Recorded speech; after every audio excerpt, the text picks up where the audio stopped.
the echoes fight. Neon dreams and pixel dust through the cold relentless thrust. Streaming worlds in constant flux, electric veins, chaotic rush. Restless voices, static cracks, solitude with neon tracks. Curiosity streaming the light through the chaos, endless fight. In the glow of a midnight screen, seeking truth in the unseen. Why is single reality torn? There's heartbeats in the digital storm. Faces flicker, fading gleam, caught within a cyber dream. In the silence of the light, searching through the endless night. Restless scream against the void, hope and fear become alloyed. Curiosity streaming the light through the chaos, endless fight. In the glow of a midnight screen, seeking truth in the unseen.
Oh, hi.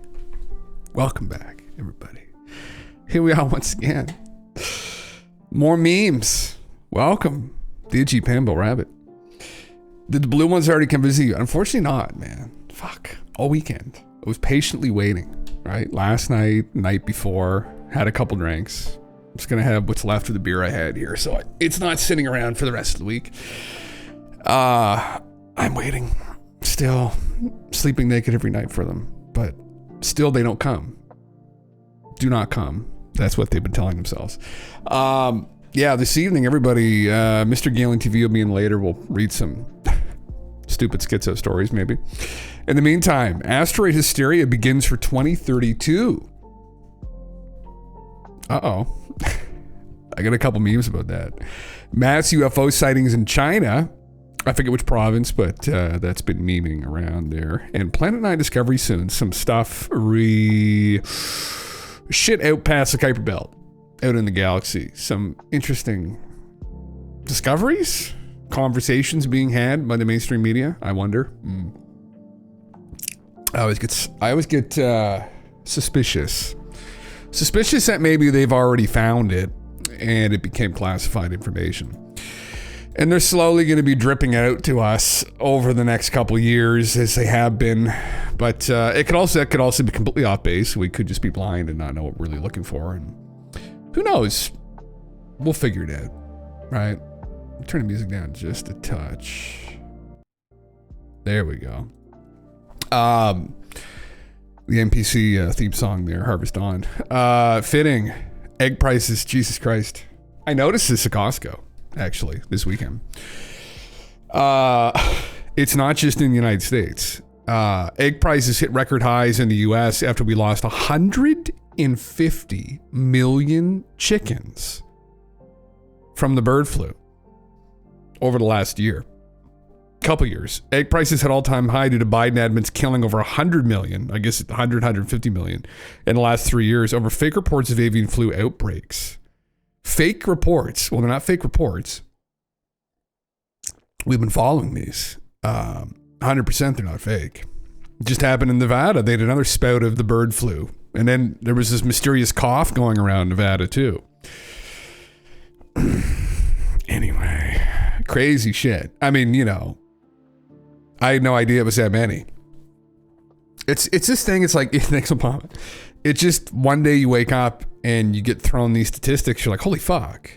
Like, they weren't ringing alarm bells while this was going on. Like, how many chickens are left? Clearly not a lot. Good luck with the price of eggs. Holy Christ, bud. Anyway, I mean, fuck. I mean, I don't live off a lot. Chicken and the cow. That's what I fucking live off of. I'm not a huge fish guy. You know, I don't eat sea bugs. I don't eat literal bugs. I don't really like vegetarian options for protein. I can't have milk because I have lactose intolerance, so I can't have whey protein. So I live off chicken and the cow. And if they take away the chicken, that leaves only the cow. And the cow is kind of an occasional thing lately because it's so fucking expensive to get red meat. Yeah. Were they ringing the chicken conspiracy bell a while back? I guess I did pull up, even like into last year, there were some articles where they were concerned about the potential the bird flu could have. But yeah, the FDA was coming in and culling chickens preemptively. Oh, really? I think I remember Robert Malone. I follow him. He on his Substack. He goes to my email, and I saw an article about testing, and it's kind of what happened with the PCR testing with COVID, where all of a sudden, once they turned that on, it was everywhere, and it freaked them out. But it had been everywhere anyway. And I guess there's some issue with the PCR tests and bird flu where if there's like false positives, which that was a phenomenon during COVID, it could preempt mass culling or whatever, it could preempt a mass culling of chickens where maybe, 30% or so, I'm just throwing statistics out there, I don't know what the percentage was, didn't actually have it. And so they got lumped into this, bunch. But anyway, yeah, fuck. Please don't take the chicken from me, Bill Gates. Is that the meme though? Is that what he's trying to fucking do? The cow is next. Anyway, I thought this was a interesting topic of conversation. We can move on though. Something more interesting. Oh my heavens, I've been following this. I was watching through. I didn't really finish the Joe Rogan interview with Mike Bentz. He's an investigative journalist who's been involved with looking into USAID for quite a few years now. And his research, his deep dives is really what led Elon and the Doge team to kind of dig in there first. And holy fuck, man. Unbelievable some of the shit that they've been doing internationally, right? These intelligence agencies like the CIA, the NSA, etc. Unbelievable shit. Anyway, so they're digging through that fucking rabbit hole. This is another one that's interesting. This guy from Zero Hedge tagged Elon. He said, wouldn't it be great if you could take a look at Fort Knox to make sure the 4,500 tons of gold is still there? Last time anyone looked was 50 years ago. Elon said, surely it's reviewed at least every year. It isn't. So Trump administration officials have discussed the possibility of auditing Fort Knox gold reserves. Yes. Ron Paul also brought this up, that he thinks that should be the next thing they go to audit. What will we do if it's not there? Surprise. Yeah. God damn. Audits all 15 UN agencies. Audits all federal gold reserves. This is fucking, man. Yeah. Paper hands. Elaborate on it. Did you? What's it mean? I think I know what it means.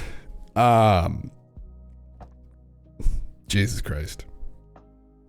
I mean, it's all fiat currency anyway, right? I mean, it's not backed by anything, the gold, but it would be devastating. The great reveal. Holding slips, buying options, losing, having to pay out. Oh, okay. That's not what I thought it meant. Bag holding. Okay. Huh. Well. Yeah. For losing on the market. Okay. Well. Should be interesting. Johnny Paper Hands. Holy fuck. Should be a meme, I guess. So should this. Yeah.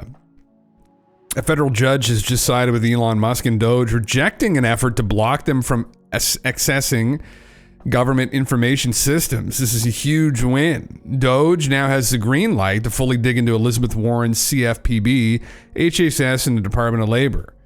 Expect many wins of these kinds in court. Oh, interesting. Well, so they start digging up dirt on Elizabeth. Dig, baby, dig. Holy fuck. Oh, man. God. There's going to be some, if there isn't already, there's going to be some falls out of some 10-story, fucking 15-story buildings soon. There's going to be some people that are going to start cleaning house, which just isn't going to be good, man. I don't know. I mean, in the end of the day, I think this is just transparency has been appreciated by everybody. There's definitely a pushback in the mainstream media. I just had this up a second ago. Look at this. Now he's Napoleon. What the fuck? Suggests he's above the law with ominous Napoleon quote. He who saves his country does not violate any law, the president wrote on Truth Social. Well, I mean, you know, as much as they're trying to virtue signal here against him, and I understand the concern with this kind of rhetoric, you know, like, depends how bad things are really, right? Like how corrupt are things really? And I think that's something that, you know, obviously these talking points in the mainstream media have never addressed. They have no interest of approaching this at all, right? How bad are things really? They just wanted the ship to keep smoothing sailing right towards the cliff. They wanted everybody on the boat, the general public, just partying, you know, not looking over the bow and seeing, oh, we're about to go over a fucking cliff, right? And meanwhile, they got their fucking parachutes on. Well, everybody else has a drink in their hand, you know, and nothing else. So fuck them, honestly. Stir the pot. I don't know. Say what you want about Elon and Trump, but boys, fucking stir the pot. I think it needs to happen, but it's just my opinion. Oh God. Now this is one of the things I got up in the title. Man, fuck. I'll probably talk about this a little bit later too when there's more people in here. But this is Neil deGrasse Tyson. At the moment, mansion-sized asteroid 2024 YR4 has a 1 in 50 chance of hitting Earth in the next 8 years. I thought the chances were higher than that, Neil. Now might be a bad time to reduce spending on science. Just saying. You would say that, Neil. So here, discovered in December 2024 is an estimated 1 in 50 chance of impacting the Earth.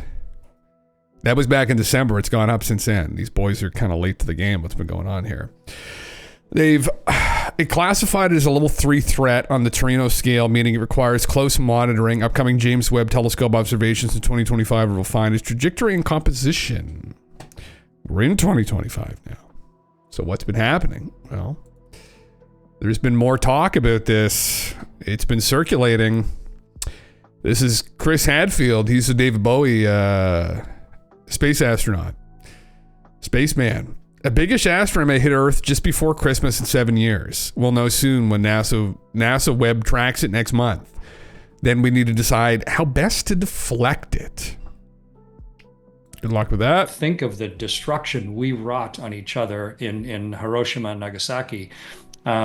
This is 500 times more powerful than that, just because of the energy of it coming through the atmosphere, causing shock waves, and because of the heating, exploding. So it's like a grenade. A grenade is no bigger than your fist, but it can do damage over a wide area. This is a grenade that's 60 meters across. Think of the destruction we... Yeah, not good. Not good.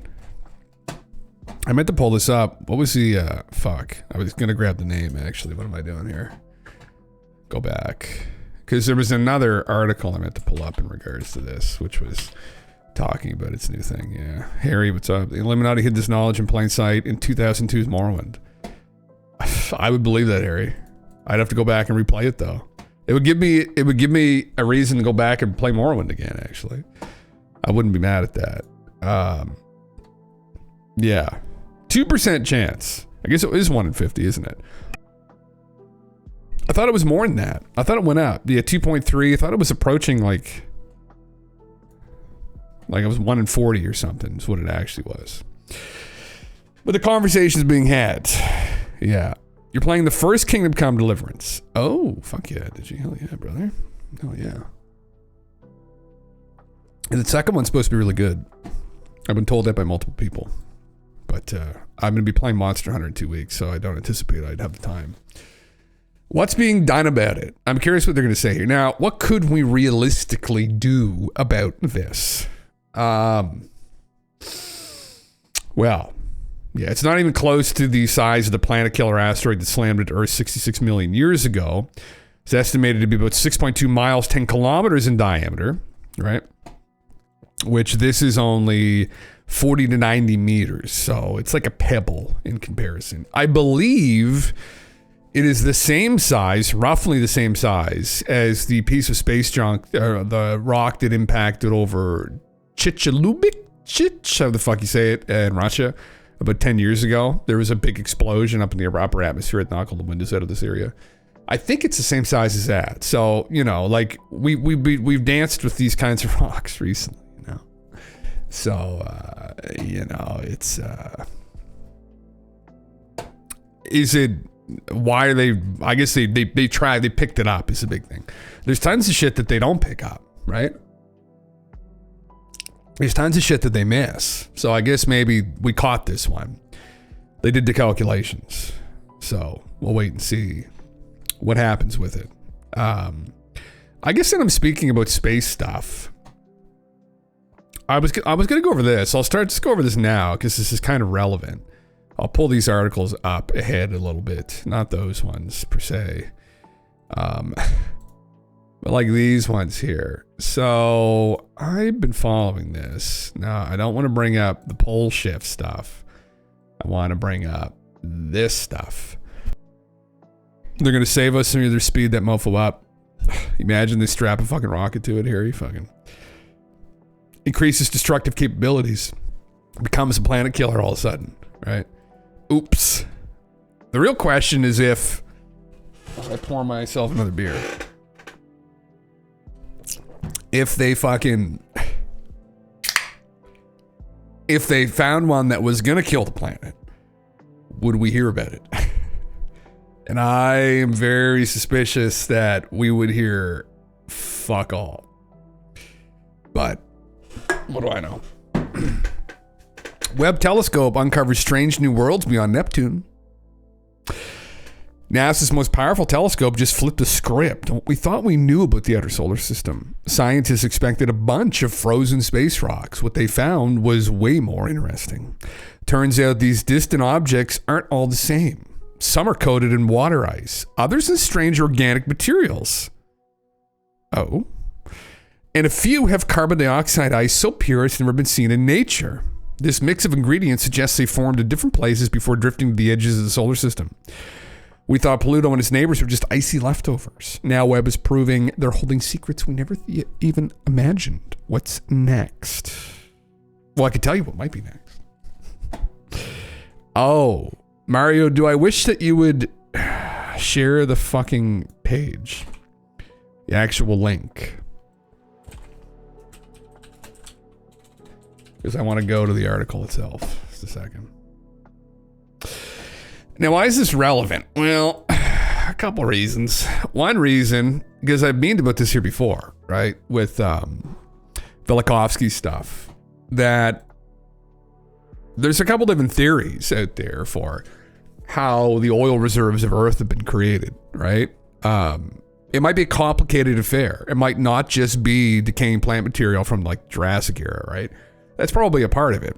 But there's another source potentially of this material, these hydrocarbons, and if they were to be ignited in large amounts, they could potentially account for some of the oil that we see seeping into cracks and, you know, going into the reserves that we now drill for. So the interesting is strange organic material. Interesting.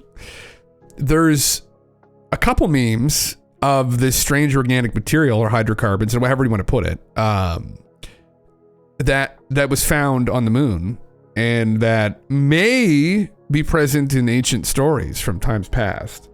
Maybe an encounter with a comet or comets or large comet or whatever you want to call it. So this piqued my interest here. So let me kind of pull up the actual article itself.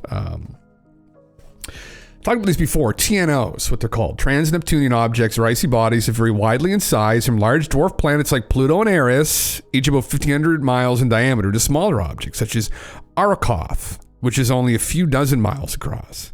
The idea that a population of such objects existed was first proposed in the 1950s by Kenneth Edgeworth and later expanded by Gerard Kuiper. Today, the region they inhabit is known as the Kuiper Belt, and TNOs are often referred to as the Kuiper Belt objects. There you go. So the finding here with the James Webb. Yeah. Bones, what's up, man? Yeah, so the first high-resolution spectral data on TNOs, what they've been provided. So yeah, it contains water, ice, carbon dioxide, and complex organic molecules. Pluto was the first discovered TNO by Clyde Tombaugh in 1930. Yes, these orbits of these distant objects provide a record of how the giant planets, Jupiter, Saturn, Uranus, and Neptune, shifted positions early in the solar system's history. Computer models suggest that as Uranus and Neptune migrated outward, they disturbed the original disk of TNOs, ejecting many objects while guiding the remaining ones into their current orbits today. So the search for Planet 9, again, for people that don't know, which are people that know about Nibiru and all those crazy conspiracy theories, it's essentially the same thing, right? At least the proposed idea. So there's Planet X was Robert Harrington and Tom Van Flandern back in the 70s and the 80s when they got data on Pluto from, I think it was Voyager. I don't think it wouldn't have been Pioneer. When Voyager flew by it, they realized, because they had discovered one of its moons, they were able to calculate its mass and realized this thing's fucking tiny. There's no way this isn't having any appreciable influence on Uranus or Neptune, because they were the math going back to the 1800s, the late 1700s, when they discovered Uranus and Neptune. They discovered them first mathematically, and they calculated there must be another object influencing them because there were these perturbations in their orbit. So there was some other distant object that was pulling on them, affecting their orbit. And in 1930, when Clyde and Percival Lowell, who was the businessman who funded that whole excursion, discovered Pluto, they thought, oh, we found the object. But we didn't really get a good read on, because it was so far out, how big it was, really. So we just assumed it would solve the problem. It wasn't for 40 plus years later when we actually got data on Pluto, hard data, that they said, oh, this isn't it. So that prompted Tom Van Flandern, who then got involved with his friend Robert Harrington, who was head of the U.S. Naval Observatory, to go and actually try and find this object that was perturbing the orbits still of Uranus and Neptune. Pluto, they thought Pluto was an escaped satellite of Neptune, essentially. They thought that Pluto was a moon of Neptune, and it got dislodged by this other intruder planet that they called Planet X that went way out into the solar system on a very elongated orbit. Not too dissimilar from Planet 9. Very similar. Very different from Sitchin's Nibiru. But all the same idea that this planet accounts for these inconsistencies. What happened and why that search went cold is Robert Harrington died. And a couple months after he died, they released data suggesting from, I think, Pioneer, that Uranus and Neptune's mass weren't calculated properly and there were no perturbations. So this mystery going back hundreds of years have been solved. we got the math wrong. Now all the math adds up. We don't need Planet X anymore, right? It's all gone. So then we enter Planet 9. Planet 9 is relevant because how they discovered it was by looking at the Kuiper Belt, right? So these objects pass Pluto. Really, Pluto's in the Kuiper Belt, but anyway. And they noticed that there were these strange groupings of these objects with very elongated orbits in the Kuiper Belt. And so they said, oh, that's weird. Something must be hurting these. So then they suggested Planet 9, and it all fits mathematically again. Anyway, yeah. We say Uranus in America, sir. Wayne, what's up, dude? White Drinker, welcome, man. Oh, the Giorgio meme, fuck yeah. I can see them. I can see the memes now. This is great. Yeah. Perturbations from Uranus will never be funny to men with the mind of a 15-year-old like me. Uranus. I do say Uranus. I should say Uranus. It's a better way of describing it. Anyway, and now why is this all relevant? Well, this is interesting, right? This is interesting from a more conspiratorial side of things, I guess, because they're finding this organic matter out there now. And if there was an object a large object that was trailing shit through the Kuiper Belt, possibly into the inner solar system, but maybe not. You know, it would align with some of Velikovsky's theories still way back in the 50s, which went back into the 30s and the 40s, right? That there was some encounter with this object, or the ancient peoples knew of it somehow. It had some appreciable influence in the intersolar system. Whether it flew by the Earth, that's probably very unlikely, but that somehow it impacted the Earth in some way, and they knew about it. And they recounted it in these myths and legends of these, you know, mythological creatures fighting in the heavens, whether it be Quetzalcoatl, or it's Typhon, or it's a long-tailed heavenly climbing star, or it's the great red dragon out of China. I mean, it's X, Y, and Z, that this is the object. And it caused these firestorms. And what caused the firestorms was an igniting of this organic material in the upper atmosphere. Now, that's pretty out there, but it's just interesting. Like, this wasn't known. We just start to pick apart this story, and then you look back to these ancient stories and you say, oh my God, was there something to this? So anyway, not to like go down this rabbit hole right now, right off the start, but I thought this was very fucking interesting. Yeah. Where's the organic material portion of this? I just don't want to sit through the whole fucking thing. Methanol, yeah. Ethane. Where's the other stuff that we got? Yeah. Features due to complex organic materials, carbon dioxide, carbon monoxide, ices. Even more complex organic materials and carbon dioxide than double dips, and also included features due to that. Okay, interesting. Yeah. Anyway, there's something else in regards to this too.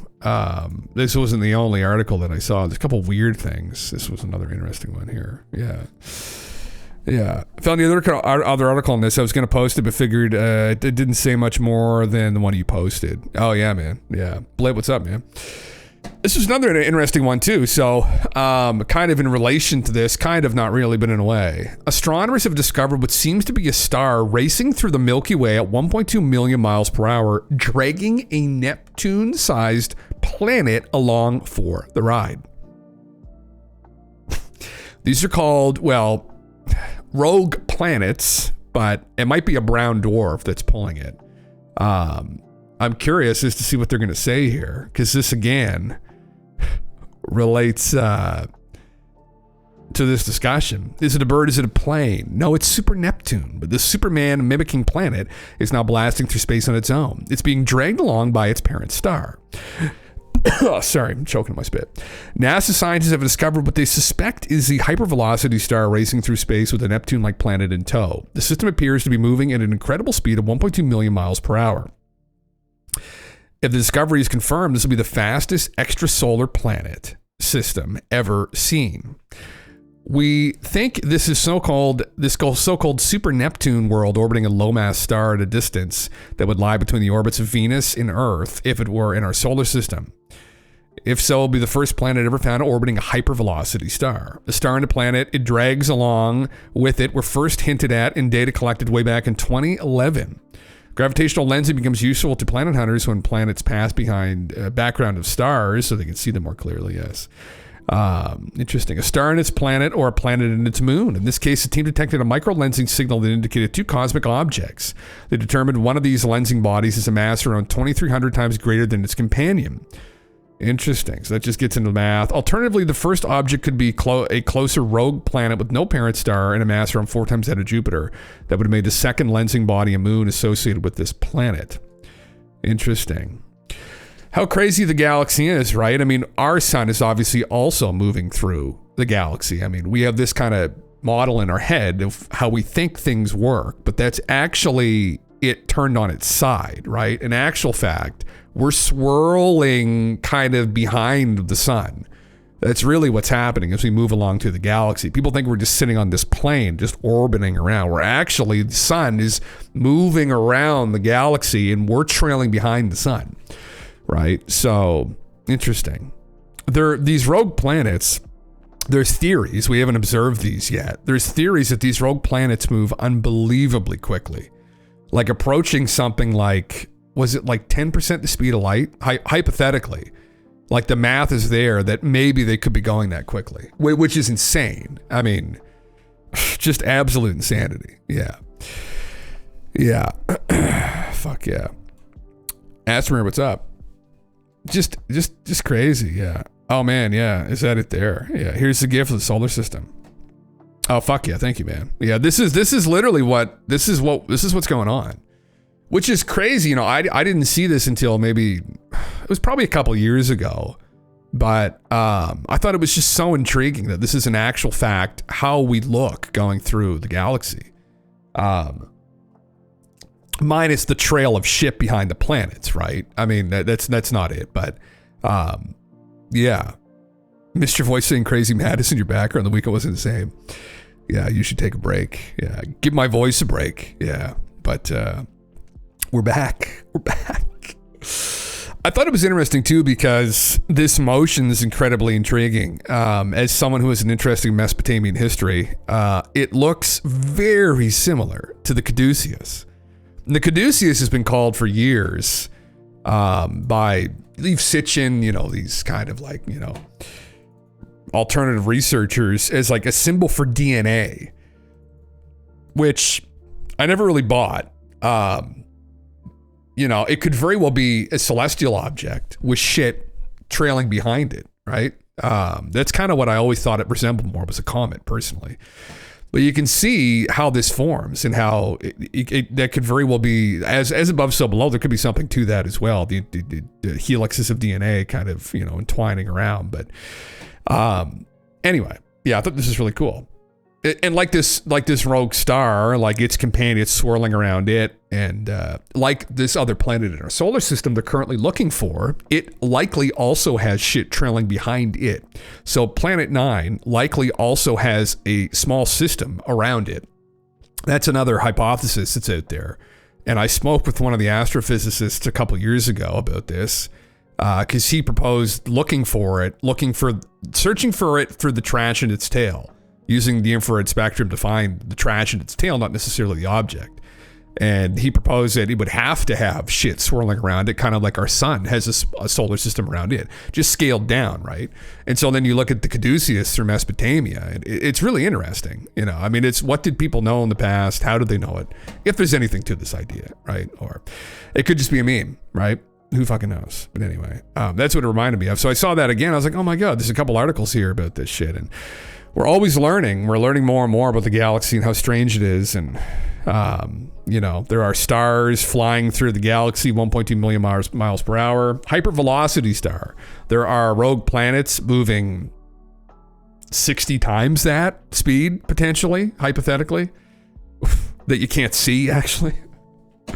Crazy shit. Yeah. Show Caduceus. Oh, fuck yeah. The Caduceus is my favorite fucking meme. I love the Caduceus. This is the other thing I saw too. Again, this fucking guy doesn't link to goddamn articles. Anyway, are aliens moving stars across the galaxy? Some pulsars are stripping away their companion stars instead of consuming them, and one scientist thinks this could be a sign of extraterrestrial engineering. Was this person David Childress? A new study suggests advanced civilizations could use spider pulsars as stellar engines, steering entire star systems to new locations. The concept isn't just science fiction. Some observed pulsars already show unusual motion and modulation that could hint at deliberate control. If true, we may not just be searching for alien life, we could be watching them move. Pretty crazy, yeah.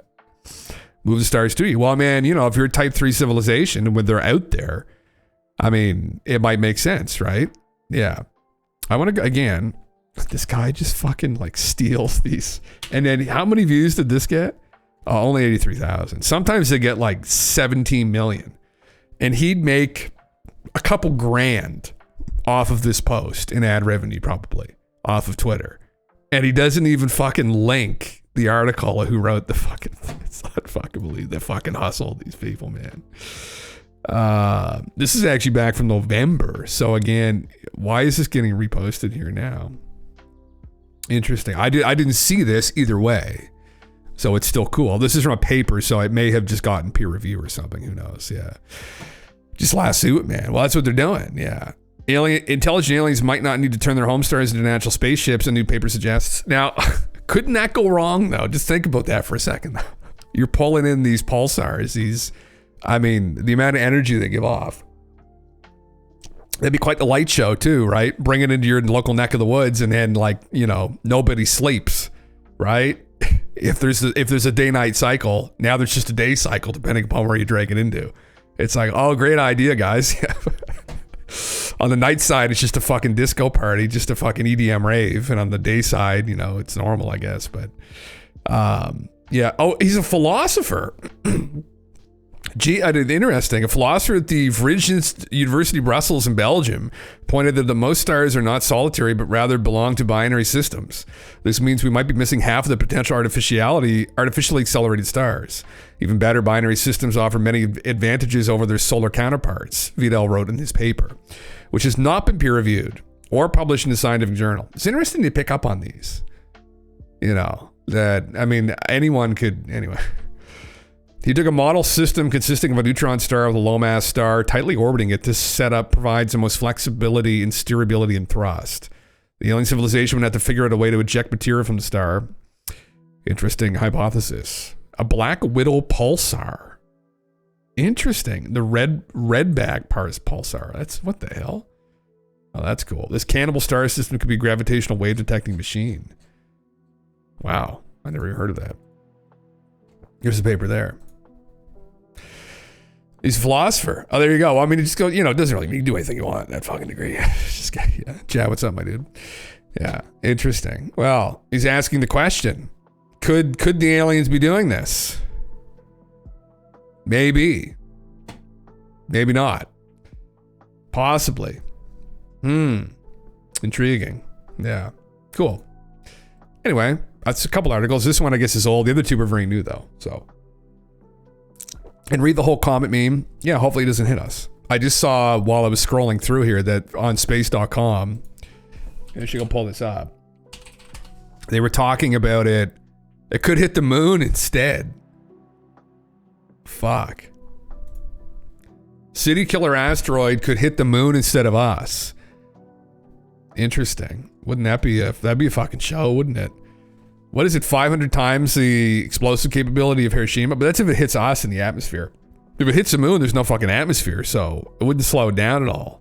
Like, would it be a bigger boom on the moon? We can ask ChatGPT that. More than 500 times the energy released by the atomic bomb that destroyed Hiroshima.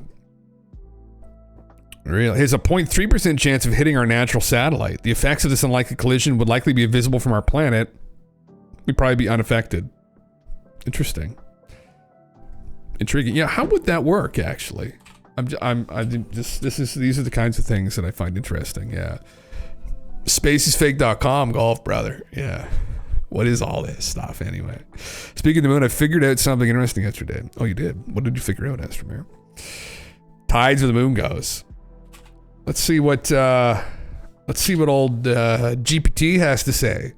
Old Billy, or what? I can't remember what I named my AI. I forget what its name is.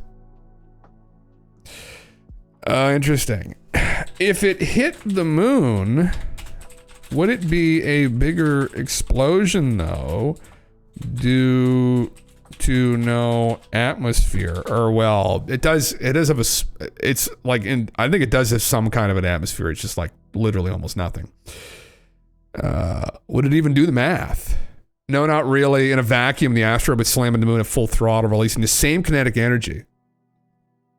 There's no air to amplify the explosion into a dramatic shockwave. Oh, so it's less. Interesting. There you go. Actually, never mind. Oh my heavens. No, please share your findings on the moon, Asteroid. What did we discover? Is cheese involved?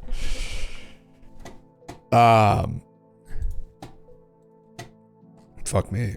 Anyway, yeah, there you go. That's my space stuff. There's other stuff here later, but it's not as fun. It's these people going on about this whole, what the fuck is it? I'm not going to get into it right now. ECDO theory about some core mantle decoupling, which is not fun to think about. You just create a material that is harder than diamond on impact. Oh, that's fucking crazy. More woo stuff, as you call it. That's all we talk about here, Astomir. That's pretty much the whole meme. Yeah, it's the woo stuff is the way. The way may be woo. Yeah. On-screen celebration bread. Holy fuck, I didn't see that in my thing up. Interesting. 40 bits, sir. Yeah. Well, here's a, oh, bread. Oh my heavens, sir. Bless. Thank you. Yeah. This is unrelated to this. Before I've got talking about woo, I've got all kinds of fucking woo up here in a minute. Holy fucking Christ. Yeah. Oh yes. Yeah, this is kind of trippy though. This is kind of unrelated, but this is a mushroom. They gave a mushroom a robot body and it learned how to crawl. I'm so skeptical of these experiments though.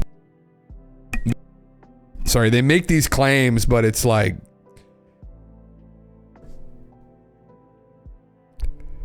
interesting.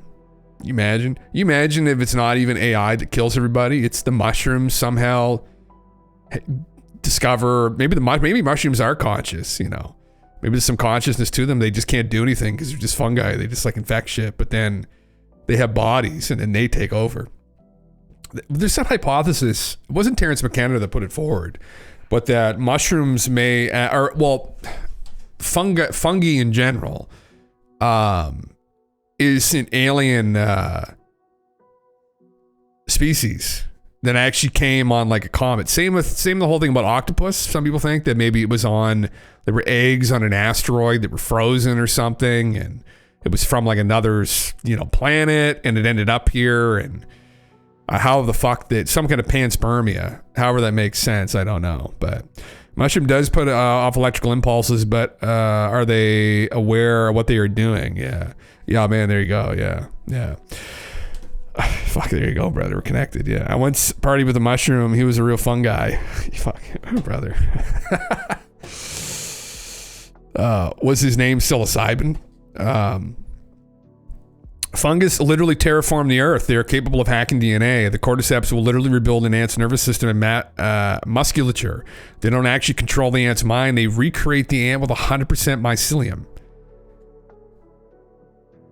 Yeah, it's fucking nuts. Yeah. It's a natural selection and showcases the miracles of DNA.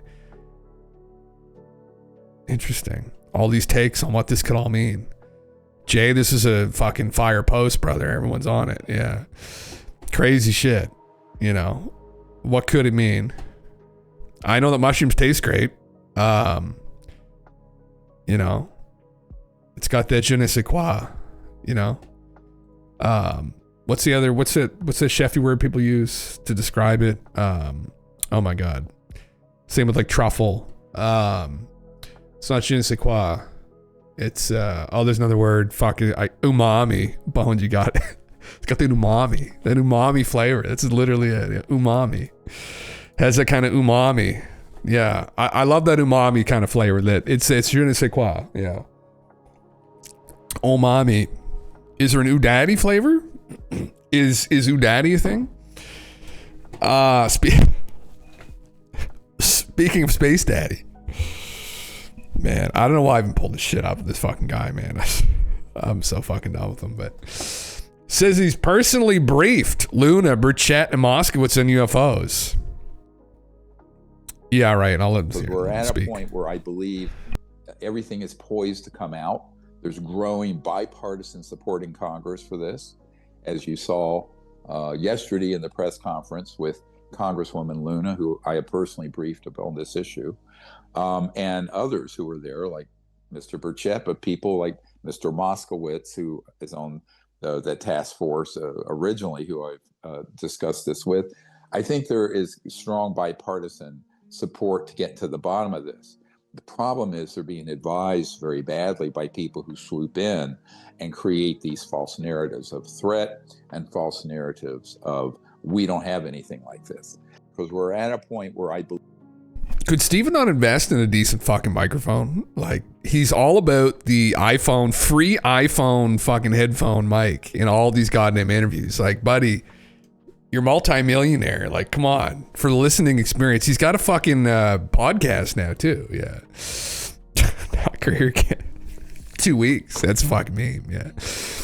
It's interesting. The theory of the movie Avatar is that an alien fungus terraformed the planet Pandora and infected the nervous system of any life that evolved, which is why all the animals are connected neurologically and causing the entire planet to be superorganism god called Awa.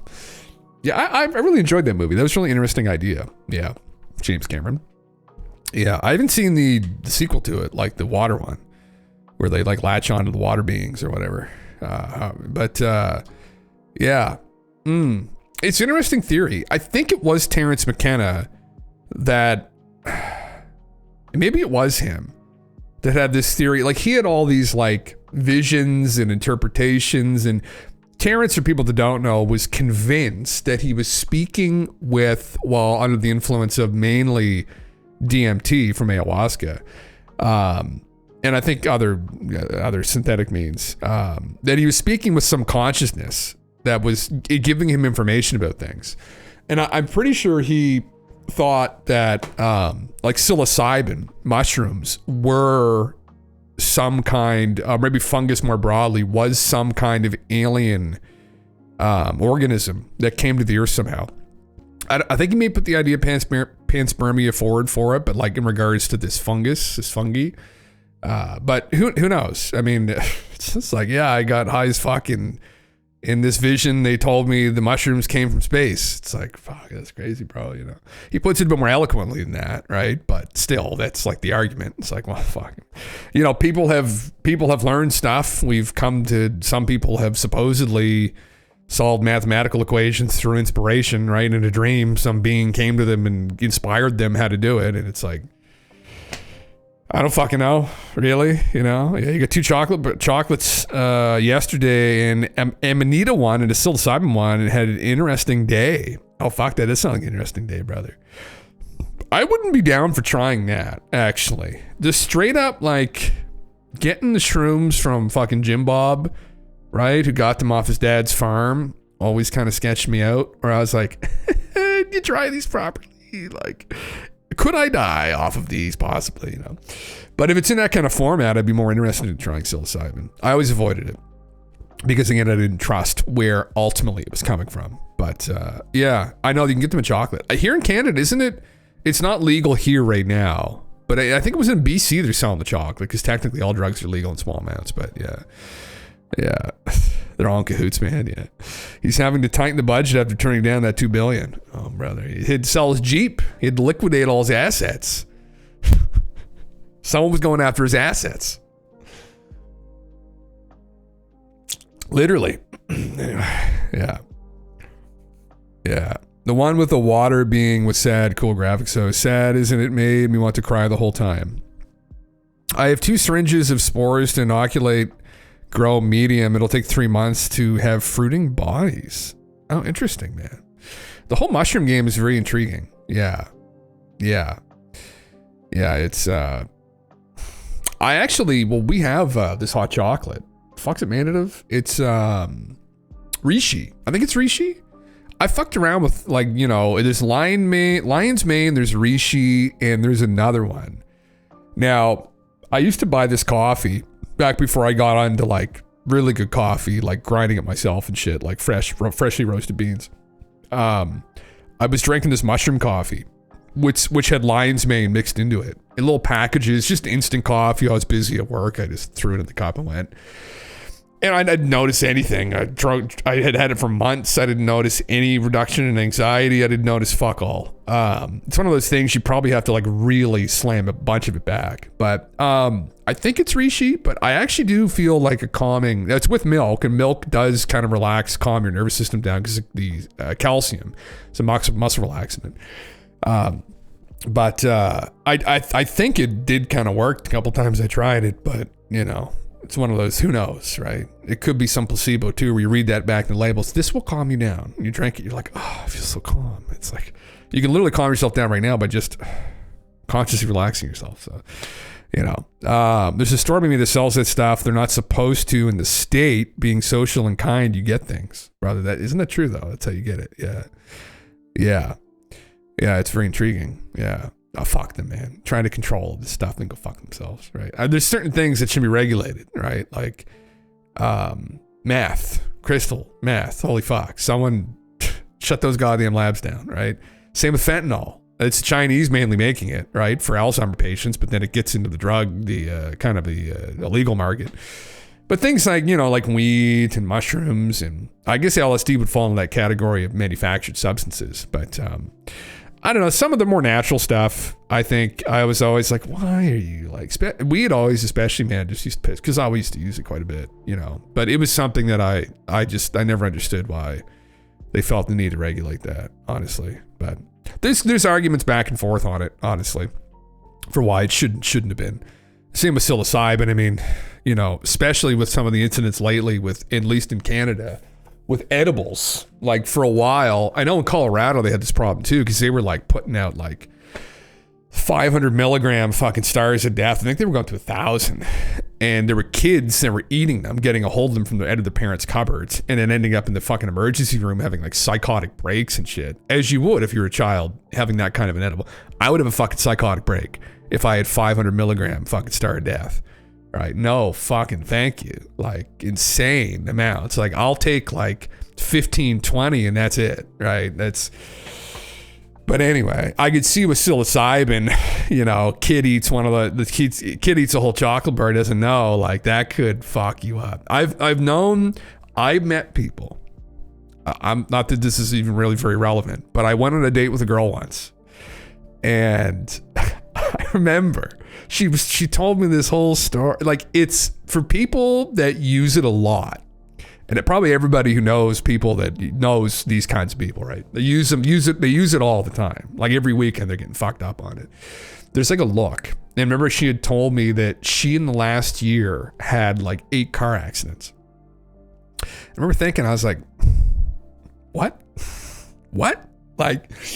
Maybe we should like lay off. I didn't say this, but I was like, maybe we should like lay off the mushrooms a little bit. Like, do you think that maybe is like affecting like your perception of things? You know, like when you're driving. You know, is that crazy, man? 8. That's not exaggeration. 8. I wouldn't even want to know what her fucking insurance was at. I don't know how she even still fucking had insurance at that point. But then she probably didn't. Actually, she's probably driving around with it. But nice girl. But I was like, oh my god, man. Yeah, pretty sure the drug war will be looked back on like lobotomies in the future. 100%, man. Yeah, it's fucking crazy shit. I understand where some people are coming from with it, but ultimately they should lay off on alcohol's so much worse than all these drugs. Yeah, the meth in Alberta's out of control.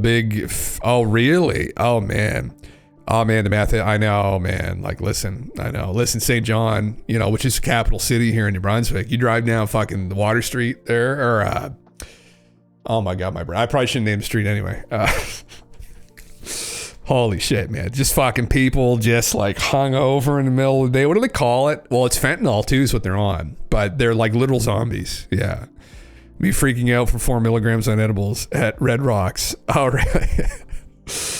Listen, even that amount, I remember I this was just last year because we were in our apartment. And it was like Saturday, and we had these little gummies I got, and they were 10, which, isn't really a lot, I mean, not, my tolerance, although I'm not regular user anymore, was fairly high. And like, that wasn't a lot. And I remember I ate one and I went and got in a hot shower, and I sat in there for like probably 25, 30 minutes because we had this nice, beautiful shower set up in that apartment. And then I just remember like sitting in it, and then I was just losing time. Like you get that kind of feeling when it starts to kick in, like you start to time travel. I was like, oh fuck, I gotta fuck it. Like, it amplified it, man. I was like, oh fuck. I literally, there's only 10, and I hadn't eaten anything either. And anyway, I saw that I got fucked up off 10 milligrams that time. And actually, I have eaten. There's been a couple times actually while I've been streaming here where I would eat them. I had a bag on here for a little bit. I just fucking pop like 5, 10. But if you're drinking or eating, like, you're not even fucking notice that amount. Like, just takes the edge off. So yeah.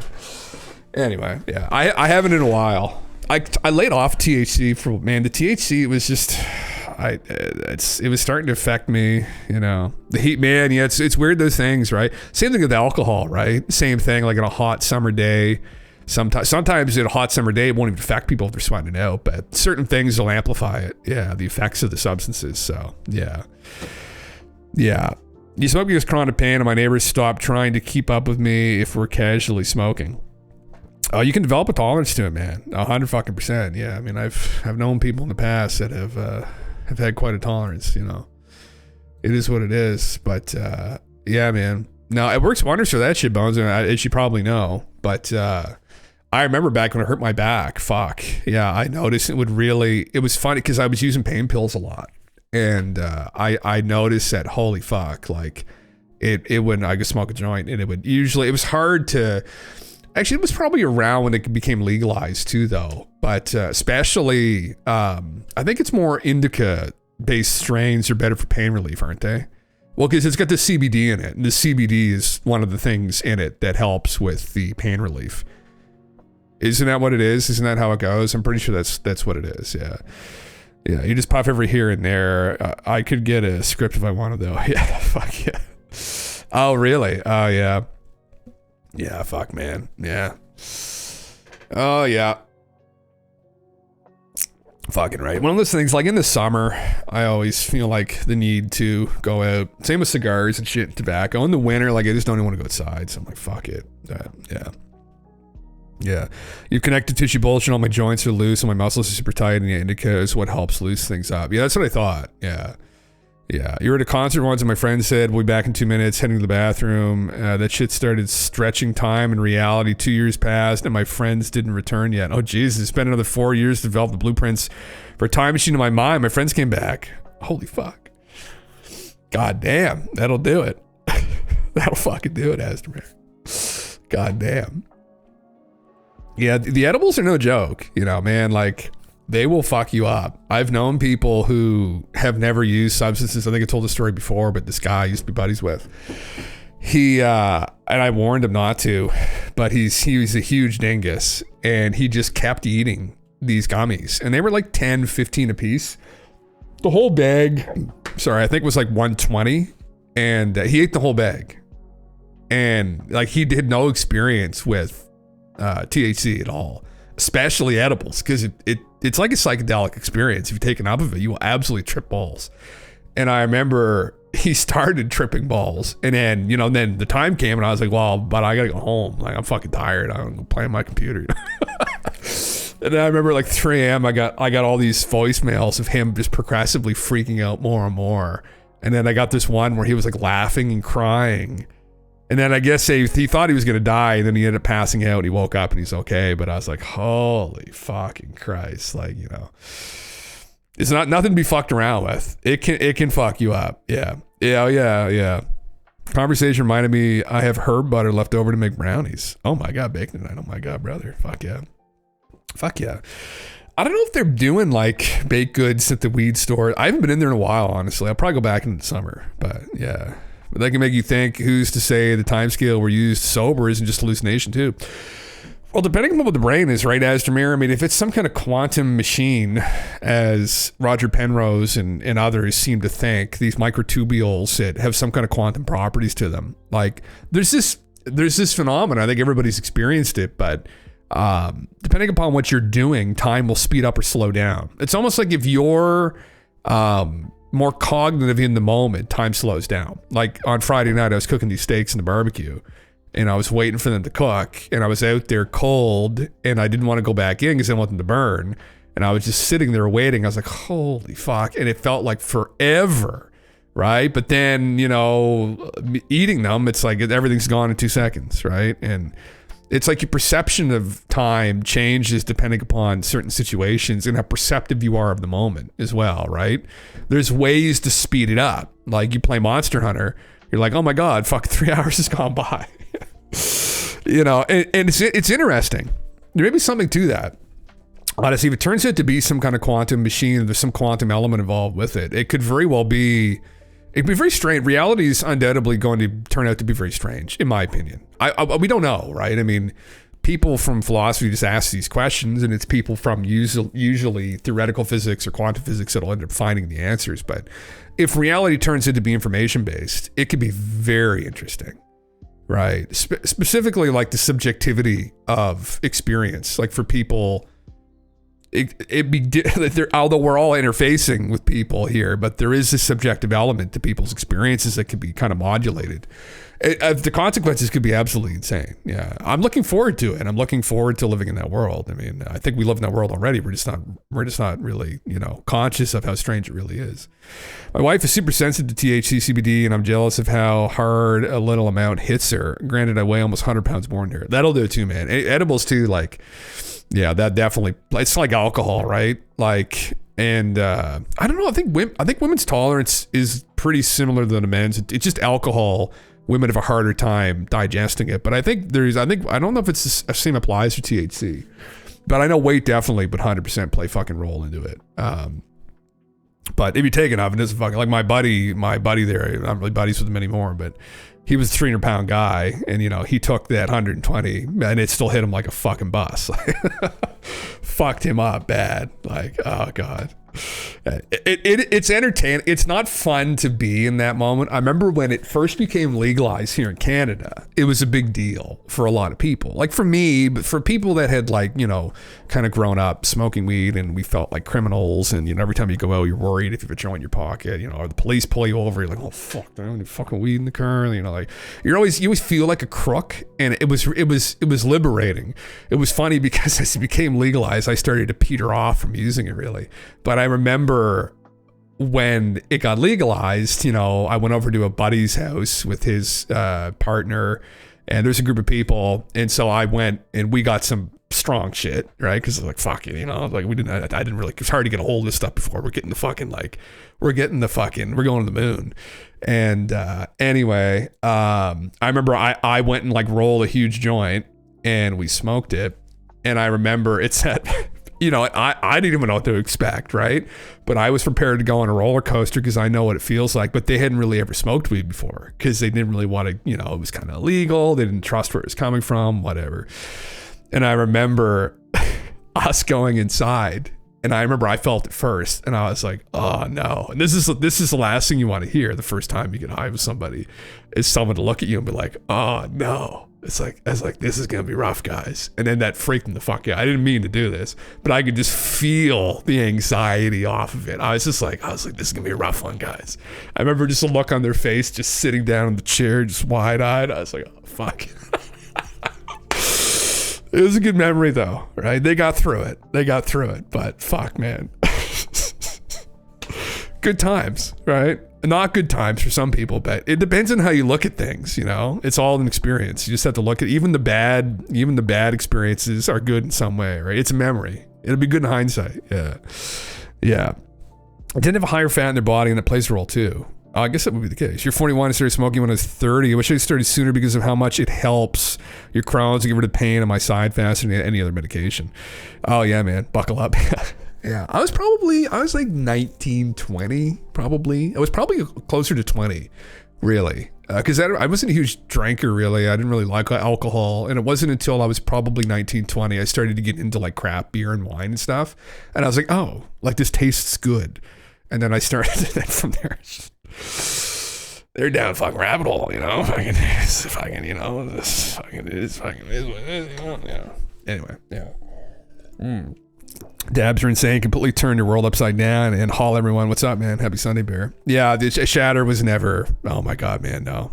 You have to have a really high tolerance to deal with that shit. Yeah, a couple times I hit off some people's pens. I was like, what the fuck? Like, too much for me. But anyway, it's different too. That's the other thing. It's like in all of its different, on all its forms, it's different. Like to me, I've noticed that. Like whether it's like flour, even the ways you smoke it. To me personally, whether it's in a bowl, whether it's in a joint, whether it's in a bong, whether it's in a vaporizer, shatter, and then hash was my favorite. Actually, I loved hash. I still have some kicking around somewhere. I have some fucking smoked it, but it's different in all these different. It's different in every single way. My favorite was probably to just smoke hash by itself, but it was pretty hard on your lungs. True, hash, but it's pretty rough. But I enjoyed that the most. But that's why I don't really smoke it anymore, because it was kind of too hard in my fucking lungs. Yeah, yeah. Buddy popped his head in the door and was like, "Want to smoke one?" Fuck, brother. Fuck, cheers. Yeah. Blunts hit hard. Oh yeah, man. Fuck yeah. Oh, they do. Oh, if you go through the whole fucking thing, yeah. Yeah. It's weird. Anyway, it's kind of like alcohol though. Like alcohol. I mean, this like beer is alcohol. Wine is alcohol. Whiskey is alcohol. Right? But depending upon how much sugar's involved, among other things, it's different. Like the drunk off of a beer, the drunk off of a wine, the drunk off of a hard liquor, the drunk off a mixed drink. It is all different. Tequila, even hard liquors, tequila versus whiskey versus vodka. It's all a different sensation, right? It's interesting how that's the case, but same thing with weed. Yeah. A few times I tried in college, and my girlfriend and her friend laced it with meth. Oh my fuck, man. Holy shit. Yeah. Yeah, I wondered a couple times, like, if I've had fucking joints that were laced. I never bought them whole, but like, I wonder, you know, it's like you're hanging out with some of the guys and you're like, you know, where did you get this from? Like, where's, yeah, I wondered. Even like some of the flour, if it was sprayed with shit sometimes, like if the flour itself had been fucking coated. Some weird experiences. You have those memories, right? Where you're just like that one night. You're like, that was a great night. Why was that so good? That's a great night. Yeah. Not that you want to do that stuff, but yeah. Not a long enough time, like every social media site turns into dude weed. Yeah, I guess so, man. That's it. I hope that's not what's happening here right now. But yeah, the drunk is different off different beers too. It can be, man, yeah. Hops and shit play a role into that, supposedly. I've been told that by beer bros before as well, that like IPAs can be different from like APAs, and you know that'll affect it. But yeah, tequila gives you energy, whiskey and wine makes you sleep. Really, man? Delta 8 Moon Rocks are sketchy as fuck. I don't know what that is. The strain of weed. Yeah, wine was always my favorite drunk, but man, it was the roughest fucking hangover ever. Oh my god. Specifically Amarone. People never had an Amarone wine before. Amarone. They're pulling all the American liquor off of the shelves here, actually, in Canada and all the different provinces, which I thought was crazy because of the tariff threat. They're just not going to sell it anymore, which is fucking insane. Oh, that's how you spell it. So I'm going to be stuck drinking Italian wine again. Amarone is a rich, expressive red wine from Veneto region. It's stupidly expensive. Minimum, you're looking at $50 a bottle, if not more if you're in Canada. But it's a little bit stronger. I think it's like between 15 and maybe 20%, but it's one of those things. It's weird. Like, you know, you could drink like, you know, 45% like, whiskey, right? But going from like 12, 13% in wine to like 16, 17, you will get fucked up. Like you cannot believe. And it's strange that it's probably the sugar content, but just a little bit more alcohol just sends you to the fucking moon, man. Oh my God. Anyway, it's really good too, wine. If you were to go out and spend money on a good bottle and pair it with like some Italian food or some shit, man, it's not bad. They're 37. Yeah, the most of them are like you know, you're looking at like minimum $50-$60, if not more. Anyway, I was introduced to this stupidly by someone years ago, and I was like, oh, you shouldn't have done this. So you get that fine wine, you know, you develop that taste. You're like, oh, fuck, yeah. Yeah, oh yeah, man, why wine's so bad, yeah. Wind rocks are nugs rolled in keef with resin to make it stick, but Delta 8 is made from hemp and chemically stripped. What in the fuck? I'll never forget my Slovak uncle drinking Bacardi 151 straight when he visited. Just sit there staring at it. Holy fuck. Firewater, brother. Yeah, me and old Red Scale, I don't know if you're in here, old Red Scale, we were drinking a couple Christmases ago, we were playing Magic at one of his buddy's house, and my mom got me this whiskey, but I don't think I was my fault. I messed up which one specifically to get, and I think it was 60%, might have been 55 or 60%. So it would have been like, you know, 110, 120 proof, and holy fuck, man, my fucking esophagus the next day after drinking that bottle. Oh my fucking, nothing, it's a weird thing, nothing lessened the burn. I fucking dilute the whole fucking shot with water, still burned. It just, there was no way to not make it burn. Anyway, I'll stop talking about liquor. Start talking about some aliens. Yeah. Boring people with liquor talk. This is interesting. I'm just going over some posts I pulled up. Democrats and the deep state are doing everything they can to silo the American people from the truth. Make no mistake, we will expose the corruption and deliver the truth to every American. Fact, with a single stroke of a pen, the president could declassify every file on UAPs, JFK, and more. The power is there. The question is, why don't they? That's a good question. Why doesn't he? I mean, there's probably some legitimate reasons for why they don't. But he could do that at any point in time. Yeah, although I guess he did it on JFK already, but we're still waiting on the whole UAP meme. But I don't predict that they will, because I still think and this is just my opinion, I don't know what you guys think, but I still think that they're concerned about some of the more woo phenomena, like of the abduction phenomena, which to them might not actually be woo. They may know full well that's happening, and to disclose that to the American people would be a catastrophe, and it would be ontologically too shocking for them to deal with. That's my take. I would love to know what people like Lou and, you know, Dave Garage think behind the scenes. I'd place a bet that they're probably in the same camp. That's kind of one of the things I've been able to infer from looking into this and studying it for so long, is that's really the thing that sticks out, is the abduction phenomena. That's the one thing I think that's holding this whole show up, because ultimately it is just going to unravel this feeling of safety that we have, I guess, right? And it would destabilize people too much. But anyway, in regards to this, in regards to ontological shock and disclosure, this is the other thing in the title here. Chinese media is reporting a mass UFO sighting in Fujian province. Fujian province, however you say that.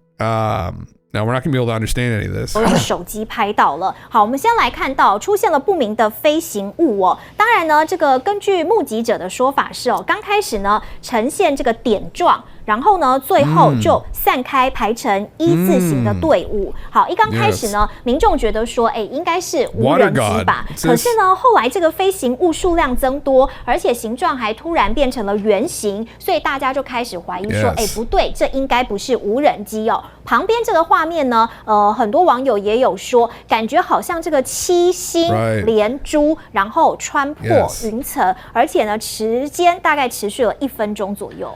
其实我相信是优福舰队哦。为什么我这样讲呢？大家不要怀疑啊，这美军自己来讲，他们解密了很多资料里面证明也发现很多天空很多不明的飞行物，甚至。This is Chinese Stan Friedman. I don't know what's. Does anyone? Is this Mandarin? Anyone translate? I don't even fucking know. Yeah, shiitake. Yeah.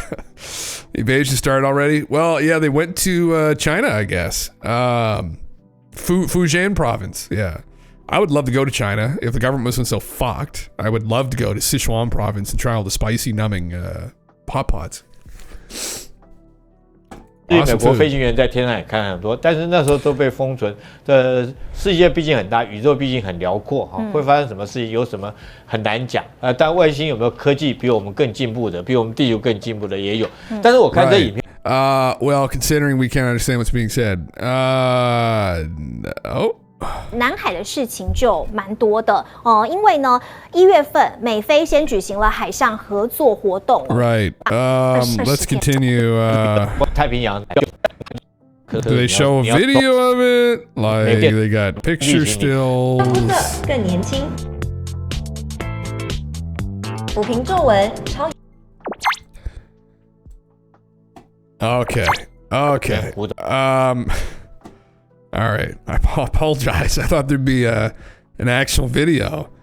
We're arriving at the spot. We have our target locked. Okay, prepare to make the shot. Launch away. What? Sir, I think he's done. What? He's moving 30 miles. What? It's a flying saucer. What? Lieutenant, that's impossible. He's throwing it back, sir. I cannot attack.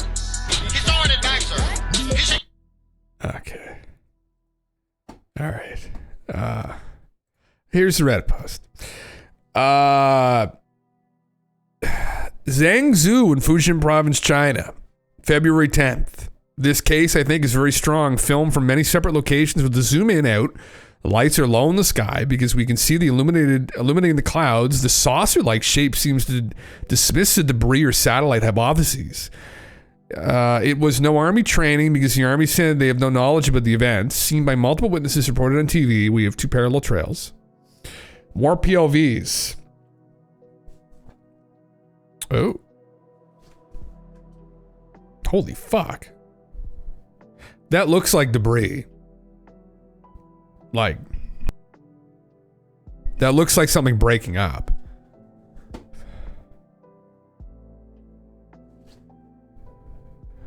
Doesn't it? How long is this video? 51 seconds.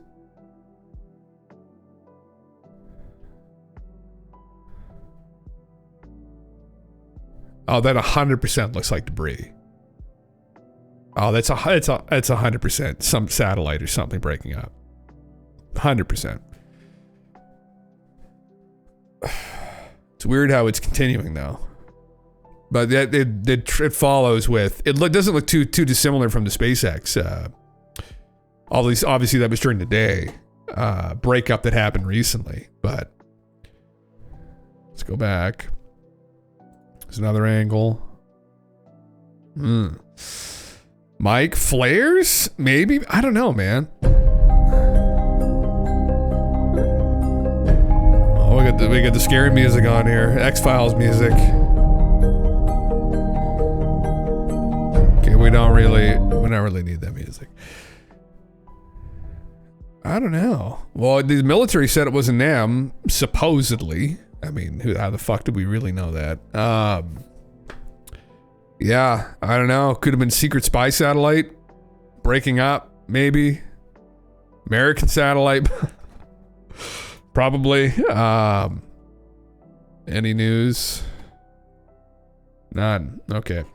Anyway, just a drone show. Oh, I didn't mean to close that. Oops. I meant to close this. Okay, and we'll go back. What are people saying? Yeah. It was covered on CTI News. Those are American lanterns. FAA approved. Okay, there's nothing here of any. They look exactly like 2 aircraft dropping IR flares. You as a pilot are going to drop IR flares over a city. Well, it wasn't a military exercise, so yeah. It looks like debris. Yeah. Chinese New Year in 2025 falls on January 29th and ends with the Lantern Festival on February 12th. Celebrations last up to 16 days. There's no way that was flare. There was no way that was lanterns. That looks like some kind of a breakup of something, like some object. Yeah. Yeah. Anyway, there you go. I saw this was posted not just around, it's been posting around everywhere. Actually, people have been talking about it. So I hadn't actually really seen any of the footage. So, oh, this is a video we just saw here. This is on Chinese YouTube. Pulse detonation engine. The Saiyans have arrived. Let's hope not. Let's hope Nap is not in one of those fucking pods. It'd be bad for everybody. Napa in Virginia. It's China's science and technology developed. Aliens appeared in China. Yeah, anyway, fuck. Craziness. Yeah. What do I got up here? I got a couple other interesting things to cover. This was a article that just got posted on, I guess, Friday night, which was on physics.org that Chris Mellon may have contributed to, or he posted at least, that I saw him talk about it. So this planetary evolution favor human-like life. Study ups odds we're not alone. Interesting. Not that this is really going to come to any definitive conclusions whatsoever, but I'm curious as to what they thought. So, humanity may not be extraordinary, but rather the natural evolutionary outcome for our planet and likely others, according to a new model for how intelligent life developed on Earth. The model, which upends the decades-old heart steps theory that intelligent life was an incredibly improbable event, suggests that maybe it wasn't all that hard or improbable. A team of researchers at Penn State who led the work said the new interpretation of humanity's origins increases the probability of intelligent life elsewhere in the universe. There is a significant shift in how we think about the history of life, said Jennifer McKeldy, professor of geosciences at Penn State and co-author on the paper, which was published on February 14th. It suggests that the evolution of complex life may be less about luck and more about the interplay between life and its environment, opening up exciting new avenues of research into our quest to understand our origins and our place in the universe. Initially developed by theoretical physicist Brandon Carter in 1983, the hard steps model argues that our evolutionary origin was highly unlikely due to the time it took for humans to evolve on Earth relative to the total lifespan of the sun, and therefore the likelihood of human-like beings beyond Earth is extremely low. In a new study, a team of researchers that included astrophysicists and geobiologists argued that Earth's environment was initially inhospitable to many forms of life, and that key evolutionary steps only became possible when the global environment reached a permissive state.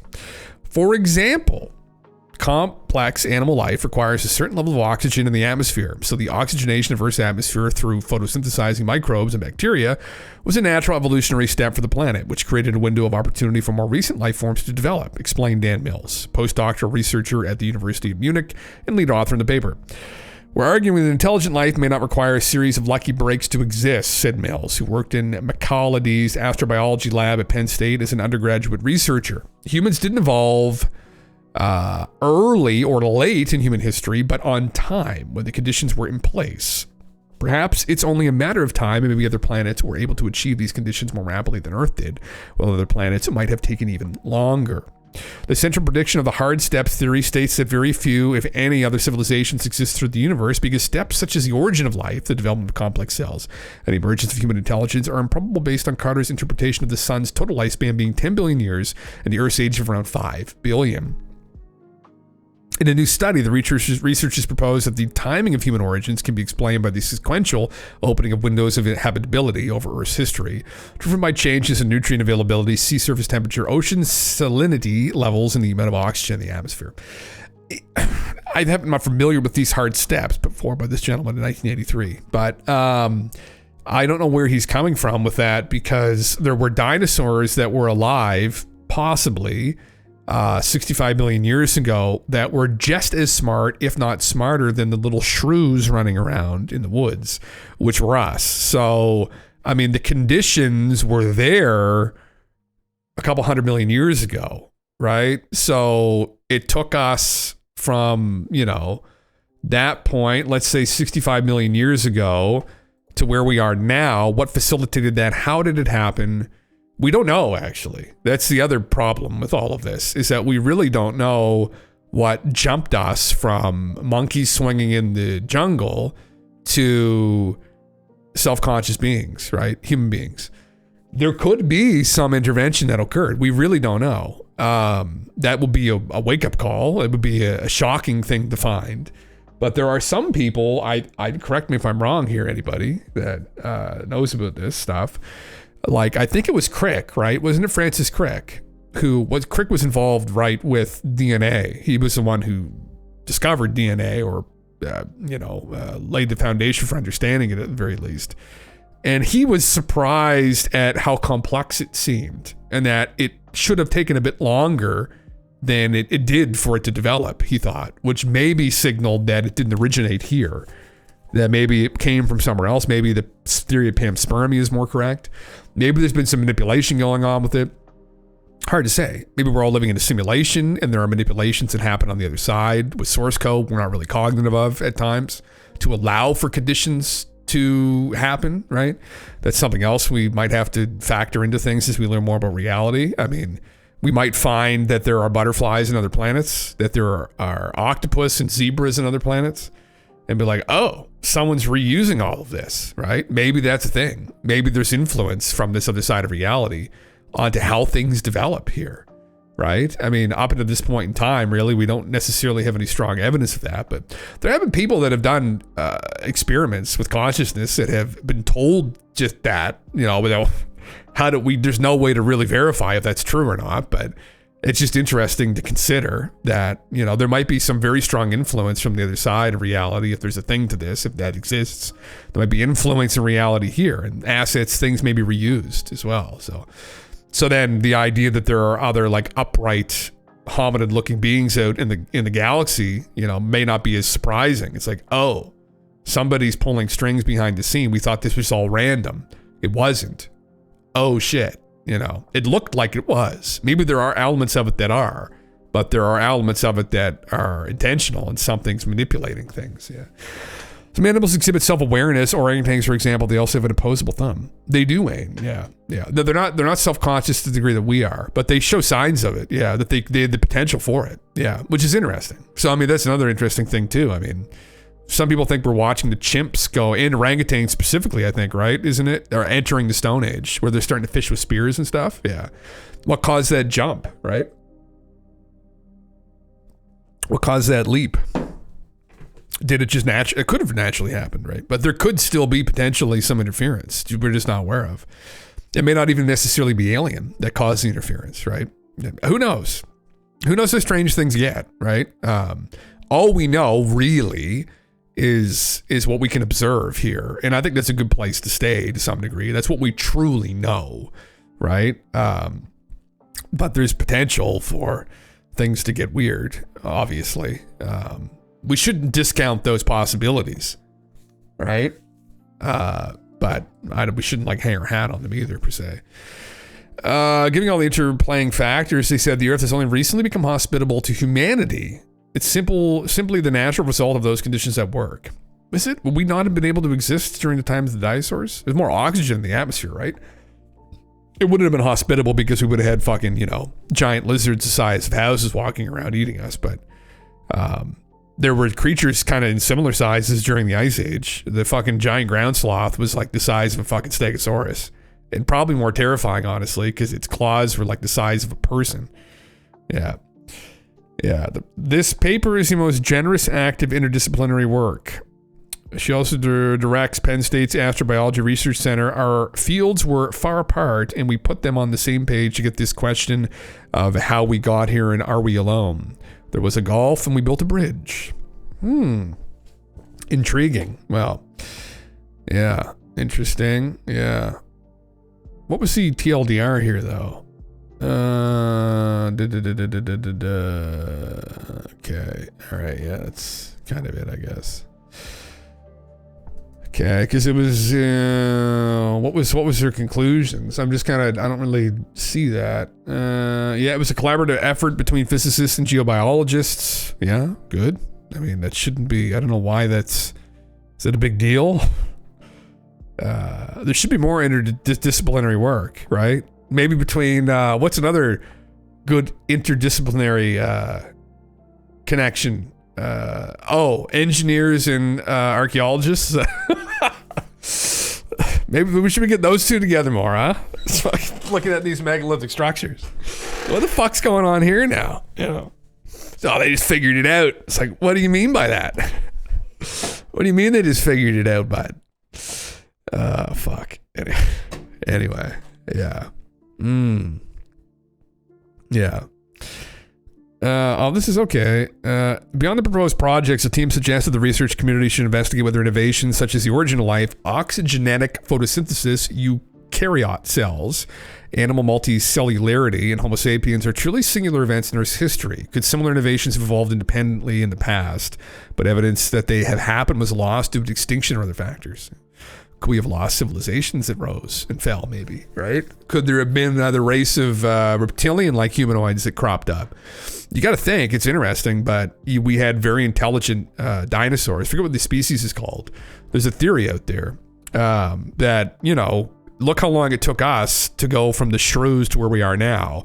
These dinosaurs were on par or more intelligent than the mammals at the time. And so hypothetically, looking at the time scale, we could have had another hominid, but reptilian-based, upright reptilian being that developed bipedal a couple million years ahead of us. And maybe they did evolve and maybe they left. Maybe they're no longer here, right? Maybe they are still here. According to David Icke, maybe they were the royalty. I don't fucking know, man. Probably not. Hopefully not. You know, anyway. Do a paper on that, guys. Yeah. Do a paper on the reptilians. Yeah. Yeah. The story of talking snakes is true, man. I mean, we don't fucking know. That's the thing. There's so much that we don't know, man. And it's like, it's frustrating when people approach things like that with great hubris. Like, I'm not talking about, you know, King Charles being a fucking lizard man, but, you know, the fact that there could have been these lost groups of people in the past. Now, have we found any of their stuff? Well, no, but how far back are we going here? And actually, that's not completely correct, because there are some of these artifacts referred to as OOPArts, out-of-place artifacts, that do exist, that have not been solved. So we could have literally found some of this stuff from these ancient civilizations, and we have no way of attributing it to anything. And so they're like, oh, where's their stuff? It's like, well, what are some of these OOPArts? Oh, well, that was explained. It's like, was it? Is that explanation correct? How do you know that? Right? You don't. Really. So then possibly it might be, could be, right? Aliens. Who knows? This is the next thing I was going to pull up here. What the fuck says? UFO expert says Trump's declassification could expose possible cover-up spanning decades. I don't know if we really need to go through this. Nick Pope. I've liked Nick Pope over the years. I mean, Nick's just kind of, he kind of does his rounds on social media, gets passed around on these mainstream media outlets. Whenever they need someone just to talk about aliens for a second, it's Nick's the guy. Yeah, I don't know. We've kind of already gone over this, I guess, really. I just pulled this up just because, but yeah, there's a smoking gun somewhere in the files. It's a very widely held belief the elements in the U.S. intelligence community know that some of this is extraterrestrial documents and files relating to this. So would Trump release those documents? I mean, the big document that people think exists, or they think that there's a document existing proving that a meeting had happened between Eisenhower and extraterrestrials called the Greada Treaty. And the Greada Treaty happened, I think, back whenever Eisenhower was president. Was it in the 50s? Late 40s? When was he president? Eisenhower. Fucking spell his fucking name. Dwight D. Eisenhower. Yeah, 1953 to 1961. So, who was the guy also warned about the military industrial complex? Anyway,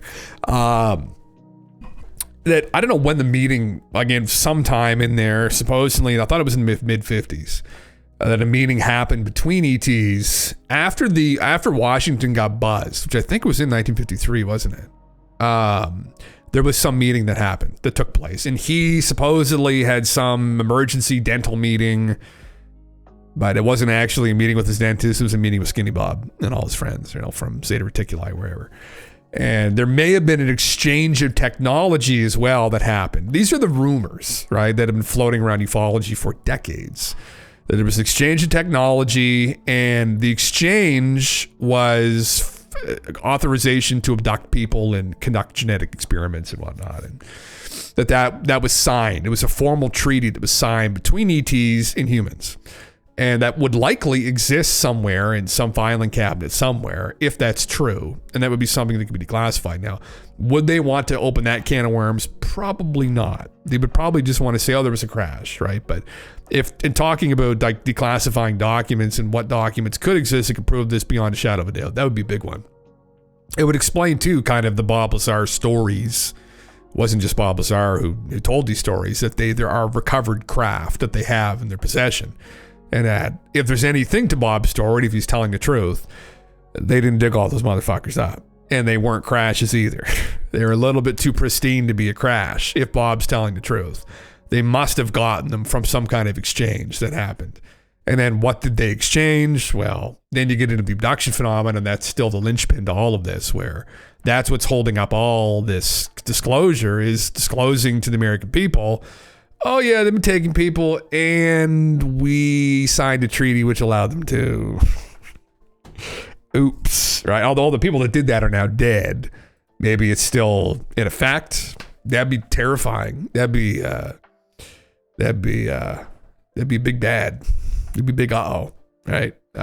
People would lose faith in the government more so than they already have, which, you know, people pretty much lost faith in the system completely at this point. But anyway, yeah. There's a UFO alien research wiki that you use that lists all these names you mention.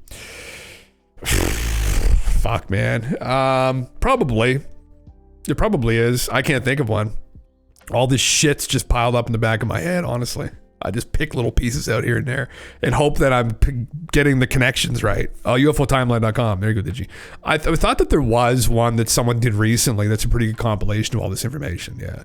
It's like, I consider those claims woo, right? I think a lot of people that like did serious research into the phenomena, I defer to like Stanton Friedman on almost everything, but I think these kinds of claims are just, they were considered to be woo. They're considered to be woo because there's nothing factually backing them up. There's no document. It was hearsay. It was rumors from a couple people, a couple whistleblowers and whatnot. So I don't know if I'm even familiar with that. I've never been here before, I don't think.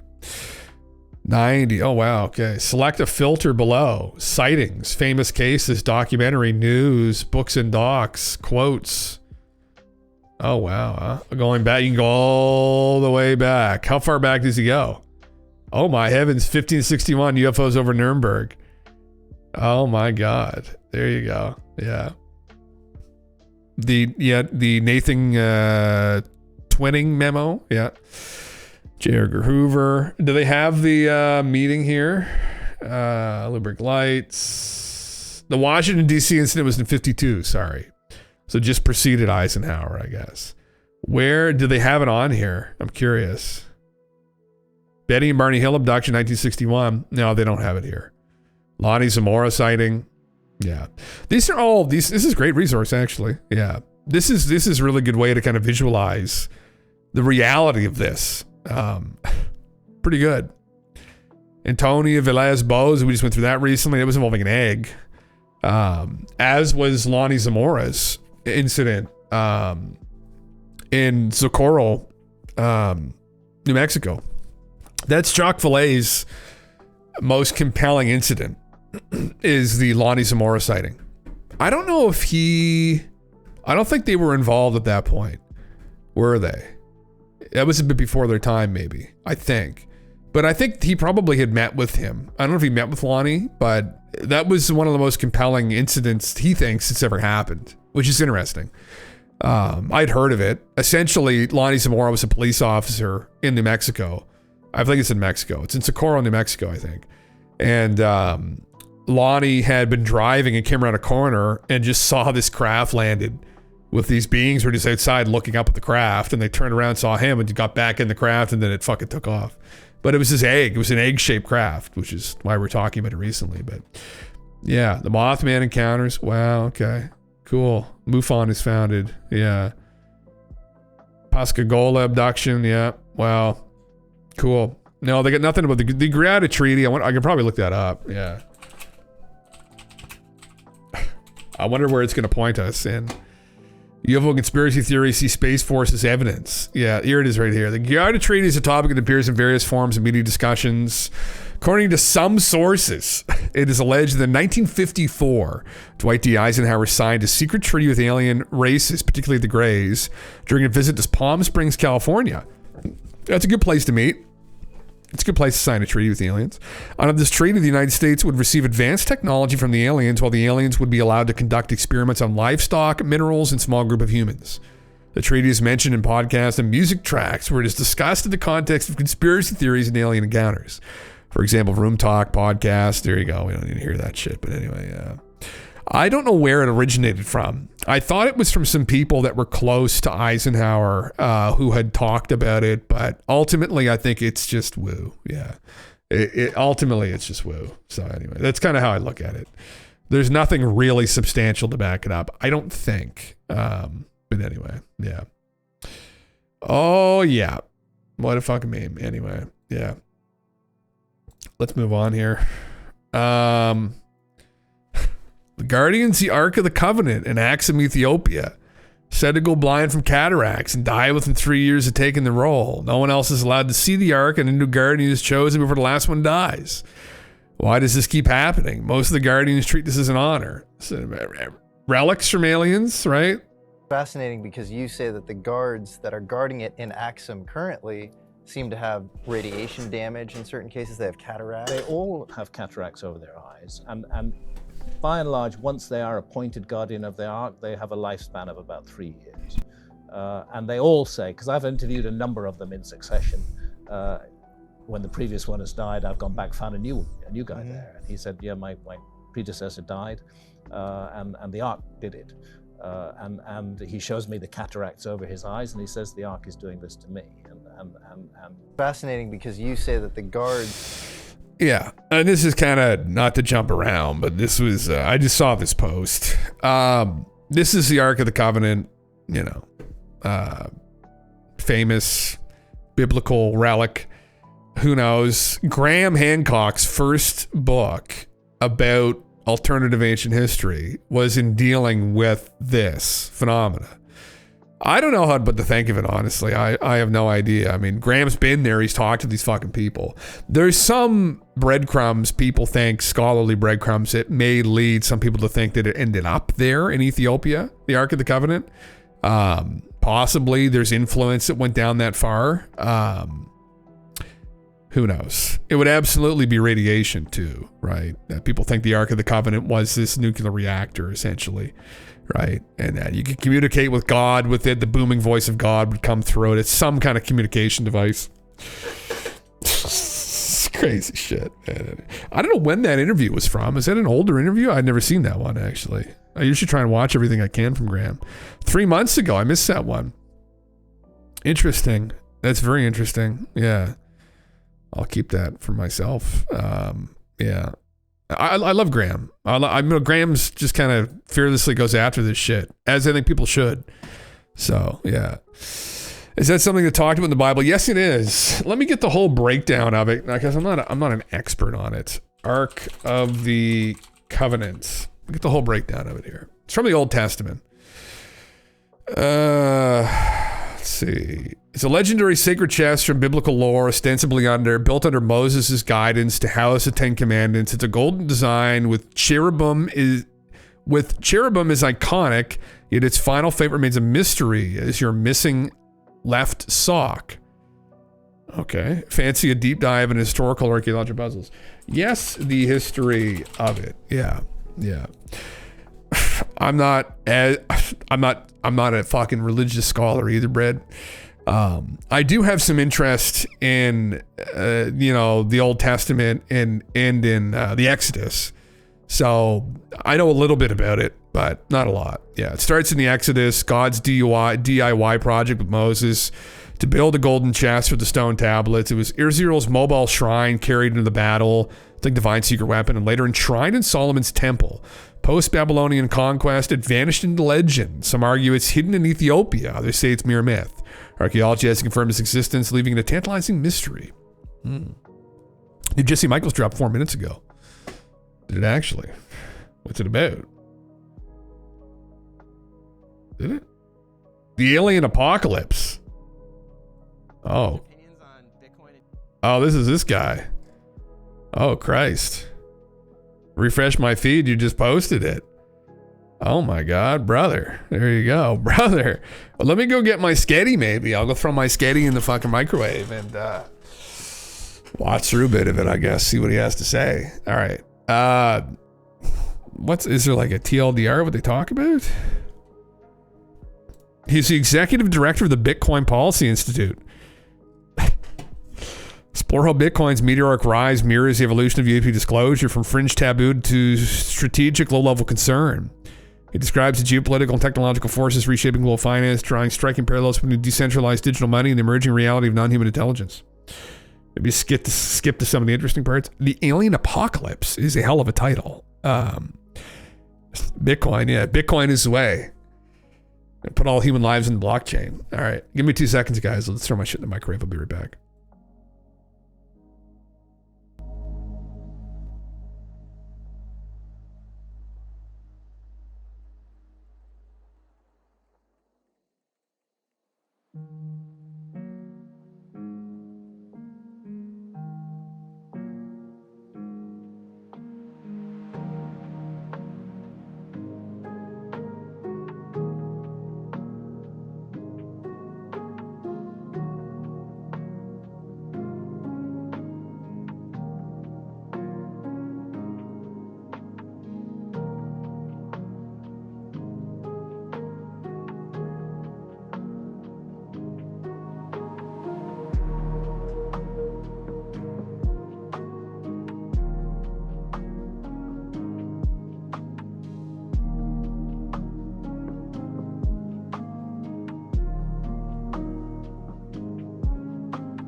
Sadude's bread. Thank you, sir.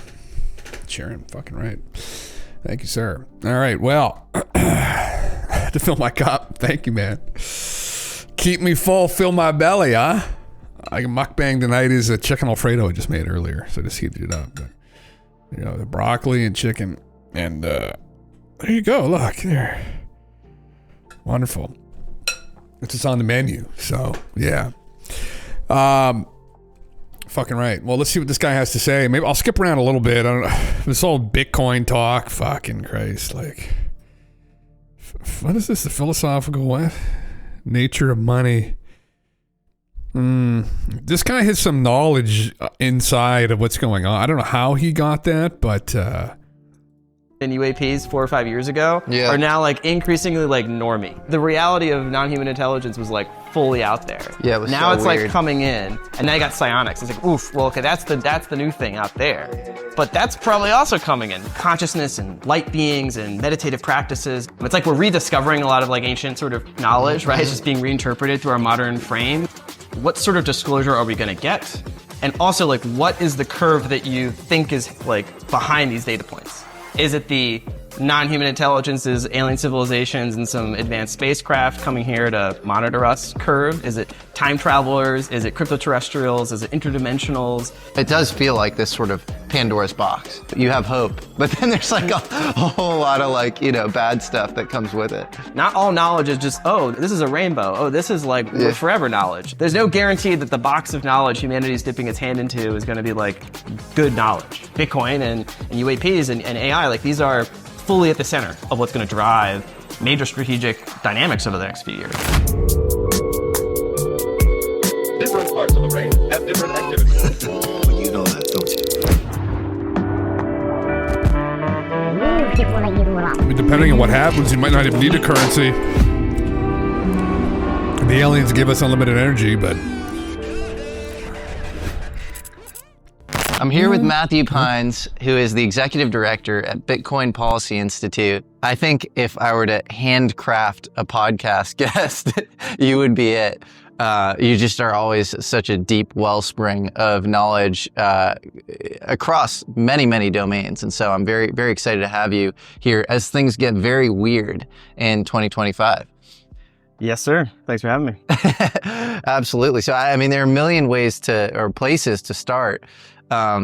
Maybe, you know, the one thing I was sort of kicking myself for not talking to you about after our last podcast was Bitcoin. And now you're at the Bitcoin Policy Institute. So where do you think we go from here? There are chatters of a strategic reserve. You know, obviously Trump has, you know, made promises on this front. He, you know, was in Nashville at the Bitcoin conference earlier last year rather. And yeah, where do we go from here? I guess I'll step back and maybe to bridge maybe most of your audience, right, from the UAP community to the Bitcoin side of things. It's some like ironic and maybe not so ironic similarities between the evolution of Bitcoin as like a sociological phenomenon and how it sort of played a role in our politics and our sort of and the zeitgeist as a symptom of maybe what are these other dynamics taking place, right, in our society, and then the similar sort of evolution of UAPs. Like they were both on the sort of fringes of what's considered acceptable, considered taboo in their respective domains. Like if you're a financial advisor, 5-6 years ago, it was just anathema to even talk about Bitcoin as a serious investment opportunity, right? And the folks that were attracted to it tend to be sort of heterodox thinkers, folks that didn't necessarily trust in institutional authority, had a much higher risk tolerance, or had a much higher degree of confidence in a particular vision of the future, right? And so the Bitcoin culture that got started has this sort of phenomenology is almost of like a cult religion, right? Mm-hmm. It's got this sort of founding figure that sort of gifts this protocol to the true believers who have sort of formed this eschatological vision around it, right? Sort of hyper-Bitcoinization. They were sort of an outgroup. They were kind of, not the normal sort of folks that went through a traditional sort of meritocratic professional track. for whatever reason in their background, they were attracted to this idea of sort of an open monetary network, and so they sort of went in, and it formed this sort of unique culture, and it has Bitcoin podcasts, it has Bitcoin conferences and influencers, and as social media has developed, Bitcoin has become this this own community, right? And then as Bitcoin became more and more of an adopted asset as the network grew, it obviously grew in total market value. And then it became much more of a political force. And then politicians started to get engaged, and there started to be like a regulatory conversation that was triggered around Bitcoin and the broader digital asset space. And so the sort of the Bitcoin like concept sort of went from total fringe, heterodox, somewhat taboo topic, and it's sort of been on this trajectory towards, inside the Overton window. And now you have essentially President of the United States saying he wants America to be, the crypto capital of the world, right? So that is a kind of remarkable evolution for something to go through in a relatively short period of time.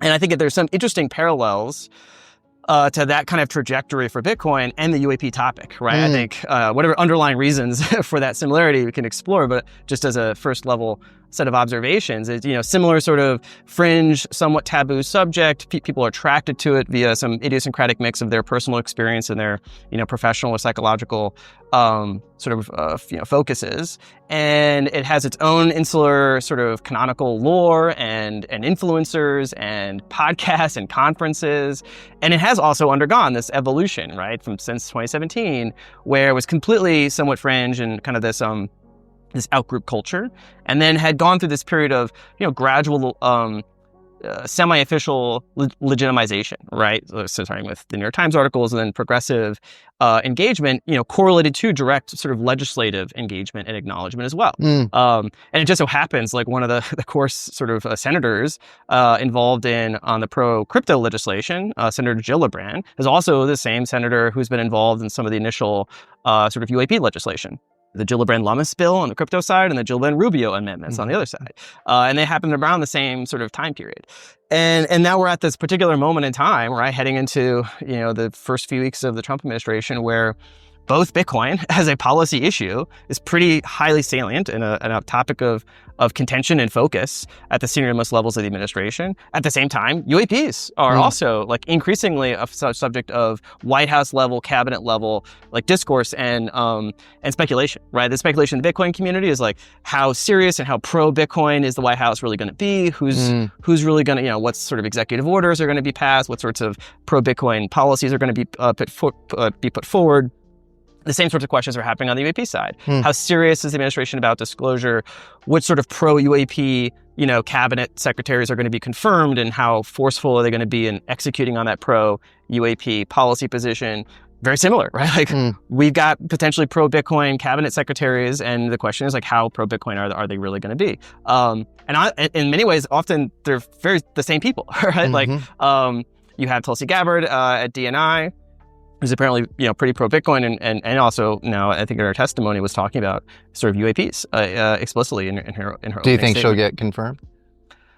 I don't know. I'm not an expert in handicapping the Senate. I don't know.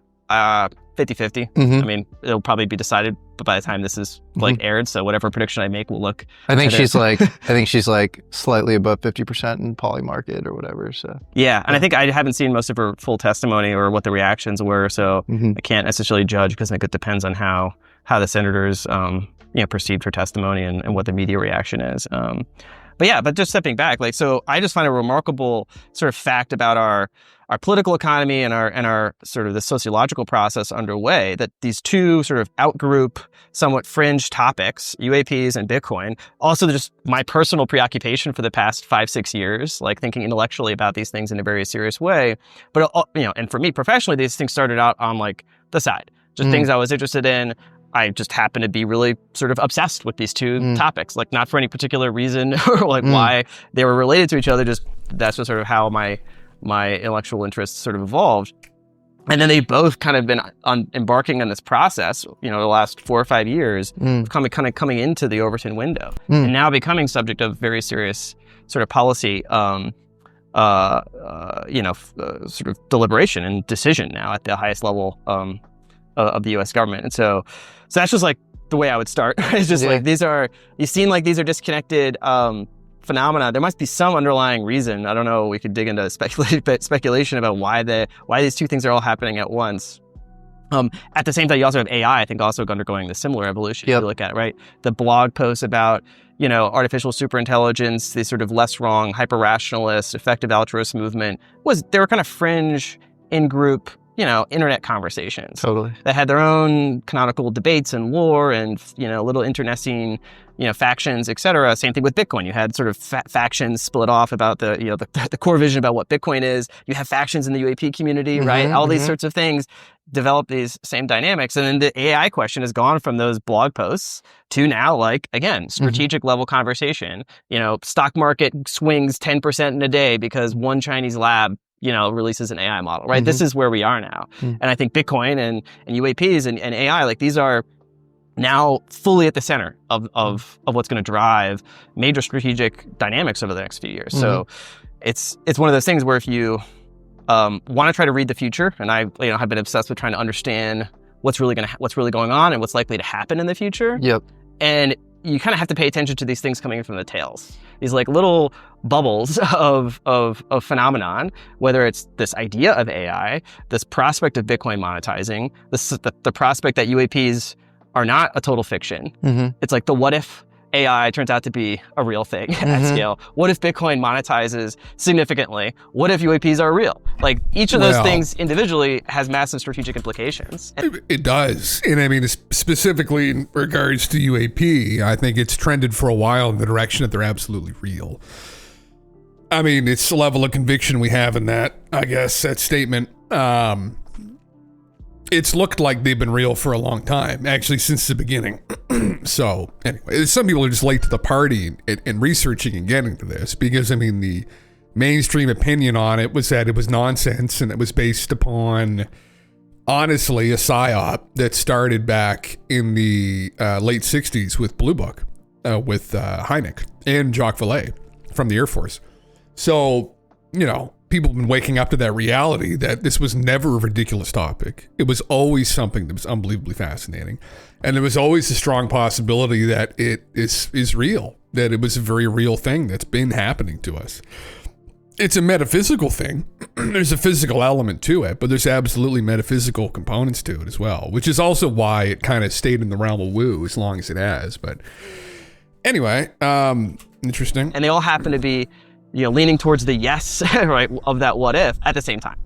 And that's what I think is a strategic change that a lot of people that are maybe embedded in a set of mental models that they anchored 5, 10, 15 years ago are just not well positioned to keep track of and then to anticipate the changes that might be coming in the next few years. Yeah, it's almost like if the total energy of the system equals potential energy plus kinetic energy, all of those things have huge potential energy buildups. And it's just, it's unclear how exactly it pans out, or, not to mix physics analogies, but how the wave function collapses or whatever. But there's sort of, a lot of possibilities with these things. And it's almost like, the history of the last 50 or so years has been the history of successive bubbles. And like in the 70s, you could say real growth really started to slow. 80s and 90s was kind of like, financial deregulation bubble. Early 2000s, you had the real estate bubble, globalization bubble or whatever with NAFTA, maybe in between those two. And then in 08 was this big watershed moment. And then 09, Bitcoin, you read Satoshi's white paper and it's this they're sort of gambling with our, our sovereignty. Satoshi seems like this very kind of, anti Wall Street, anti, big finance, and you had Occupy Wall Street at that time as well. And so this is a weird way to put it, but it's almost like the last bubble is always the money bubble. And so Bitcoin is an arbitrage against the money bubble. And maybe the real last bubble is the reality bubble. And UFOs are somehow that's bursting, and that's why UFOs are just, this, they're not, some deeper ontology, but they're the first thing to peek its head out, once the reality bubble starts to sort of dissolve. I say that a lot too. It's a hard thing when you're riffing on shit. Like you don't realize you're talking like that. Like it's so hard to break into that fucking loop. Yeah, they're cool plants. Yeah. That's an interesting point though, Jesse. Yeah. It's the end game. I think any way we want to cut it. I think the UAPs are the end game when it gets down to understanding, but the fundamental nature of reality. And asking questions as well. So philosophically, I mean, are we alone? What happens when we die? I placing a bet that those two things get answered together. If we reach out and have conversations with these more advanced beings. Who the fuck was that guy recently?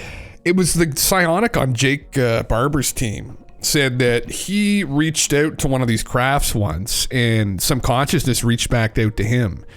And he asked it a couple questions. And it told him, he asked, the first question he asked was, where are you from? And they said, to make it simple for you to understand, effectively from the other side, from the afterlife. He said, oh, crazy thing to think about. Yeah. The end game so far, brother. There you go. So it's extremely interesting. And it would make sense when you think about it logically that these beings have conquered, faster than light travel. We're pretty close right now. We're at the precipice of starting to pick apart what reality really might be.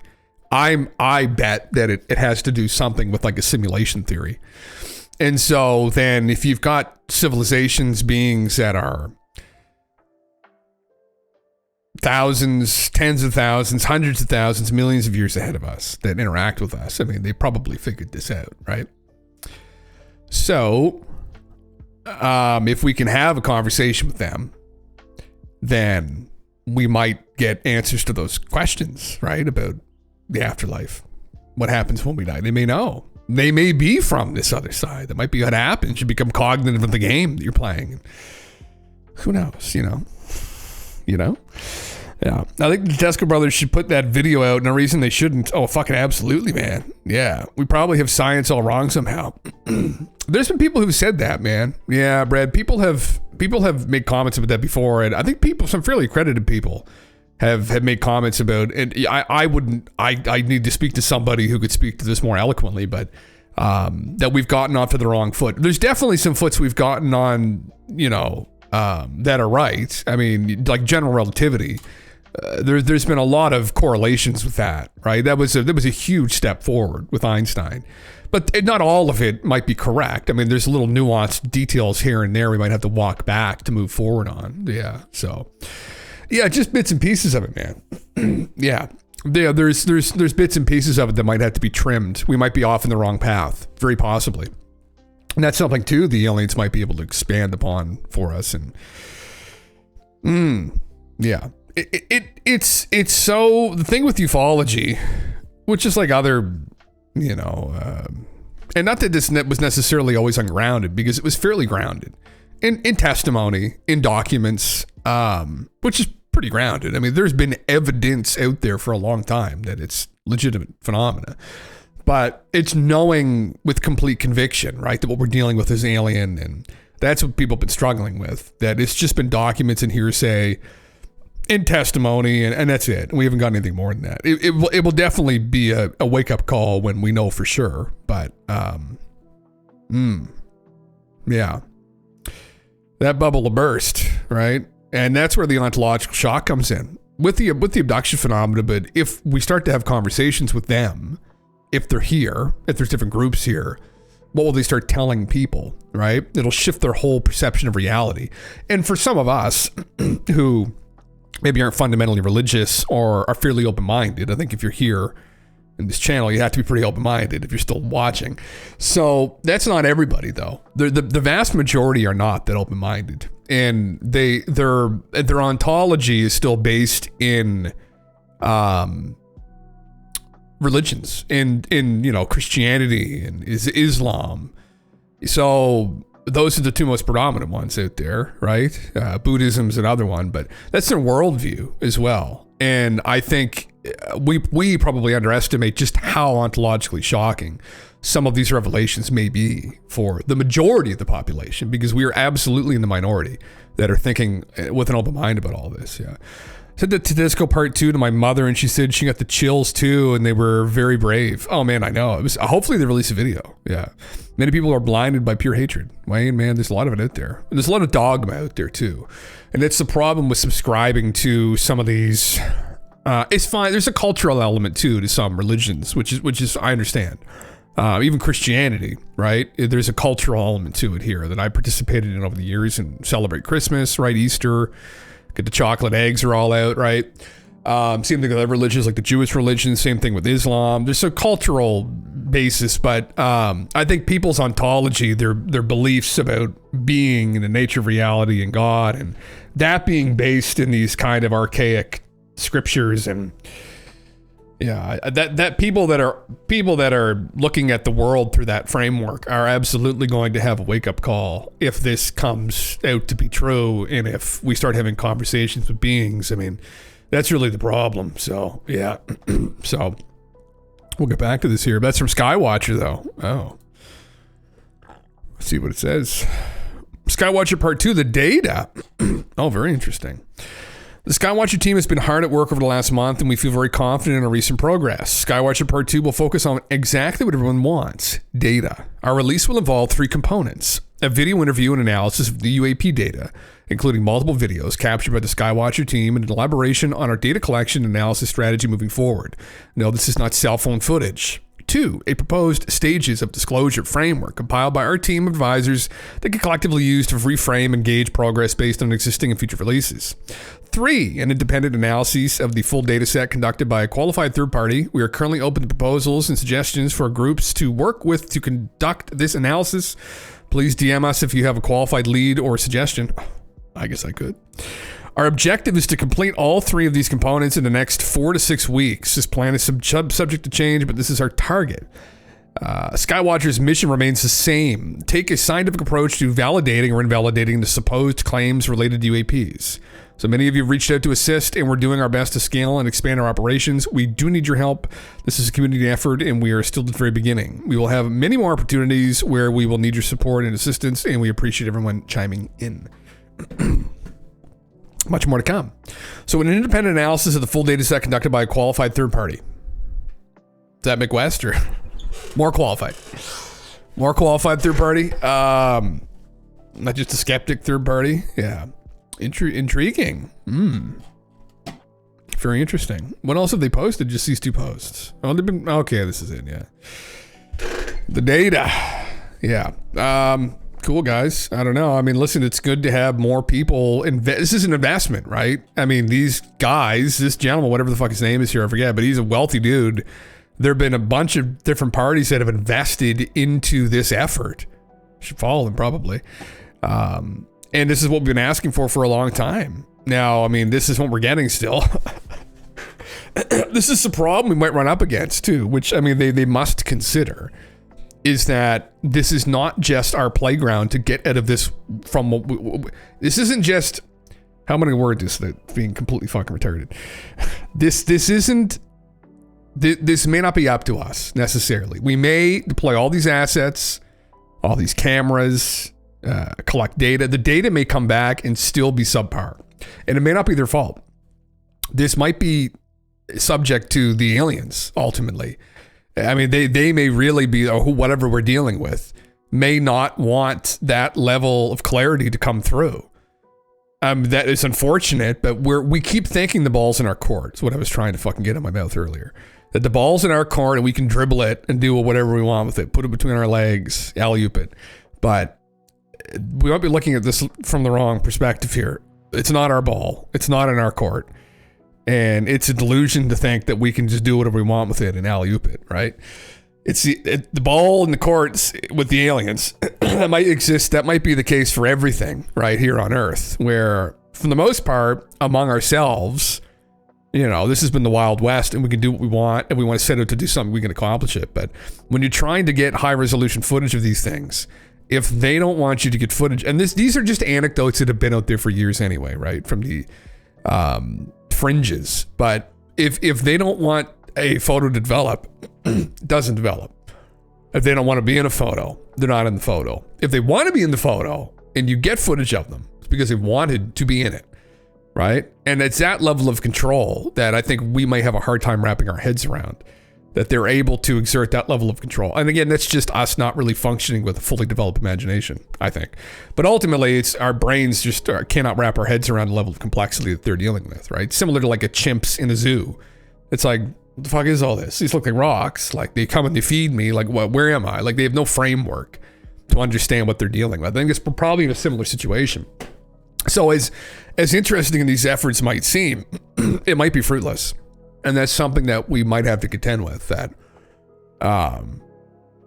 we just got to ask fucking Daddy Skinny Bob for the fruit, right? We got to beg him. Say, why aren't you giving us the fruit, right? We've been shaking on this tree. Where's the fucking bananas or coconuts? We're not getting any. That'd be very sad, especially with what's gone on recently and the level of disclosure that we've had and the risk people have taken. If they decide not to play ball, then we don't play ball because it's not our ball. So that's why I look at it. Ultimately, I think the ball has always been in their, whoever they are, I don't claim to know, it's in their court strictly. And these efforts could still be important because they could be waiting on this as well. There could be a revelation through Skywatchers because they may be deemed that they're worthy of having high resolution capture. It could all change literally in 6 weeks if they go out with all of this data collection. And that egg that flew by at fucking Mach 35 last time and they couldn't even get on camera just stops right in front of the camera, right? High resolution capture, boom, it's done, right? That's all it would take. So how do you facilitate that? I mean, really, as much as the psionic thing's a meme, if there's something to that, try it. Keep trying it. Keep putting your thing out there in the thing, you know? Do it. Fuck it, just do it. Anyway, have they updated their website or is it still the same thing? It's just look up, stay in the know. Interesting. Yeah. I desperately want this mysterious element to wane like everybody else. I mean, the element of doubt has to wane at some point. And there would be no greater opportunity than to allow it to wane with the Skywatcher team because they've got the resources to prove this definitively. If they have a high resolution capture, they can provide more than just video. They can provide a bunch of other data that the object actually appeared in the sky, which is also extremely valuable because Jim Bob getting his iPhone out and seeing Skinny Bob fly by in his disc. I mean, nowadays with the age of the advent of AI, we're going to need more resources than that to know definitively that what we're looking at here is not just some kind of a faked video. So anyway, yeah, very intriguing. Very intriguing. I'm curious as to, this is interesting talking about money. Is he going to talk about something here that's like a bit spicier? I'm just curious.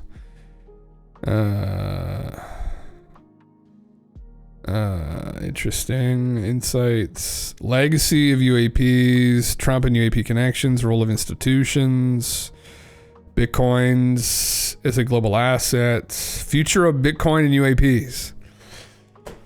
Yeah. I don't know. I mean, realistically, that is going to be the future, but not that there's arguments against these egalitarian, like utopian societies.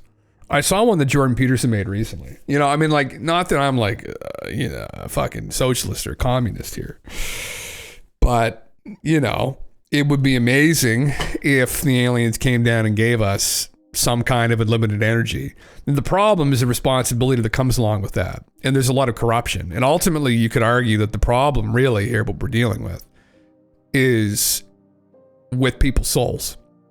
However you want to take that, right? Metaphysically or, but it's really the issue is that we've got people here that are just corrupted individuals that just take and take and take, and they could give a fuck about giving anything to anyone else. They have this service to self mentality, which needs to shift. And if you look at all the spiritualism, really from across the globe, I mean, there's this narrative of leading this service to other lifestyle, that's the path to the good, That's the virtuous life, right? Ultimately, for everyone. And what will it take to awaken that in everyone? I mean, you can't just come down. The aliens can't just come down and give us unlimited free energy if it's something that can be weaponized, right? You'd have people weaponizing it instantly. So you have to change people's fundamental nature. Not everyone, but a group of particular people's fundamental nature, whoever these people are. They're at the helm, sailing the ships of state here in the West. And that's a harder thing to figure out, you know? Yeah, here's an argument, it's never worked ever. Well, yeah, man. Yeah, perhaps when we finally enter the age of Aquarius and everyone's consciousness is raised higher, then we can have the utopia. Well, man, and you know, yeah, one thing that often wakes me up is the absolute terror of chaos. Scary shit and nearly dying often changes people. Well, man, and we can get into the alien apocalypse. Yeah. Not that we are anything, but I think we should listen to Peterson every here and there. Yeah, that is very positive, Wayne. Yeah, it is, man. Yeah. Oh, but Jordan's very wise. Yeah, I definitely. He's one of the leading intellectuals on planet Earth right now. I don't agree with him on everything, but I respect his wisdom and his discipline as an intellectual. Extremely competent, disciplined intellectual. Yeah. Yeah. But that's the thing, Wayne, and that's something that's been out in these spaces for some time, right? Where, and this is the sad part, and I don't really take a lot of this seriously because there's no frame of reference for it. I don't know, but people who claim to have been in communication with the ETs, right?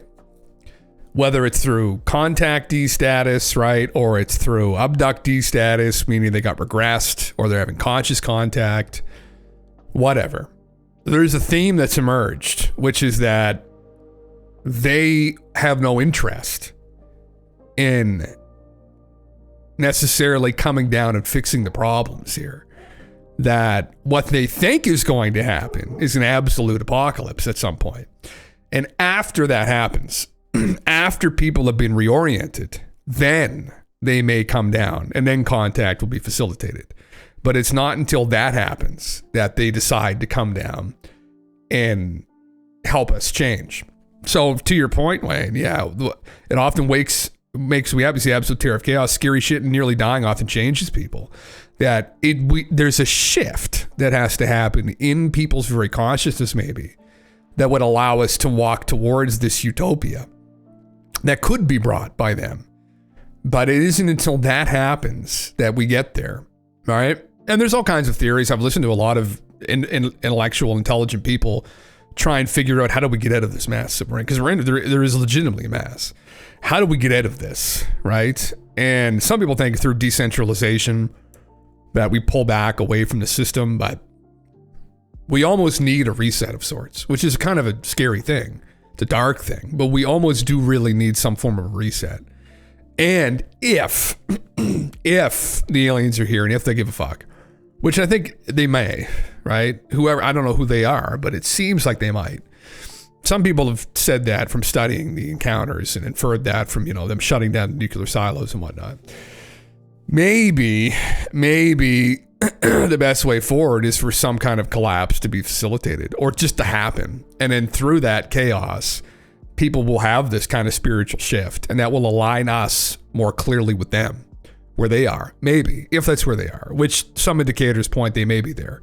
And so when that happens, that's when the reach out really occurs. And if they're looking at civilization now and they're looking at it and thinking and saying, no, right? And that's scary because, we're all living in it. So, yeah.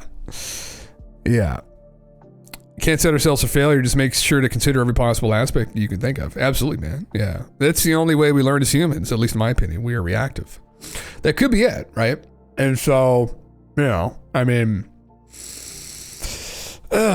an unsettling thing to think about, but it's something that's been talked about by tons of people in the woo, right? It's contactees, abductees have mentioned this, that's what they think is going to happen, that there's going to be, I don't know what that is or how that happens, right? But at some point, we run out of gas here and things start to collapse. And during that collapse is maybe when they'll be reached out to, and maybe we'll be reached out to. And who knows, it could be people reached out to individually. I mean, who are you as a person too? I mean, it might be how the selection process occurs.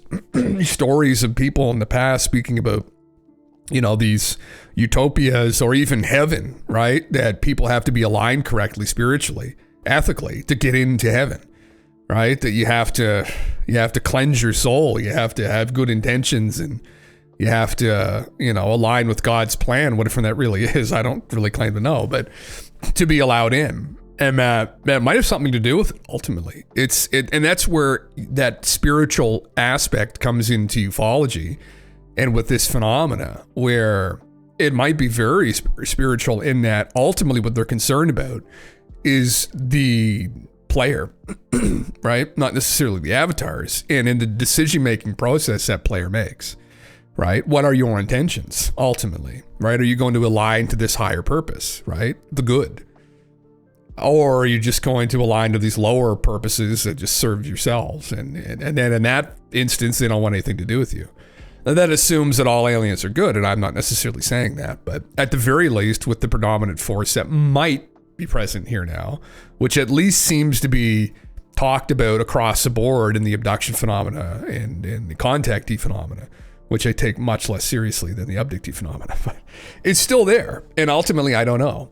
I don't know that they're not talking to aliens. I have no clue, right? But I've observed the trend. So, yeah, I would love for us to move to this place, right, where we can kind of, it's a dream, right? And you be careful with that too, because there's tons of people that have tried to facilitate these utopias on Earth in the past, and it never went well, as we all know. But anyway, yeah. It could be a collective thought, even by aspect of one, if that's what we believe that happens as a collective group. Yeah, I get what you're saying, man. Yeah, it's very powerful. That's the thing, though, guys. Yeah, it could be something that, with enough people put that energy out there, that's something they could respond to, right? And I think the overwhelming majority of people are good. I think ultimately what people want is they want to just live in peace. They're not lusting after power, right? They're for the most part fairly virtuous people. It's just a small minority of psychopaths that have kind of hijacked things and manipulated and rigged the system and orchestrated us into this kind of financial slavery, especially post-COVID. I mean, anyway, yeah. All aliens are bad and need to frig off, brother. Harry, you gonna live with Klaus and eat the bugs? Is that fucking Papa Klaus? Don't talk to the aliens. They do not have your best interests in mind. I have your best interests in mind. It's a bug farm for you to use. You eat the bugs. The bugs are good. Yeah. I remember reading about some big group of Buddhists who got together to lower the crime rate in Chicago or somewhere by meditating with intention. And then that winter it snowed more than ever, which naturally lowered the crime rate. Couldn't find that story again. Holy fuck, man. You never know, right? That's the thing. I mean, yeah. Whether it's the aliens or whatever's on the other side of the simulation, if that's what all this is, might sometimes perk up and listen to that, right? Collectively, if people ask for something, which is why, we just, it's what we don't know, right? We don't know the power of consciousness. We don't know what consciousness is. And people put that idea out there and they facilitate this to happen and they want this to happen. And that's why the conversation's so important, right? That's why I like having these conversations and why I wanted to do this. And I'm glad people, Jesse, have far more resources and discipline than myself are also facilitating this on a much larger scale with 300,000 subscribers. It's having the conversation with people so they become cognitive of it, right? And once they become cognitive of the idea, they start asking the questions, right? And that's the most important thing, ultimately, is they start asking the questions, but what is this? What is all this? What is UFO phenomenon? What is reality? It kind of wakens them up. And then once they become acclimated to this or potential reality, if enough people become acclimated to it and start asking these questions and want this to happen and start facilitating these conversations with other people, that could snowball this. So yeah, the other side of the simulation is to speak, maybe listening. It's a thing, right? It could very well be, man. Yeah, we don't know. And that's when people do things like prayer, right? Prayer. I mean, think they're talking to some entity and we have no idea what we're dealing with here. There could very well be something to that, ultimately. There could be something to the idea of prayer, putting out good intentions, and there could be some things listening to all this. We have no idea, right? Who knows? Yeah. All is mind, all is one. On a personal level, your attitude directs everything. Absolutely, man. 100% agree with that. Yeah. I think that's really what this all gets back to, right?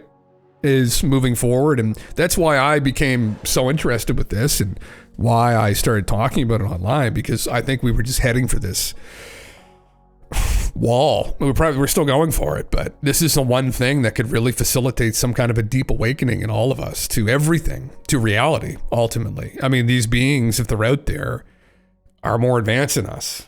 Bar none. I mean, I think just baseline, they're more advanced than us. They've gotten here. We can't do this. So I highly doubt they were going to be spiritually immature. Maybe we don't know though, but from all the anecdotes that you read, if there's truth to any of them, then it definitely points towards them being very mature, right, in all ways.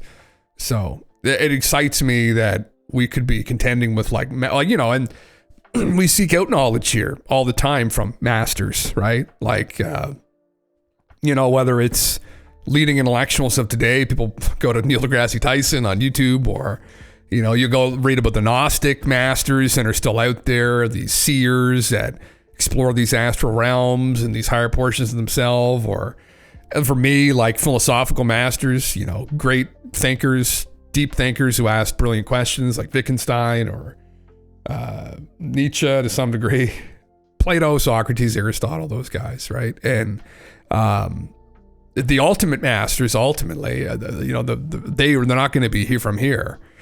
That was what interested. That's why I started watching videos years ago on this, really, because I started thinking, well, Wittgenstein was a smart guy, but he got nothing on Skinny Bob. Skinny Bob's lived through, all those experiences in an ancient race, and they've conquered space travel, and they're a global they're a galactic civilization. I mean, that they would have unbelievable wisdom about reality. So yeah, all is nothing and everything. One makes sense, or doesn't, brother. Yeah, and that that could be where all this goes ultimately.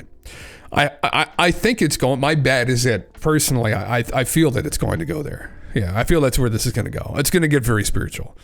Ultimately, I think that's really where this is going to end up. I think it's going to facilitate a great awakening in everyone, and it probably get very woo. So it is what it is, which is why I talk about the woo here all the time, because I think that's what it's going to feel like for a while for people. But yeah, that's what I hope, at least. Maybe it'll have to do with Bitcoin. I don't know. Maybe we'll get rich. But anyway. Be spiritually rich, living in our communes, eating fucking bugs, who the fuck knows? Maybe. But I'm just going through, I don't really know. The Soul's High Adventure. Intriguing. Okay. The nature of this. I don't want to jump around too much, but anyway, I'm seeing. Yeah. He's been on here before, I think. So he doesn't really have any. His background was in the government, I think, though, originally, wasn't it? But he's working with some Bitcoin project now. Yeah. Interesting. Yeah. Well, let me go through some other stuff here. I mean, the little first part was kind of interesting, but yeah. Weirder and weirder. McKenna was right. Yeah, Terrence McKenna, yes. He was right. I think it will get weirder and weirder. But yeah. I'm just waiting for the day now when we hit peak weird, but who knows when that day will actually come.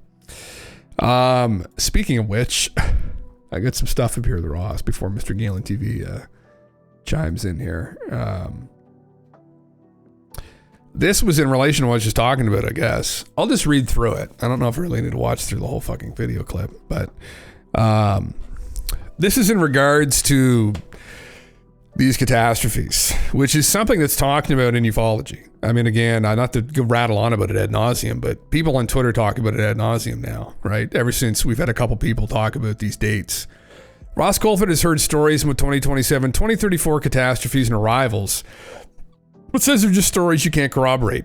He does think the NHI is showing itself to people and prodding or awareness of it, and that the drones are part, but not all of it. I don't know. Simply, I don't know. I've heard 2027. I've heard 2034. I hear stories of catastrophes.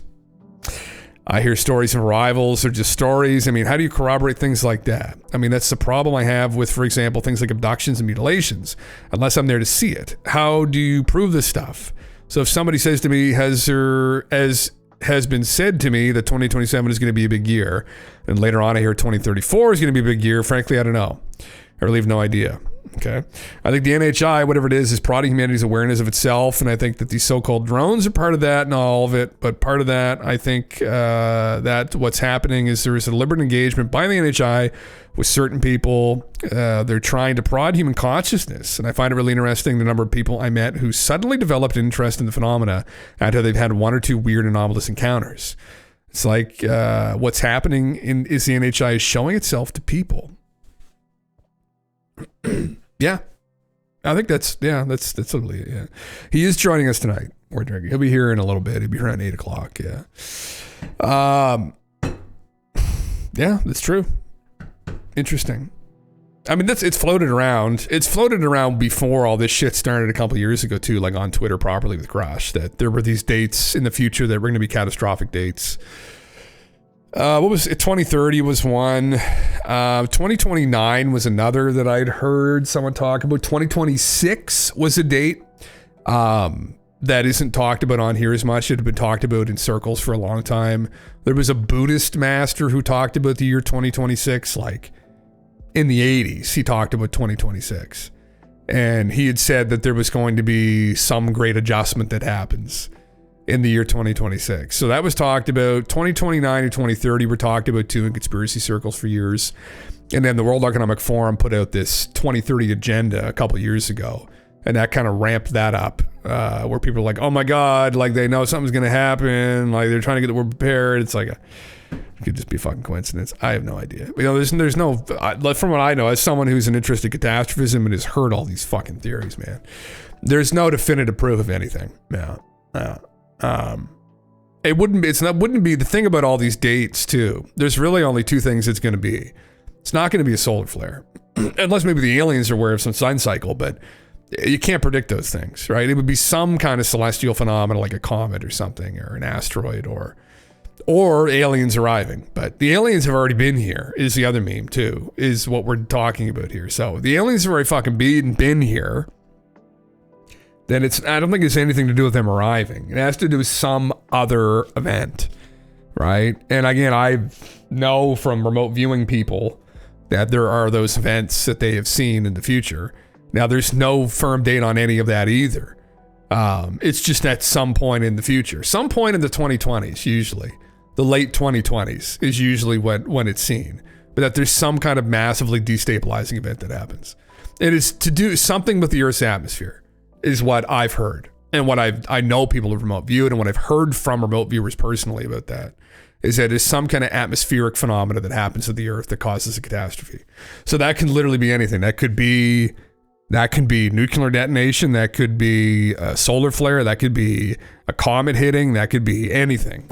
So I have no idea. And like that's obviously not something you fucking go and stake all your savings. You don't bet against the market in fucking 2026, short the market or some shit. Yeah.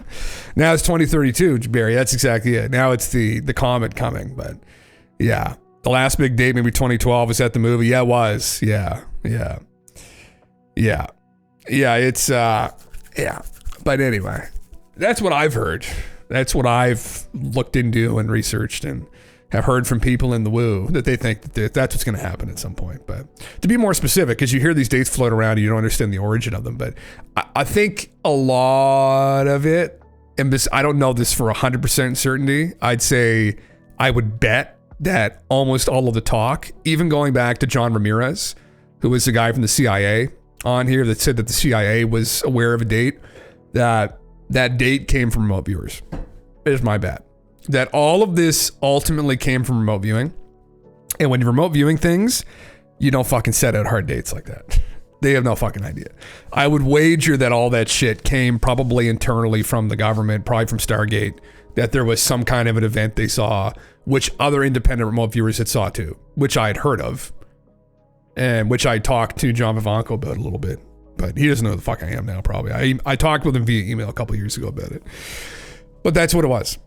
Some kind of, and it was, not to go down this rabbit hole, but it was some kind of celestial phenomena object responsible for it. So there you go. That's it. Yeah. But who the fuck knows, right? At the end of the day. Yeah. Has anyone tried Mandalore yet? My partner has it. Madam Misery has it, War Drinker. Yeah. I had played it. Yeah. It was pretty good. I was back when it was in beta. She bought it, but I enjoyed it. Yeah. Well, I'm feeling so woo, but I know there's something to it. I just don't know what yet. That's kind of the TLDR, man, of it. Yeah. There's absolutely something to it. It's just, what is it? You know, anyone who does it knows that when they see those kinds of dates or they see those kinds of things, they know to be skeptical of them because there's no way to corroborate any of it, right? Even if you go through and connect all the different bits and pieces together in the abduction phenomena that the aliens are telling everyone there's going to be some kind of a catastrophe. You can't worry about that shit unless, and I have in the past worried about it and thought about it, and it doesn't get you anywhere. You're still going to be poor. You play the game while you're here. You have fun while you're here, right? Yeah. It was good, but it's buggy when I played it. Oh, really? Yeah. Oh, fuck. Oh, really? Yeah. It's $50. Oh, shit. Yeah. Yeah. I enjoyed it. I enjoyed playing it. Yeah. Yeah. Yeah. Trying to pay full price for any game. Yeah, man. The games are fucking expensive nowadays, brother. Holy fuck. Yeah. Yeah.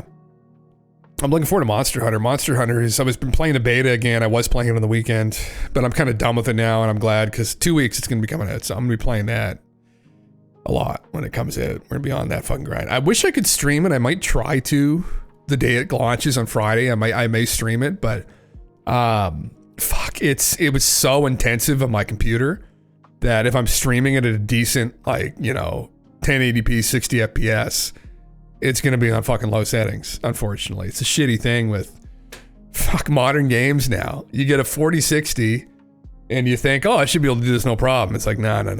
Not how it works now. Yeah. Yeah. That monster I played had no jump and it bothered the fuck into me. Yeah, none of them have a jump. You just roll. It's kind of like, well, actually Dark Souls does have a jump, doesn't it? Yeah.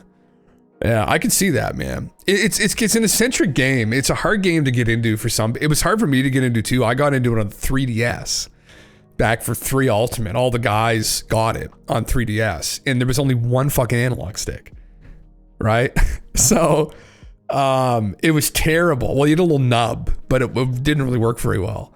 And I remember thinking like, what the fuck? But I fell in love with it. I fell in love with how eccentric the game was, and I just put up with it. But there's definitely a learning curve to it. Yeah, it's not for everybody. Yeah. Yeah, Elden Ring is a dedicated jump. You're right. Yes, it does. Yeah. Oh shit, this guy's old. Yeah. Oh, I am. I'm gonna be 35 pretty soon. Yeah. That was back, that would have been in 2012, actually. I think it came out for the 3DS. That was Monster Hunter 3 Ultimate. And honestly, the first time I ever played it was when I was in high school. So that's 2004 it came out. I rented it from Blockbuster. I forgot this had even happened, but me and old Rescale or Oliki, not whoever name he's going by on here now, in high school, used to talk about it all the time. Back when we were young, like 14 years old in grade 9, because we got it in a demo disc. And when it launched and came out, I played it on the PS2 and fucking hated it. It was so clunky. I forgot I even fucking played it, honestly. And then years later, he reminded me. I said, oh my God, I haven't played this game. I had played this game before. I forgot it was even the game that I dreamed about as a kid. So I did play the first one. I didn't beat it. But I didn't really get into it till 3U. But yeah. Tried it 3DS with Leaky and Jordan. It was too much grinding for me at the time. Definitely give it proper to go when I get my 3DS back. Oh yeah, man. You can get them, honestly, I think I can probably say this on here. I use Citra. I've been playing through 4U on Citra recently on my computer, and I've been actually really loving it. I've been going through it again. I kind of cheated in the game. I gave myself some good gear. I just want to go through like the monsters. Like I don't want to do the grind. I just want to go through the fights. It's not like broken shit, but just I gave myself like G rank gear, and I'm just kind of going through the story again. I just want to have fun with it. So, oh man, do it. Yeah, you can get them all. You can, if you want one, let me know. I can fucking hook you up with one of them. But you can get 3U, 4U, Generations, everything on there. And yeah, I've been playing through on Citra for 4U, and it's been a lot of fun. Yeah, especially with the proper PS4 controller, right? Not a fucking 3DS claw grip fucking setup like the PSPs. The guys used to play on the PSPs too back in the day, And one of my buddies tried to get me into it back in high school on the PSP, and I was like, no, I couldn't do it. Like their claw grip, the way the PSP was set up, you had to do this fucking claw grip to play, and I was like, no, fuck that, man. Like so bad. Like just have carpal tunnel. I remember my hands. We would go over and hang out at Leakey's place, and we'd do these hunts for like 14 hours straight sometimes. Like we'd be there at like 8 in the morning. We'd be there like fucking like at midnight. And I remember at the end of it, my hands were just, I couldn't even fucking move them. They were so crippled. Not conducive to long plays, man. Yeah, fucking terrible. But anyway, now we're in the future. Now we got the controllers. Fucking thank fuck. I got my old PS4 controller still sitting here. Still works great. So it's the Japanese sometimes, right? They're like, this will be a good idea. Put this massive game on a 3DS. No, not a good idea. Terrible idea. Anyway, it is what it is. Yeah, it launches, when is it? February 28th, I think. It's just an off-topic thing. People should definitely check it out. I mean, now the beta's buggy as shit. I hope it runs better than the beta. I'm assuming that it will. When will it come out? I think it's February 28th. Yeah, it's February 28th. So that is a Friday, right? That is not this Friday, but next Friday. I think I'll try and stream it. I think I will stream it on that. The stream may be dog shit, but whatever. I don't usually stream games here, so I don't imagine many people showing up to watch it. So anyway, watch a veteran hunter on his journey. I'll probably be playing it until fucking the early morning, I'm sure. I'll probably be sauteed as well. So yeah, listen, check it out, guys. And you can see if you want to buy it too, but it's going to be really good. Yeah, it's going to be really good. 100%. If anybody's on the fence about it, just get it. It's going to be really good. There's just so much soul in the games. I've played a lot of games over the years.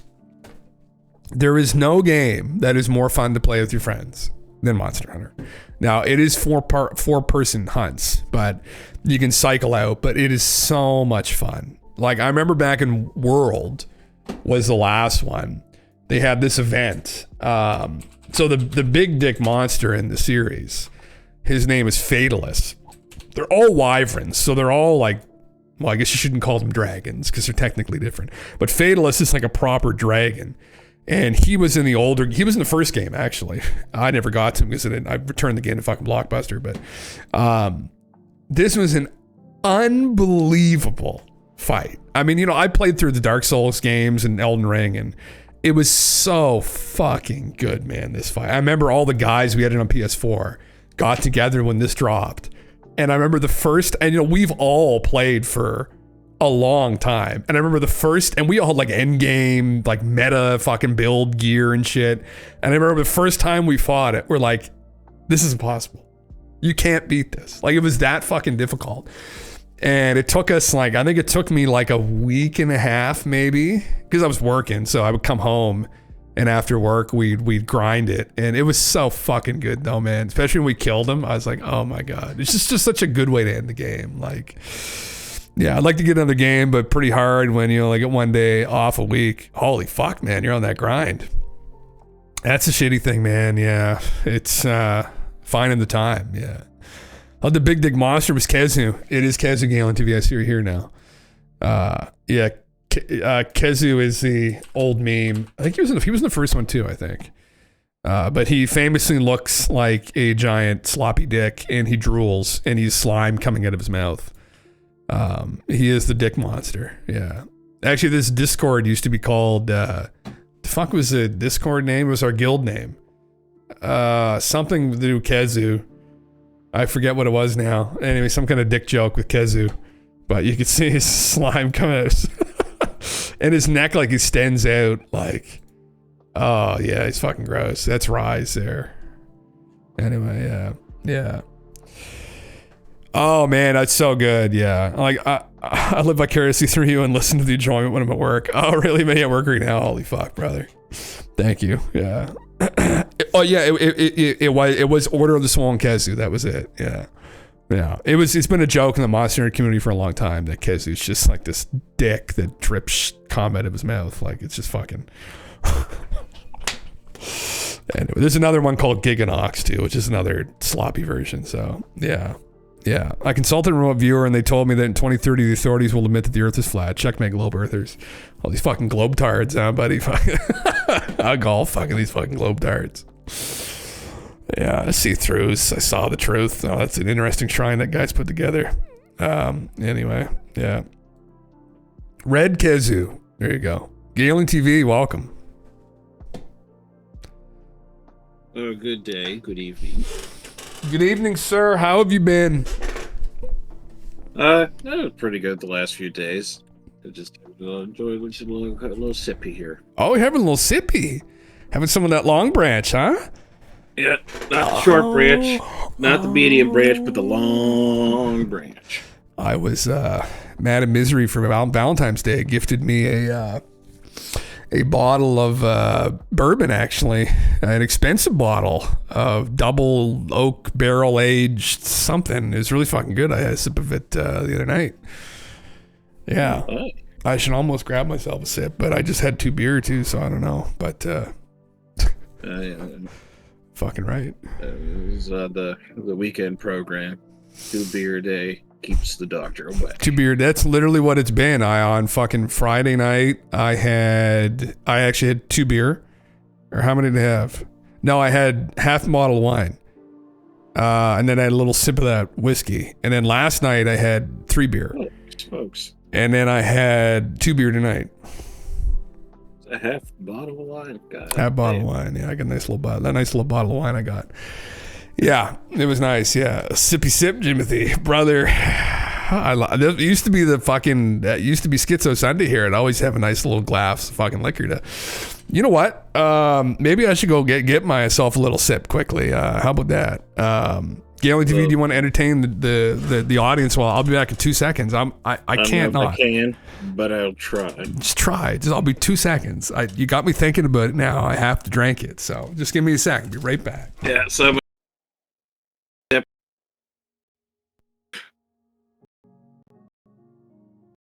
Well, here we are, chat. Here we are, Jim's stream. No Jim Russell, but the guest. I don't know if we have anything particularly exciting going on for tonight.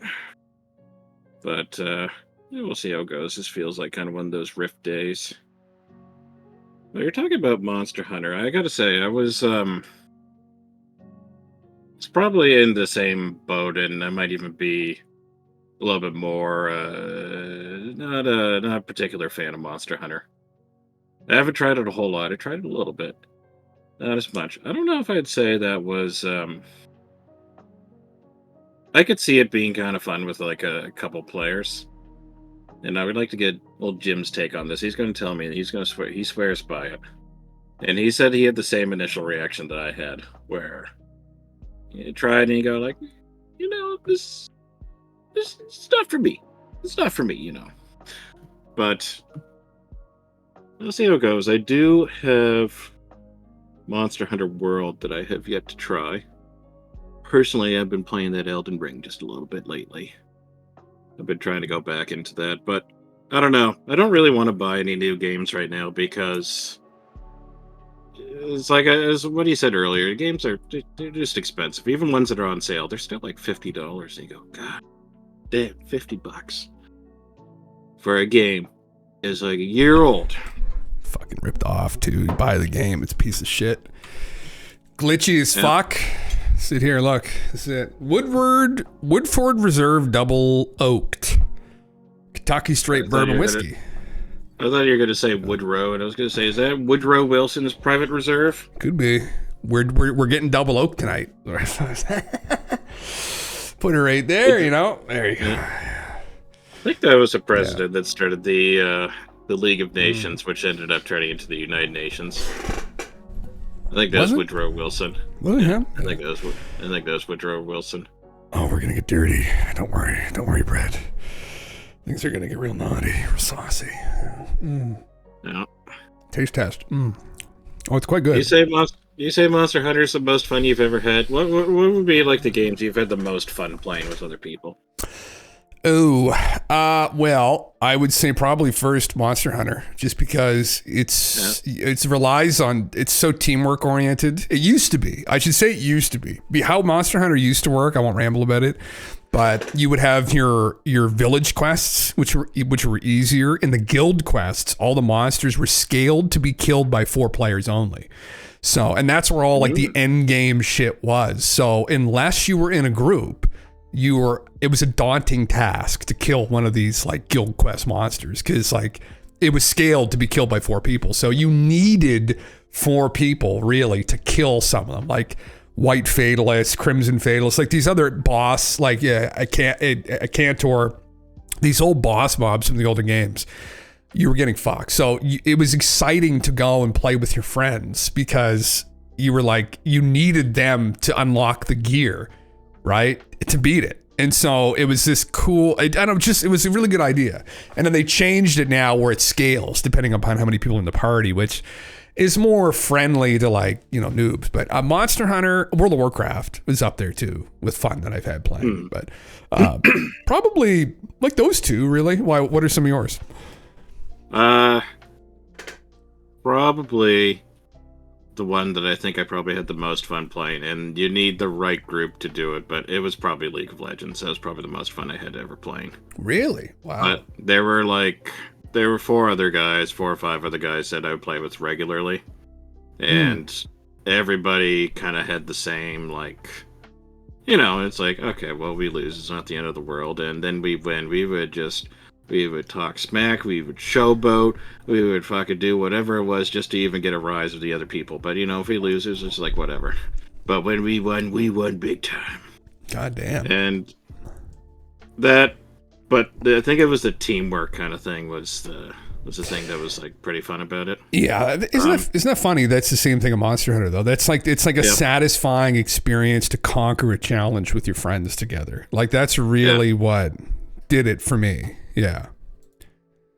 The old days of WoW, I won't really say, like, probably since Warlords of Draenor, multiplayer WoW, I've been kind of like, not really big fan of it, but playing with friends during Burning Crusade, playing with friends during Wrath of the Lich King, hell, even playing with friends during Mist of Pandaria, those were great times. Now, part of that might have been because I was younger. Like, much younger, but... Well, I don't think so, because people are playing Classic WoW. Same kind of idea, right? Where it was more teamwork oriented, like you had to work as a team, like doing Dead Mines, right? I remember doing Dead Mines back during Burning Crusade with people. And, like, you had to even work together at level 19, unless you were, like, a twink, which that word means something different nowadays. But back then, unless your character was twinked, like... You had to work together or you were going to die. Like, it wasn't some easy thing you had to do. Like, it was a challenge. And I think that's really why I loved it. But welcome back, brother. Yeah, we're having some sips here now. We're having some whiskey. Yeah. But anyway, I mean, yeah, man, it's fucking, which is why I like Monster Hunter, because it's kept that alive a little bit, that feeling. It's kind of a good way of looking at it. It's like Classic WoW, where you had to work together to, overcome challenges, but and Monster Hunter still kept that feeling alive to some degree, but it's also a bit different now too. It's a bit easier than it used to be. So did you ever like playing like against your friends?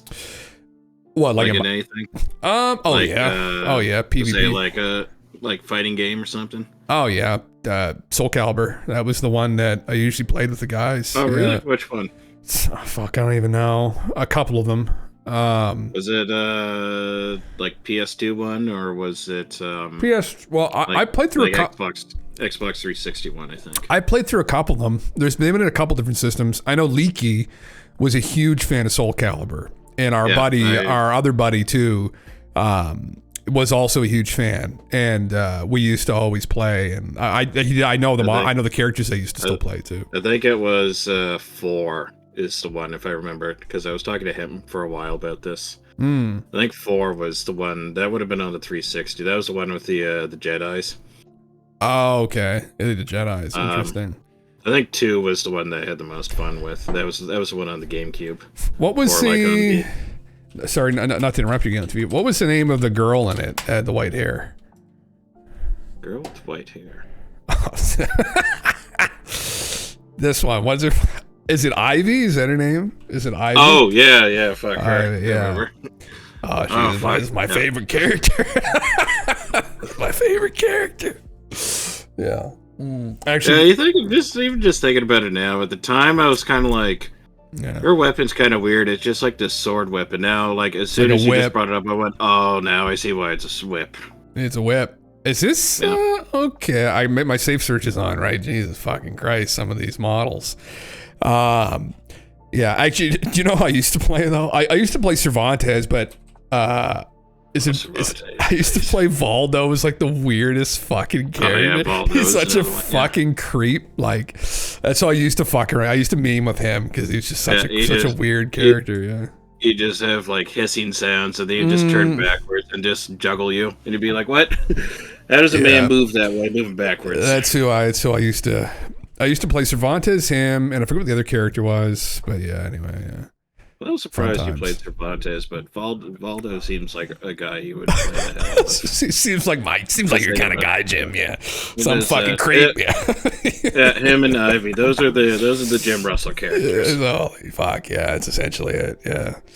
Yeah. I played Nightmare a lot in number 2. Oh, not Nightmare, but it's always Leaky's. Nightmare, and then I played the man that I think, if I remember correctly, I think this is IGN, listed as the gayest video game character of all time, Raphael. Oh, really? Was Raphael the gayest? Really? I think he was listed as from like number. I think he was from number 2. I think he was listed as the gayest character of all time. I thought he was the nunchuck guy. No, that's Maxi. Oh yeah, that's the nunchuck guy. Raphael had like the rapier. Really, he looks like that gay. I would say, Valdo would be more along that fucking those lines. I'd say, yeah. I think in like 4 he was like a lot edgier. But number 2, he was just all like, well then, let us dance. And then he would like, his thing was all about like sidestepping and whatnot. And like parrying. And he'd always go like, oh, touche, ha. Oh my God. He's got that feminine side to him. There's nothing wrong with that, you know? Valdo is a bondage dude. Yeah, he is. Yeah. Creepy dude looking for some skooma with nothing but a gold and a dagger. Yeah. Yeah, that's literally it. Yeah, his daggers. Yeah, it's literally it, man. I guess he is, isn't he? Yeah, that's literally what I roleplay as usually. Fucking I Christ, think that was from a long time ago, and I think that was our guy Harry Calvarium that told me that. I think it was IGN, but I don't know. I know he was voted on some list as like, and I quote, the gayest character. Well, he's a good-looking character, I guess. Like maybe people of that orientation are attracted. I could see that. You know, who was he? What was the samurai's guy's name again? The fuck was his name? Mitsurugi. Oh my fucking God, man! My buddy used to play. He was so fucking good with him too. Like he just parry everything. I was like, oh, I just don't want. Maybe not want to play with him anymore. Every time I was like, I don't want to play with you. I'd only play with him if he was drunk. I was literally the only way I would try to get him drunk if we're playing. I just be like, I can't play against you. Yeah. Oh yeah. I also played the ninja girl in that game. What was her name? Oh yeah. It was Taki. That was it. Taki. Yeah, that's the other one. It's her and Ivy were the two like big ones that I know. Yeah, they were the ones that were just. They were like the goddamn Ned Flanders wearing nothing at all. Jeez. Nothing at all. Nothing at all. The fucking mummy characters. Holy Christ. Yeah. You once get charged with brass knuckles because the sword I owned had a handguard on the hilt. Holy fuck. Yeah. Dear Lord. Yeah, I know. Oh my God. I can't even click on some of these. Those are like, that's unbelievably revealing. Anyway. Actively wearing just like spandex. You gotta be able to move. You gotta be able to move with as a ninja, you know. It's true though. It's really. And she can't help it that she's got those milkers upstairs. You know, that's not her fault. Yeah. Fuck. Yeah. Yeah. Goddamn. Yeah. Well, games. You know, gamer life, cosplay, roleplay. Yeah, that was one. That and Smash. We played Smash a little bit. Actually, that'd be something I'd love to do. Is I still have my GameCube. We still got Smash Melee on it, you know? Do you really? I mean, if that's an artifact, there it's a relic. I was gonna say if you had a Super Nintendo or No, what the fuck am I talking about? N64, that'd be a real fucking relic. But Oh, jeez. Did I tell you what happened to my N64? This is a story.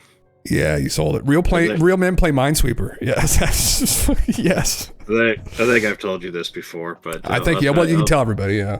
Well, I'll tell everybody else. This is, oh boy. Well, they're a piece of the story I didn't tell. It was the aftermath of it. But anyway, so this is when we were starting to get into like more competitive Magic the Gathering, and this would have been early 2018.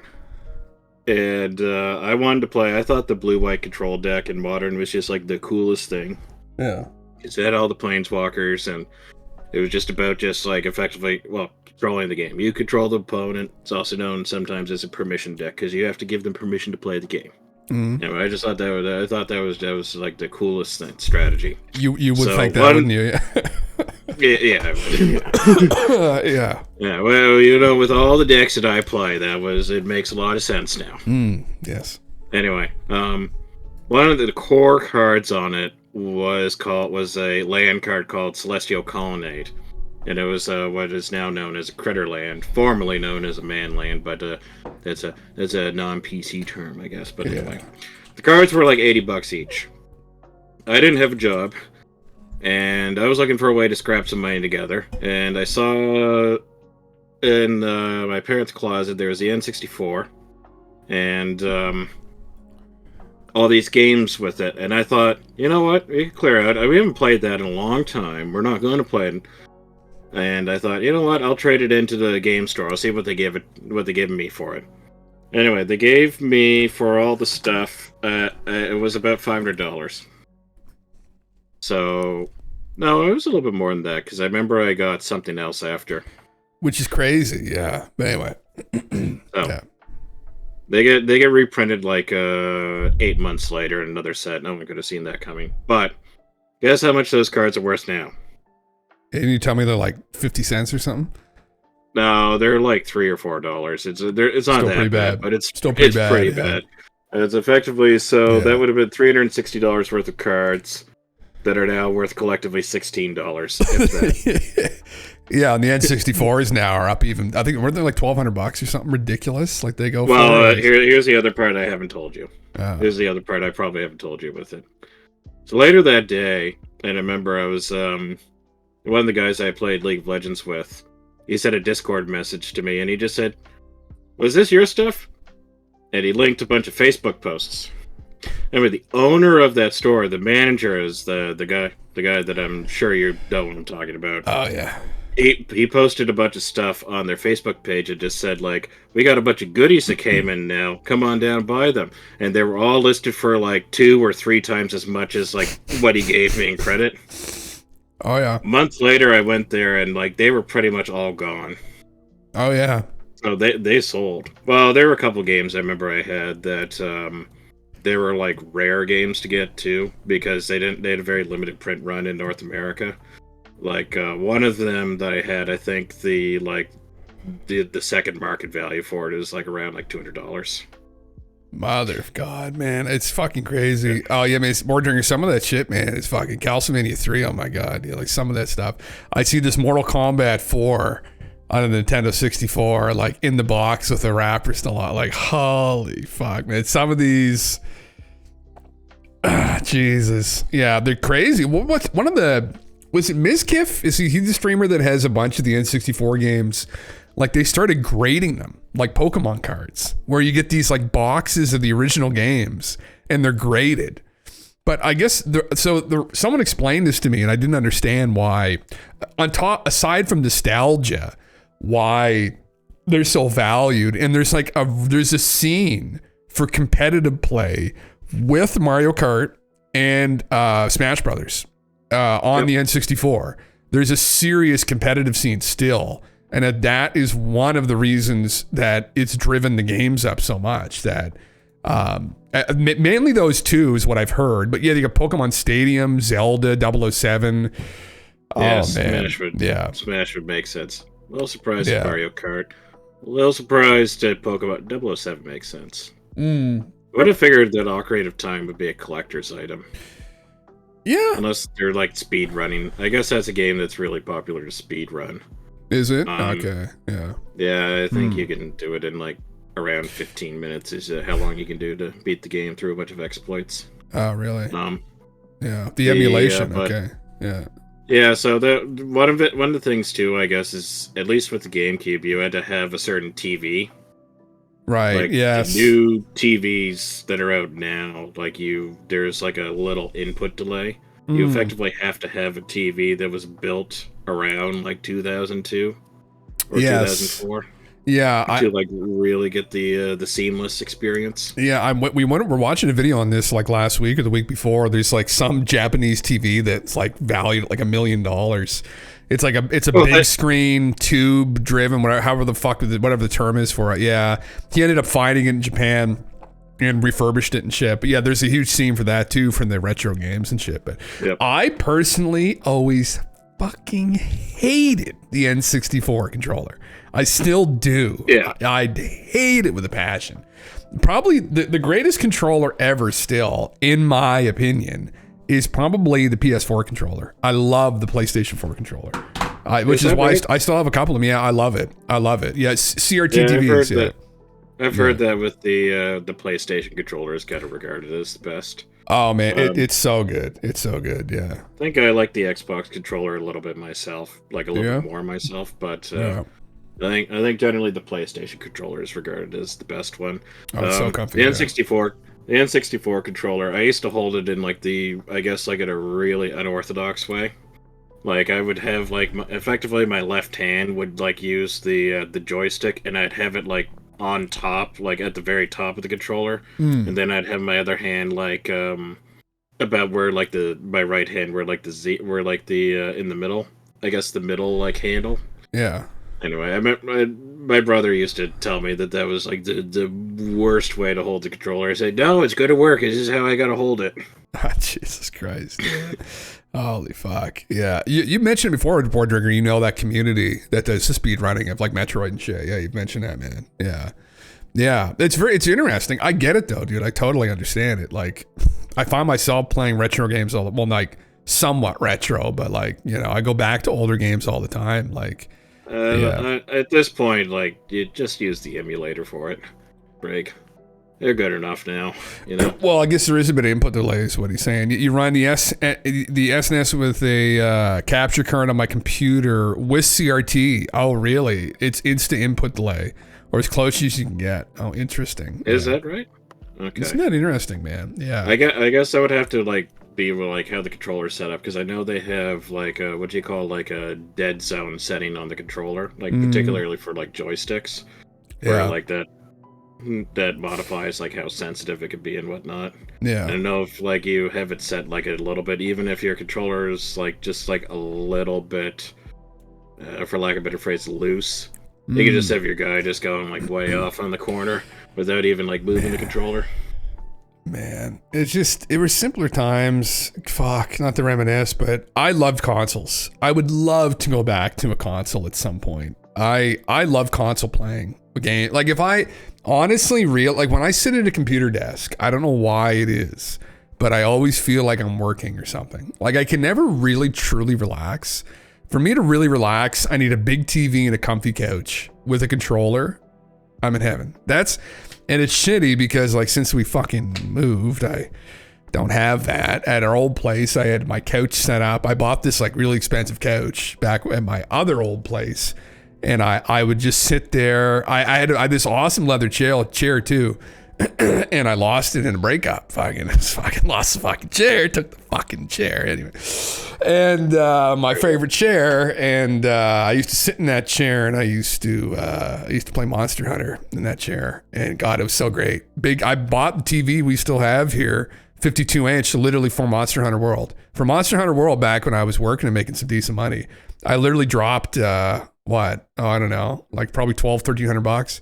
I bought that TV on sale because this was around January. Monster Hunter came out around January, February. And I got the TV and a PS4. And then that was it. And I was fucking set. And I got these headphones. And I got a mic. And it was fucking incredible, man. It's what I love. Yeah. Yeah, analog, it doesn't have to switch to digital signal, basically the way a tube amp works. Oh, interesting. If you plug a Super Nintendo into a 16:9 TV, it has to convert to a digital signal, and that takes time, input delay. You guys would notice that because how precise you're playing it. It's fucking interesting, huh? Isn't that like when you think back in the day, man, like when we were fucking all kids, like you'd think, you just never conceive of it. That like, oh, my PlayStation 1 one day be worth money. I should probably hang on to it. It's like, no, you fucking, I remember vividly just tossing it into a fucking closet when the PS2 came out. I was like, fucking done with this. Like, it's like, I just hung on to that fucking thing, man. There's a market for all these consoles. Like, it's crazy. Like, yeah. Were you familiar with like the Beanie Baby craze in like the 1990s? Yeah, oh yeah, I do. I had a younger sister, 4 years younger than me, so. Oh yeah. Yeah, she was into that. Yeah. Yeah. So just like being aware from that, and then collecting Pokemon cards. I think I saved pretty much everything that was like collectible like that. The problem is I sold it just like 2 or 3 years too soon. Oh really? Yeah. Yeah, I was always so frivolous with things. Like when I'm done with something, I'm just like, fuck it. Like I'm terrible with that. Like I'll just like, I just move on so quickly. Like I'm in the opposite of a hoarder, whatever that is. The opposite of a hoarder. Like I will just chuck shit out that's valuable and I won't even think. I'll just chuck it. Like if it's inconveniencing me in the corner somewhere for long enough, it's just in the garbage. It doesn't matter what it is. I'm like, no, I don't know what this is. I don't fucking care. And then I'll realize, oh, that was a tube for my amp. It's like, fuck. You know, it's like, oh, that's not good. You know, that was like $400 for that one fucking old stock tube. Great. Okay. Yeah. Minimalist. Thank you, Bear. That's how we put, yeah. There's another word, idiot, I think is the other word I probably use. But yeah, that. Anyway. Well, on hoarder. You know what you'd be? You'd be an alliancer. An alliancer. You think? Oh, because a hoarder is someone who holds on to it. That's a good way of putting it. Yeah, alliancer. I always was for the alliance. Fuck the horde. Yeah. There you go. There you go. Yeah. God damn it. Yeah. Fuck. Anyway, that would be something that I was thinking about trying to do. Get going one of these nights. Would be just like GameCube night, but I don't know if anyone would be interested. Oh well, fuck. You know, everyone drinks enough. Go to old Crendle's house here. You know, he's got the Switch. Fuck, the Switch is terrible. I don't like the Switch really. I was never a fan of the Switch. I like the old controllers. Yeah. One of our friends, he was thinking about selling a Switch, and I asked him how much he wanted for it, and I think he wanted like $50 under retail, which was around like $300, and I offered him $200, and I think that was such a low ball that I think he got offended from it, and then it turned into a big thing. Oh, like, really? Why would you even try to offer me like that? But I may have lowballed just a bit too much. Jesus Christ. Going for the balls, going right for the balls. What can I say? I can't help it. I'm cheap. Oh my heavens. What can I say? But that ended up being like a whole thing for about 30 minutes. Oh, jeez. It was just like, because he offered me, I think he was looking for like a little bit under retail, and he said he would give it to me like a little bit cheaper than that. And I think it ended up being around 300, and I offered him 200 for it. And yeah, that's a little too low. He did not care for that. No, yeah. I didn't want it that bad though. So I guess maybe that was the other part is that, well, if it's 200, I have to buy it now. You never know. You got to factor in the friend discount, right? Sometimes you get that friend discount. Sometimes you don't, even if you're friends. So you just have to fucking put it out there and, you know. Yeah, I forgot about that. Yeah. Because I was loosely interested in getting a Switch because, I always like the Pokemon games. I like the Fire Emblem games, but outside of that, there isn't really much on it that I really think I'd be interested in. Mine isn't video game related, but when I got into trading crypto a while ago, I bought a fuckload of Dogecoin because I didn't know anything about crypto. Researched and told myself, wow, this coin is shit. It has no real use. Sold it for $18 profit. If I held it when Elon pumped it, I would have made like $50K. Oh boy. Realized I didn't know anything about crypto. Oh fuck, man. See, that's the thing. You never know. It's like a lottery ticket though, man. Like, yeah. For me, there's no way of knowing. Oh my God, no. Yeah. For me, it was a ZX Spectrum in 1982, and then again, Amiga in 1990. Recently, I bought a Stream Deck and an emulation station on there. Play the retro all the time. Love it here. And oh, fuck yeah, man. Yeah. There's, I'd love to go back and play some of the older games too. Like I do enjoy the older Mario Kart, I have to say, because me and Amanda Misery would always, that's a game we always play together. We would get fucking drunk and play Mario Kart and get so fucking mad. But I did enjoy the older one. And it's funny because I remember talking to somebody who's into these retro games and they were like, oh yeah, it's so much better. And I was like, oh, real? Like, it's a consensus in the community. I think that the old fucking Mario Kart 64 is still like the GOAT when it comes to Mario Kart. Yeah. Yeah. Is that the, because I'd heard about that, was whatever the Stream Deck is, that there's supposedly, there was like a, let's say a game system made by a company in a particular location in the not in the United States, in the world, I mean, that is very good at making cheaper but inferior quality products, we'll say. And they had somehow made a device that was like $100 or something, but you get pretty much like any game made from like 1990 to like 2010 or something on it. I can't remember what I never heard the name of it, but I heard of its existence. I don't know what the name, and I've been kind of loosely looking for it to see what it is, but interesting. Yeah. Yeah, that was anyway, it's the whether or not it's legal per se is questionable, but supposedly it's out there. You can find it. You play Sonic 2 once a year, Pampo. Oh, fuck, man. Sanic, yeah. Fuck. I had a buddy that had like 10 Bitcoins not long after it first came out, took the hard drive that had it on his desktop. This was at the time they were worth nothing. A couple years ago, he remembered it and took the hard drive out, but it was dead. So he knows I repair computers. Asked if I had any drives, the same in case it was the logic board. I said, no, that's far too old for me to have one. And he asked to go through my bins. I agreed, and lo and behold, oh, you had one. Oh, fuck, man. Did he get the Bitcoins back? I remember, I've told this story here, but like I was listening to a philosophy podcast in Canada called Free Domain Radio that Stefan Molyneux hosted back, I can't remember, but it was around the time when the Bitcoins were like really cheap. It was at the time when acquiring them was incredibly sketchy.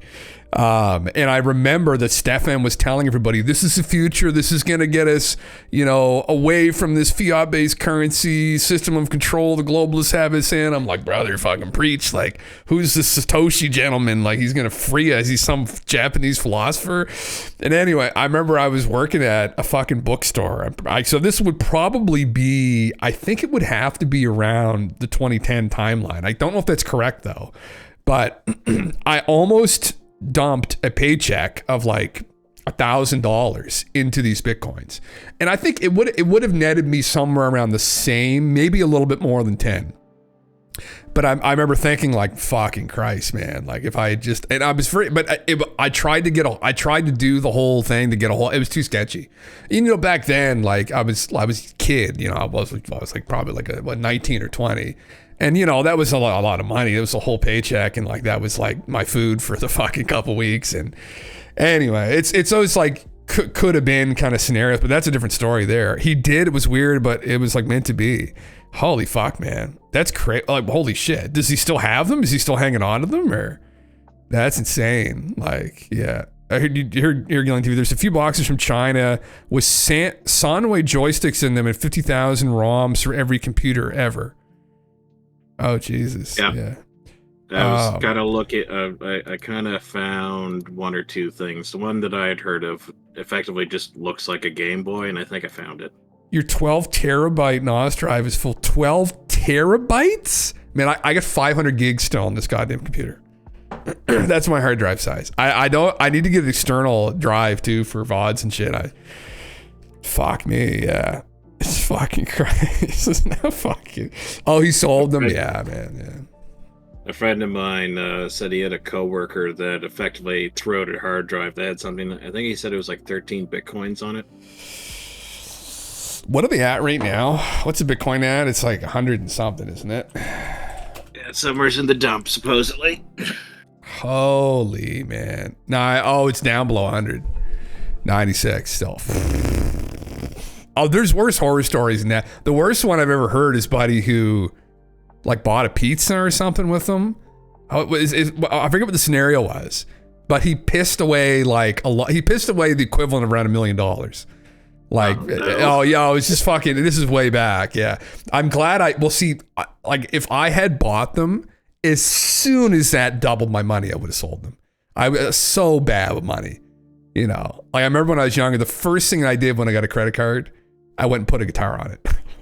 First thing I fucking did. Get a credit card, max it out. I just, that's literally first fucking thing. I was like, boys, fucking this fucking free money for a little bit, you know. Like, it's in the back of my mind. I'm like, oh fuck these idiots, you know. I'm like, anyway, yeah, no, bad. The only story I have with that was the GameStop thing. I was well aware of that when it was around like $3 or $5 a share.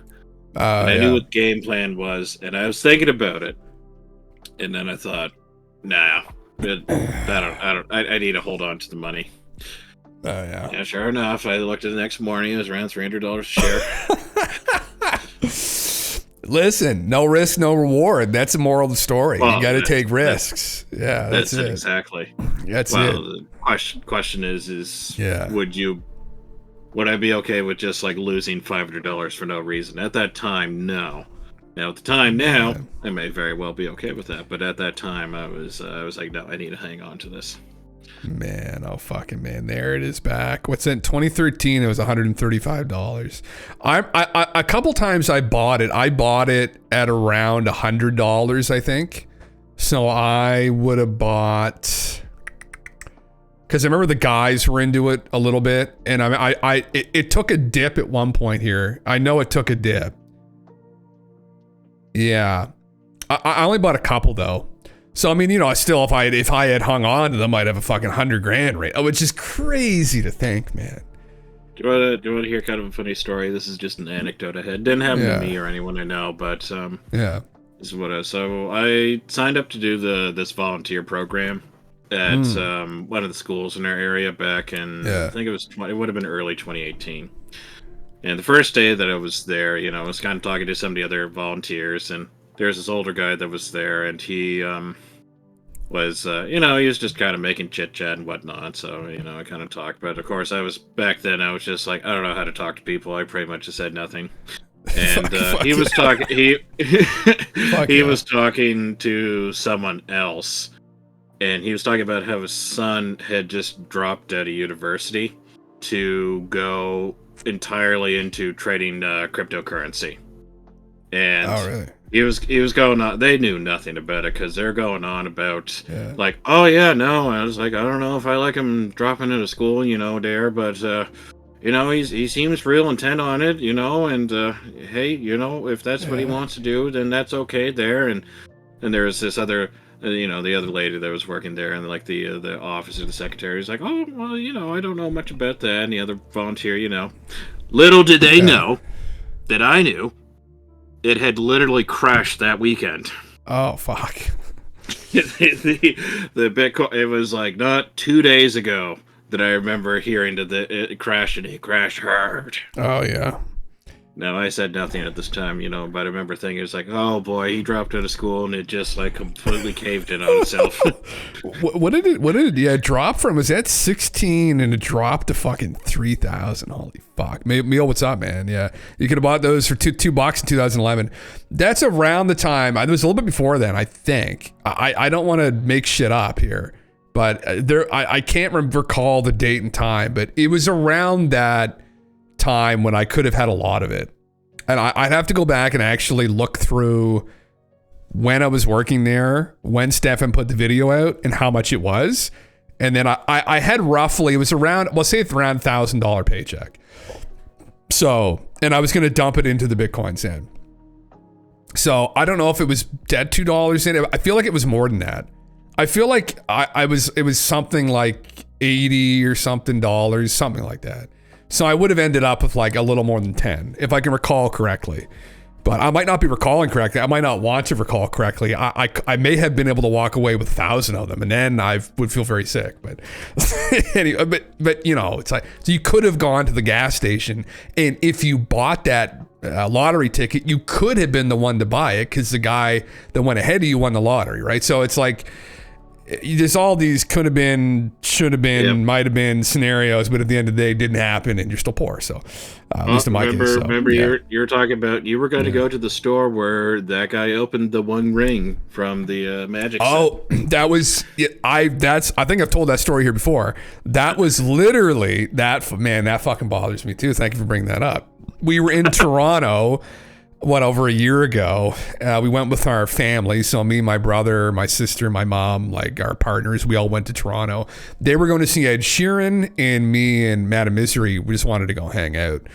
And anyway, it was Toronto, yeah. And anyway, so I wanted to go. This is when the One Ring was. This is the Magic the Gathering thing, right? What's going on? This, I swear to God, the One Ring. So people that don't know, the Magic the Gathering put this fucking one card, the one, it's just, yeah. The one of one. The one of one ring, one of one, this one right here, which some guy sold to Post Malone for what, over $2 million? Yeah, I think it was about $2 million. He pulled it out of a box in a particular game store in Toronto, which I think was Face to Face Games. Yep. And he pulled it like, we were there, I think, in like, actually, no, it was August, sorry. And I think he pulled it, or it was around that time. So the box would have been in the fucking store when I was there. It was that close. More than almost 100% the box would have been in the fucking store. And I was considering buying the box because at the time, the theory was that they must have put it in one of the boxes. That must be where it was, one of like the collector boxes. And so it had to be in one of the collector boxes. Yes. I think that was. Yeah. So I was going to go and buy the collector box is what I was toying with the idea of, right? And so there's a couple card stores in Toronto. So it was pulled in Toronto, face-to-face games. When did he pull it? I could tell you when we were there. Anyway. Yeah, sorry. Yeah, June 26th. Okay, so sorry. We must have been there before then because we were there right before he pulled it. Anyway, I was going to go to that fucking store and I was going to buy a fucking box.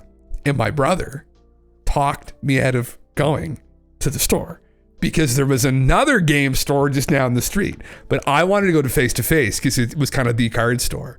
So he talked me out of going to the fucking store, and we all went to this other store that was closer. And then when I went in there, I didn't buy the box. Now the question is, if I went to Face, would I have bought the box? I don't fucking know, but I'm almost certain that the box was in the store. Yeah. Anyway, another fucking missed opportunity there at 2.15 million. That's pretty much freedom.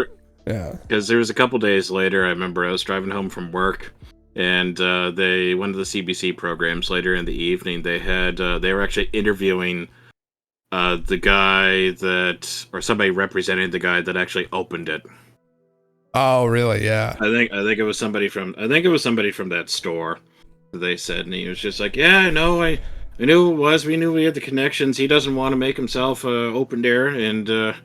I don't know why I'm doing maritime accent. It's actually like Central Canada accent. Oh, well, sorry. So it was a girl that worked there that sold him the box. She had like blue hair at the time. I talked with her. So we went back. Me and Madame Misery went back in August last year is why I'm getting this all confused because we went to go see Blank in August in Toronto. And I went to the store and I talked to the girl who sold the box to him. Oh boy. Did he open it in the store?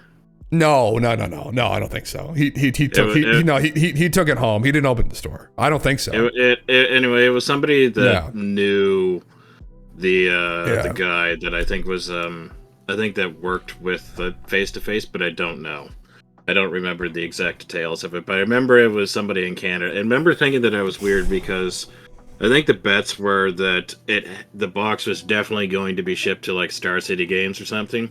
Yeah. Because something of that magnitude, you would be just like, They don't want just some little kid to open it. They want it to be in like some big event, you know. Yeah. Or everybody.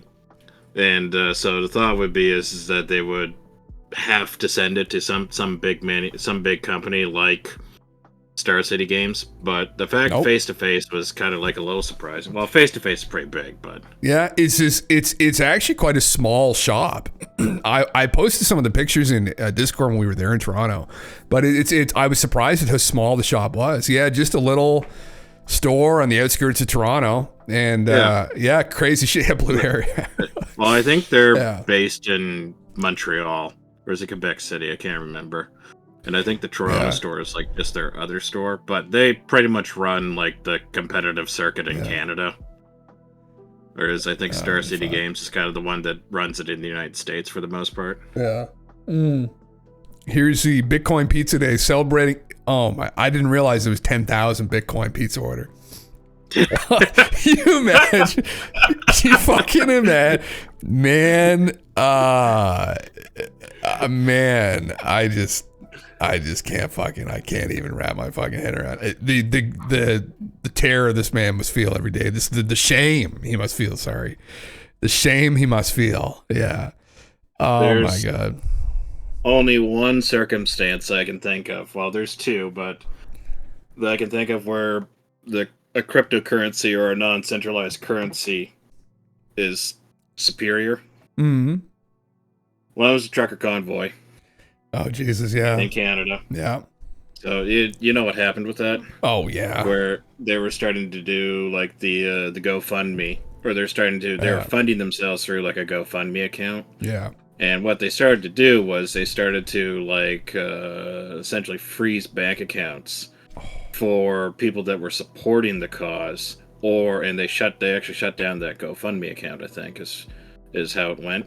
So the theory is that a cryptocurrency would have gotten around all of that. That the cryptocurrency, that they wouldn't have been able to stop the transfer of that currency. Other things I don't know. And the other one would be purchasing particular illegal items, which you would have to ask yourself, like, okay, well, like what are we doing here? Is this like the only time this is good is to purchase the most illegal of things, or one of the most illegal of things, or many illegal things? Then you go like, well, if that's the case, like, is this thing worth pursuing? But man, I was gonna. At least he bought Papa John's. Like, there you go. He got Papa. He supported Papa J with those 10,000. What's terrifying? I just realized is that this was around the time period when I think I was going to buy them, because it's 2010, and Stefan's show ran for a couple years, but I would have been around 20 when I worked at that bookstore, maybe 19, 20. So 10,000 were worth $41. Oh God, Jesus! Man, do you see what that guy says? Was that Aaron Lee music? Sound like an Obama White House order? Oh no! Holy fucking Christ! Oh no! Jesus Christ! So what's that? 10,000 times 90,000? Wait, what? Is that right? Is that 900 million in bitcoins? Is what he would have had? Yep. 10,000 by 10,000 is that's, oh my god, that's 100 million. 1,000 by 1,000 is a million. So sorry, let's just say hypothetically, well, knock 1,000. Oof. Wow. So if this is correct in this timeline, and if I had bought these bitcoins with Stefan Mullen, you told me to, and I blew $1,000 in this timeline, then I could have had $90 million. Yep, sounds like it. Did you have that money? Were you willing to part with that money at that time? I was going to. I tried to go buy them, but it was too sketchy. Acquiring the Bitcoin, it was too sketchy. I didn't trust that my money would just disappear. So I was too stupid. I mean, were you willing to risk with that on that notion that you might not see this money ever again? Well, no, that's why I didn't take the risk. Yeah, that's exactly. Yeah. That's it exactly. I would hope if Jim made the amount of money, we would already know, but alien disclosure. Yeah, fuck. Yeah, Man. I'd have to the Stars Academy with that one fucking guy, Tom DeLonge and Jim Russell. I'd have Tom in my back pocket. I'd say, Thomas. Yeah, I'd buy the whole blanket fucking discography there. Fucking, I'd own every single song. 90 million. Holy fuck. Yeah, it'd be known as the billionaire that spent every dime on UFOs. I wonder how rich Stefan is, because there's no fucking way. So, what's his net worth? There's no way that he didn't have fucking 30,000 of these fucking. Free Domain Radio is a big, had a big presence on YouTube. Like, he had a huge following. It was like one of the only philosophy shows. And do as he says, not as he does. Well, I'm He's just saying buy the Bitcoins. He's not buying them himself. Oh man. Well, but he would not stop talking about this. He must be worth. He's being paid to talk about it, I bet. He's only worth between 1 and 5 million. Okay, interesting. They didn't even pay him to talk about. They didn't even pay him a Bitcoin. He could have just sold them when they bumped too, though. Who knows? Yeah, that's the thing. You never fucking know. I mean, he could have dumped them out. There'd be so very few people. Probably there'd be very few people who have held on as long as they have, and they would still be holding on now if they have. So like this, yeah. Years ago, I think it was Venezuela. They were just throwing away their currency, and they were going all in on the cryptocurrency. Are they? Well, they don't have a choice, really. I think it was Venezuela. I think that makes sense. Somewhere in South America that what they did is they just foregone their national currency, and they're going all in on the cryptocurrency, and they actually were like trying to build a thermal generator like by a volcano there to be able to fund the generation of this cryptocurrency. No, they weren't. What? Yeah, I think it was Venezuela, but it might have been Ecuador. I mean, you know what? Maybe it was Ecuador. I know it was somewhere in. Fuck. No, look, it might have been Ecuador actually. Yeah. Okay. Yeah, they're trying to circumvent economic sanctions. Yeah. Holy shit. Yeah, grow significantly. Well, I mean, all the cartels are like huge, and that's the other fucking dark side. All this, right? Like, fuck, what you're talking about earlier, where the darkness goes, like with the fucking money. It's like there's a lot of that money tied up with like, and that was the other thing too that I was skeptical of at the time, because that was like people were theory crafting about it, right? In some of these communities about what it could be used for, what you could circumvent if it blew up, right? Because this is back in the time where it was literally nothing. It was just an idea still. And one of the concerns back then was criminals using it, like criminal organizations using it, and how powerful it could be. And that is, I think still, is that not one of the driving theories as to like what drove it? It was El Salvador. That was it. It was El Salvador. They have used a geothermal power from a volcano to mine $29 million worth of Bitcoin. What? Yeah, it was El Salvador. That was it. What the fuck? Man. You know what I would buy? You know what I would do? If I don't know what you guys would do. If I got fucking money from Bitcoin, I would sell it and buy land. I would invest into actual real world assets instantly. Now, I wouldn't. Would you buy land on Earth, or would you buy up the entire moon? Mars. We're going to Mars. Yeah. Oh, Mars. You buy up all Mars. Yeah. I think that would be a good. I think that would be good. Is like if you, how much money would it take to actually buy the entire moon at this point? You buy all the land on the moon. Actually, I saw that recently. There is a figure out there. Yeah. Yeah, wait until quantum computers can rip crypto wallets in 5 minutes flat. Yeah, coming very soon, Aaron. Well, actually, man, I don't know if you saw this, Aaron, or not, but there was a guy on Twitter like a month or two ago. It was December, so 2 months ago. And there was this movement forward recently in the quantum computing space with what is some chip by Google. And he was a whistleblower. He's a journalist. And supposedly, or maybe, no, the guy who broke the story is a journalist, but the actual whistleblower supposedly worked within the NSA. And he says in the NSA that they're already at that point now, that they've already cracked these that they already have it running. And that they're just, and this is something I think Didgy had talked about, which is fucking scary, that if they actually got to that point, we wouldn't hear about it for like a year. It would be like a year later, we'd realize that they cracked the code and they're hacked into everything. And he thinks they already have gotten to that point. Back, you think it would be only a year? You don't think it would be like 5 years?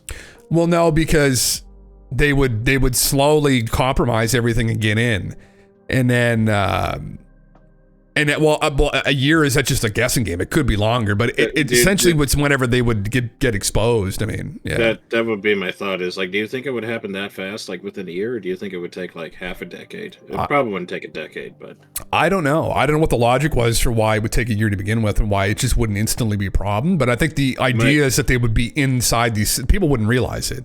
In that it might take a year to notice. Maybe that's where that comes from. Hit the wall and supported.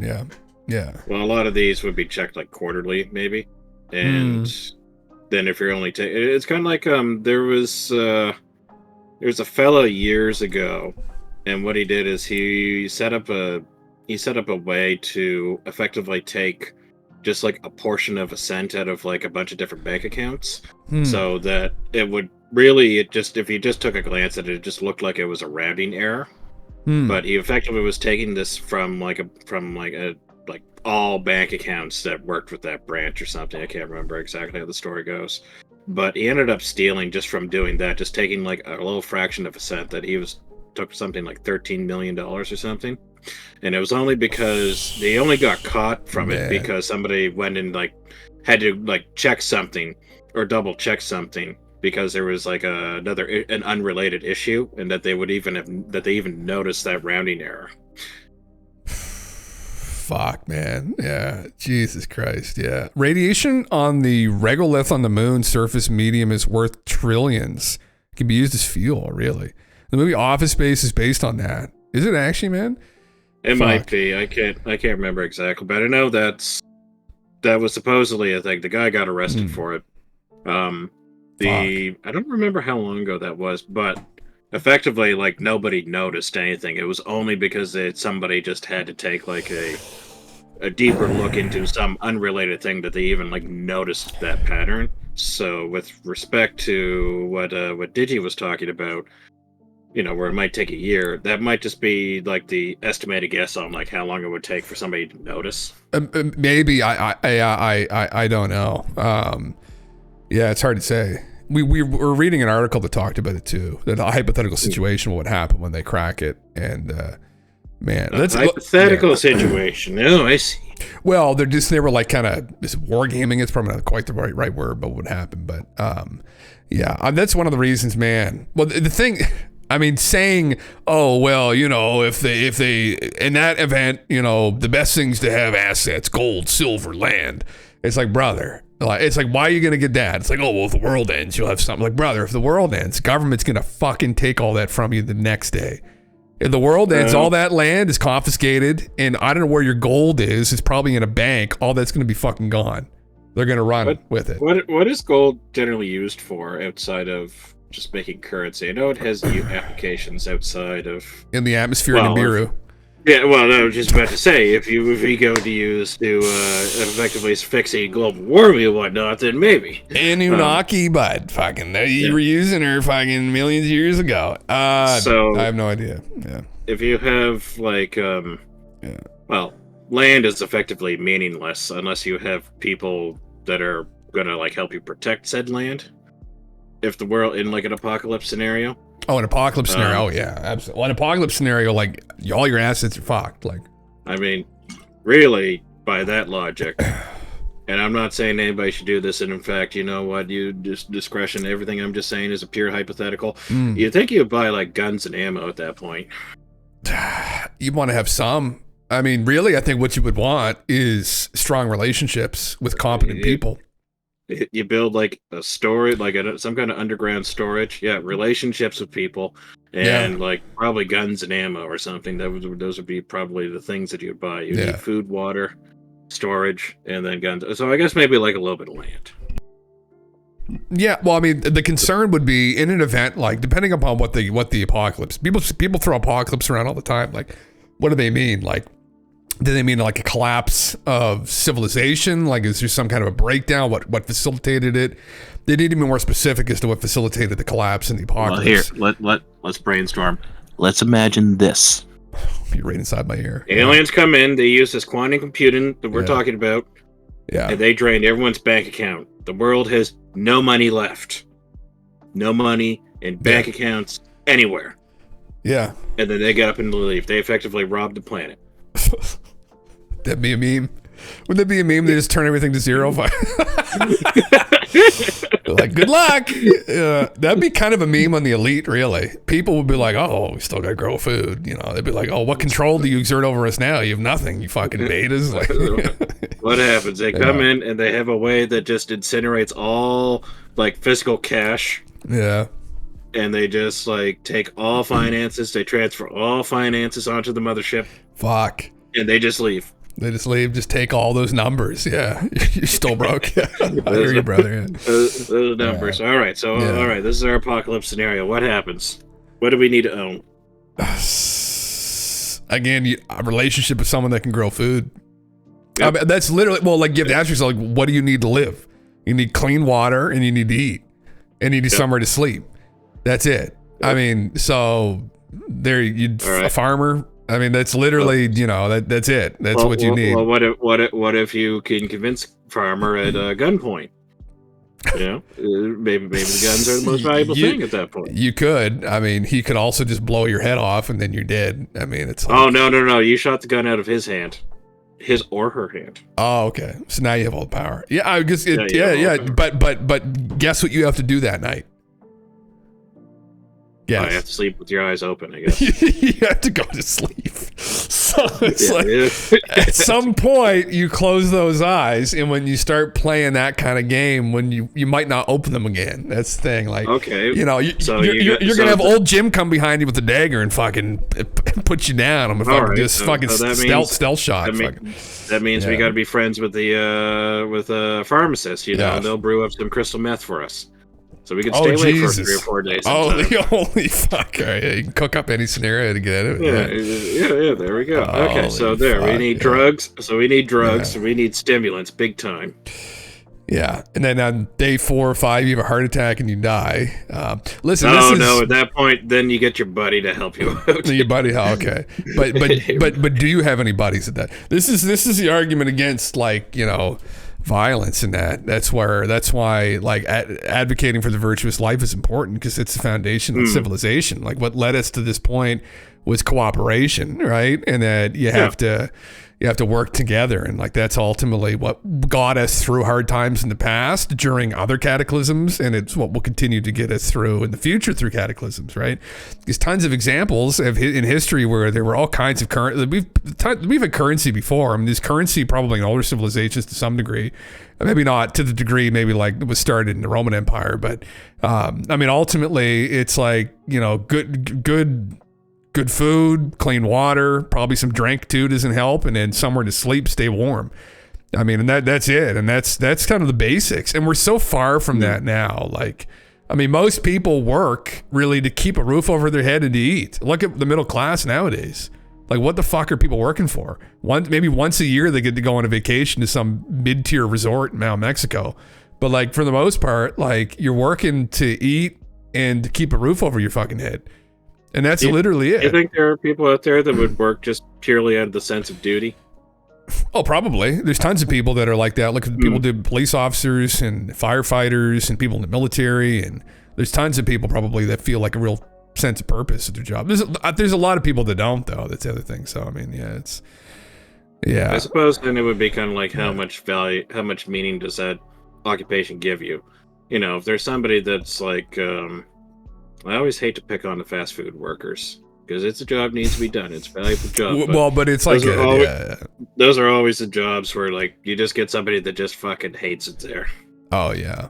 You know, they go up and they're just like, God, this is the shittiest fucking work. Well, I mean, welcome to Big Dicks. Any minimum wage job is going to suck. There's just no way around it, right? There's not a lot of responsibility, but it's just going to suck. That's just because you're at the bottom of the totem pole. You just are, right? And it's just the way it is. What if you're paid minimum wage to be like a cannabis tester? Well, that wouldn't be as bad, would it? But almost all of them, almost all of them suck. Yeah. I have no idea if that's a real occupation or not. I don't think it would be. It probably would be just you probably get like a chemist that would work on that, and then they would say, okay, based on this. You can work at the liquor store here in well, any liquor store in Canada, but the one in New Brunswick, they taste liquor all the time. You can go and become a specialist in a certain area. You can get, if you like wine, you can work towards your sommelier certificate. Like you can be a wine taster professionally. Really? Yeah, you know it's a real job. Sommelier is professional wine taster, and they work with chefs and they pair wine with foods and shit. Have you investigated this as a possible career route? Oh, I have, but I like asking questions. I don't know, and being homeless. Think about it. You could ask better questions while you're tasting the wine. Good taste wine. Yeah, no, listen, it's a yeah. I taste a little bit of oak in this wine here. Now, can I presume that this was properly aged in a barrel? In the oak barrel, or are you trying to short me on this? Was this just aged in a plastic container, and you just added in oak after that, liquid tree? Yeah, but I'm gonna need another sip of that. I didn't quite get it last time. I got a little bit of like rubber hose, like rubber tubing. I need to get the cherries. So you're supposed to spit it out after. No. You gotta taste it as it's going down the throat for that smooth taste. Well, no, I think you should. I mean, some places when you do wine tasting, I've been to wine tasting before. The Annapolis Valley in Nova Scotia has really good white wine, some of the best in the world. And I've gone to a few wine tastings, and they'll tell you'll spit it out if you like have to drive, but it's you fucking drink that shit. Part of the experience because you have taste buds in the back of your tongue, and you can swish it in your mouth, but it doesn't quite not the same experience as if you were just to drink it. So yeah, drinking it is usually one of those fucking things you have to fucking do. So yeah, it's a fucking meme. But anyway, yeah. Anyway, yeah. Well, hopefully it's not going to be apocalypse. Yeah. Well, they're probably worse than the essentially the aliens coming and just doing a big bank heist on the planet. They're probably doing something worse than that, though. They're taking the most valuable resource in the galaxy, which is genetics. Genetics. They're taking genetics. That's the end game. No one's gone on yet, right? Everyone's on the fucking all this ethereal fucking woo Bitcoin shit up in the ether somewhere. But the real currency in the galaxy is fucking genes, right? Get that it turns out that it's not really technology is not what we should end all. It's really genetics. Semen. That and maybe eggs, I don't know, together, but general DNA. That's what the aliens covet above all else. Yeah. Come so far. That's really like the end fucking game, right? Yeah. Yeah. Yeah. Look at these two nerds talking. Robert Schulchat is inventing perpetual motion machine. I've been reading through this. Yeah. It's incredible. Yeah. Fuck. Superconductor lattices the other night was interesting. Cold fusion. A perpetual motion machine. Holy shit. Brother. Yes. There we go. It'll generate enough fucking energy to run an N64. That's all you need, though. Fuck, I don't need lights. What are you talking? I don't need fucking lights. You don't need the stove. We got wood outside we can burn to cook our food, right? Just run the TV and the N64, brother. Is all we fucking need. Yeah. That's all we need. Charge the PSP once in a while. Fucking. Yeah, we figured out how to harness electricity through the trees. Yeah. Just plug the outlet right into that old root system. Brother, yeah, fuck it. Not the PlayStation 4 controller. Fuck that. No, we're going old school. That's where it's at. Like, that's the fucking meme. Let me get some other music on here in the background. There we go. So What's this asteroid hysteria? Did you go over that earlier, or? I did. This is to do with the asteroid that NASA says is going to potentially hit the Earth in 2032. They now give it. It's not 1 in 50. It's 1 in 40 something because it's a 2.3% chance of hitting the Earth in 2032. So, which is still very low. Like if that was 97%, yeah. Yeah, that's low, but that's like that gets people's attention now.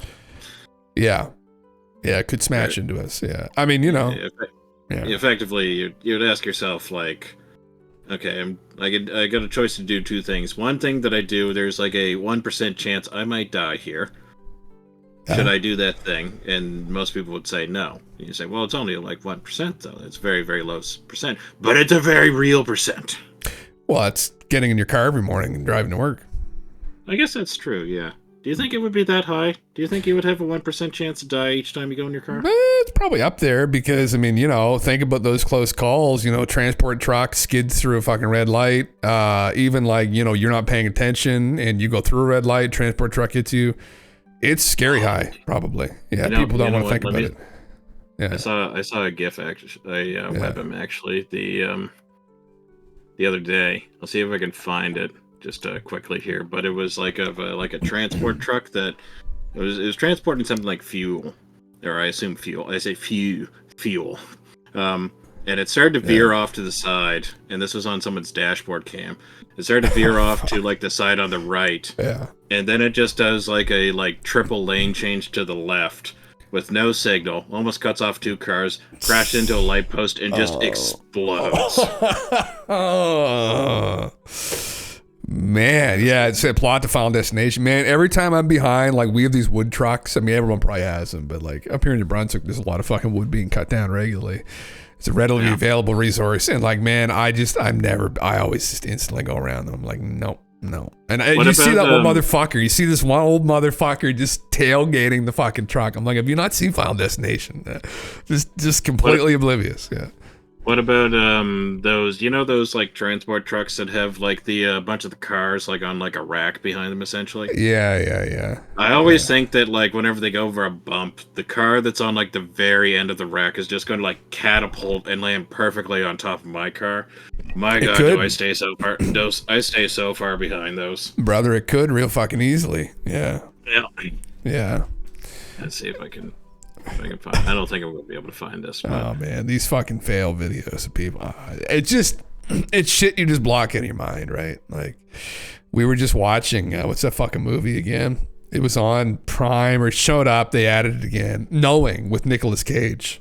Yeah, that one. Yeah, I hadn't seen that in a while. And Nicolas Cage. Seems like that's right. That seems like that's right up your alley. Oh, any kind of we love apocalypse movies. I love watching everyone burn. Yeah, it's my sick, twisted thing. Like I just love. Like I love 2012. I've seen the movie 2012 multiple times. But we all know you're a goddamn Woody Harrelson standing there on the mountaintop.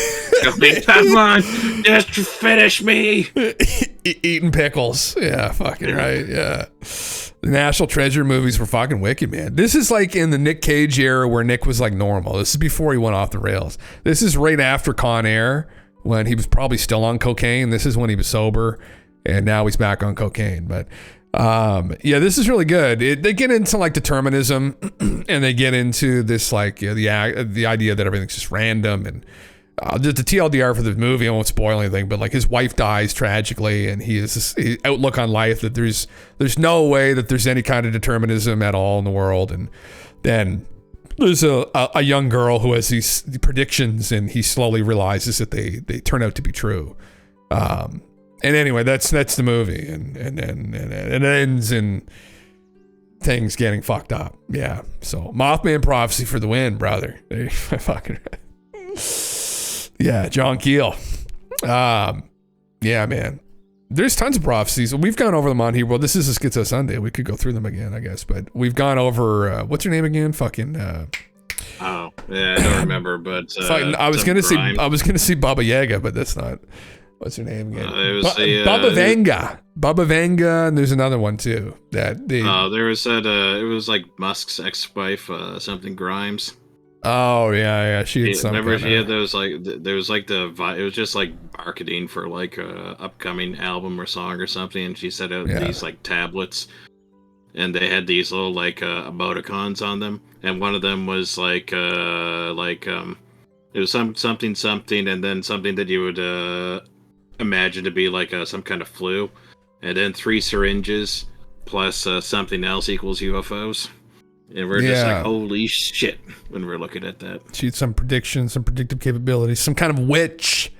Elon impregnated a witch of sorts. Mothman's always intrigued me, considering there have been multiple sightings of multiple people simultaneously. It's a cryptid, man. It's one of those like Bigfoot. Yeah. St. Terry's prophecies. Man, Kat, what's up, man? Yeah, there's a couple interesting ones. I think it wasn't Baba Vanga.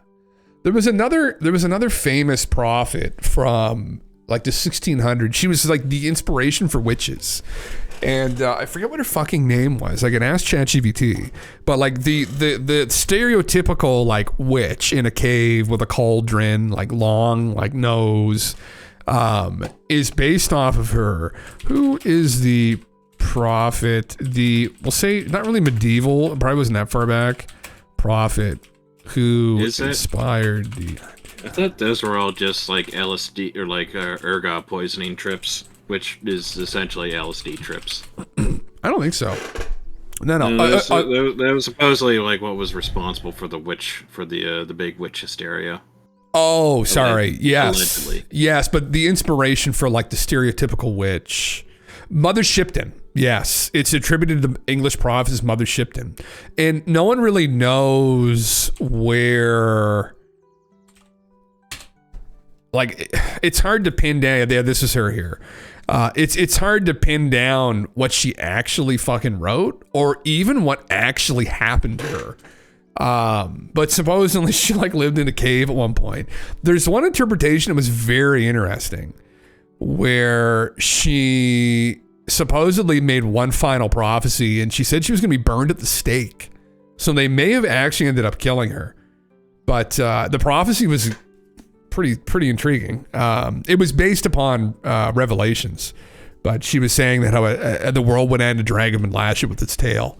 And I thought, oh, that's interesting. That's interesting. But that's a narrative that's kind of in the Bible anyway. So at least in the New Testament. So, but she was one of the inspirations. So what are some of her predictions? Yeah, I know Baba Vanga had some too. Hers are interesting. Yeah, you're cackling right now. My boy, have a sip of my brew. Yes.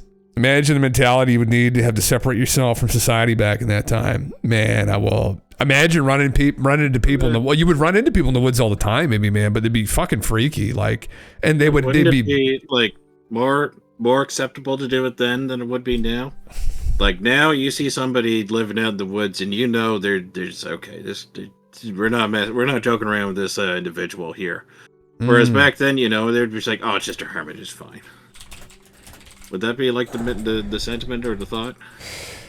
Maybe, yeah. Go hide in a cave, or I'll be hung because I'm having ideas I can't understand. Oh, looking at it that way, man. Yeah, that's fucking yeah. Yeah, that makes way more sense. And that's essentially it was a terrifying time for women. Most of history was a terrifying time for women, actually. But for everybody, to be fair. But women also had a bad time, you know, with specifically during these times. But yeah. Here we are here. Okay, so here's some of her prophecies. Predictions attributed to Mother Shipton, though bear in mind, most are murky. Retrofitted, yeah. There isn't much known about her. Natural cataclysm. So there was a fiery city. One famous verse depicts a city built of wood burning to the ground. Later readers saw this as a nod to London's 1666 Great Fire. Several verses warn of a trembling earth, weeping skies, and floods, hinting at catastrophic natural disasters. Yeah, modern marvels. Some versions cryptically mention iron birds and other oddities, which modern enthusiasts have taken to mean airplanes.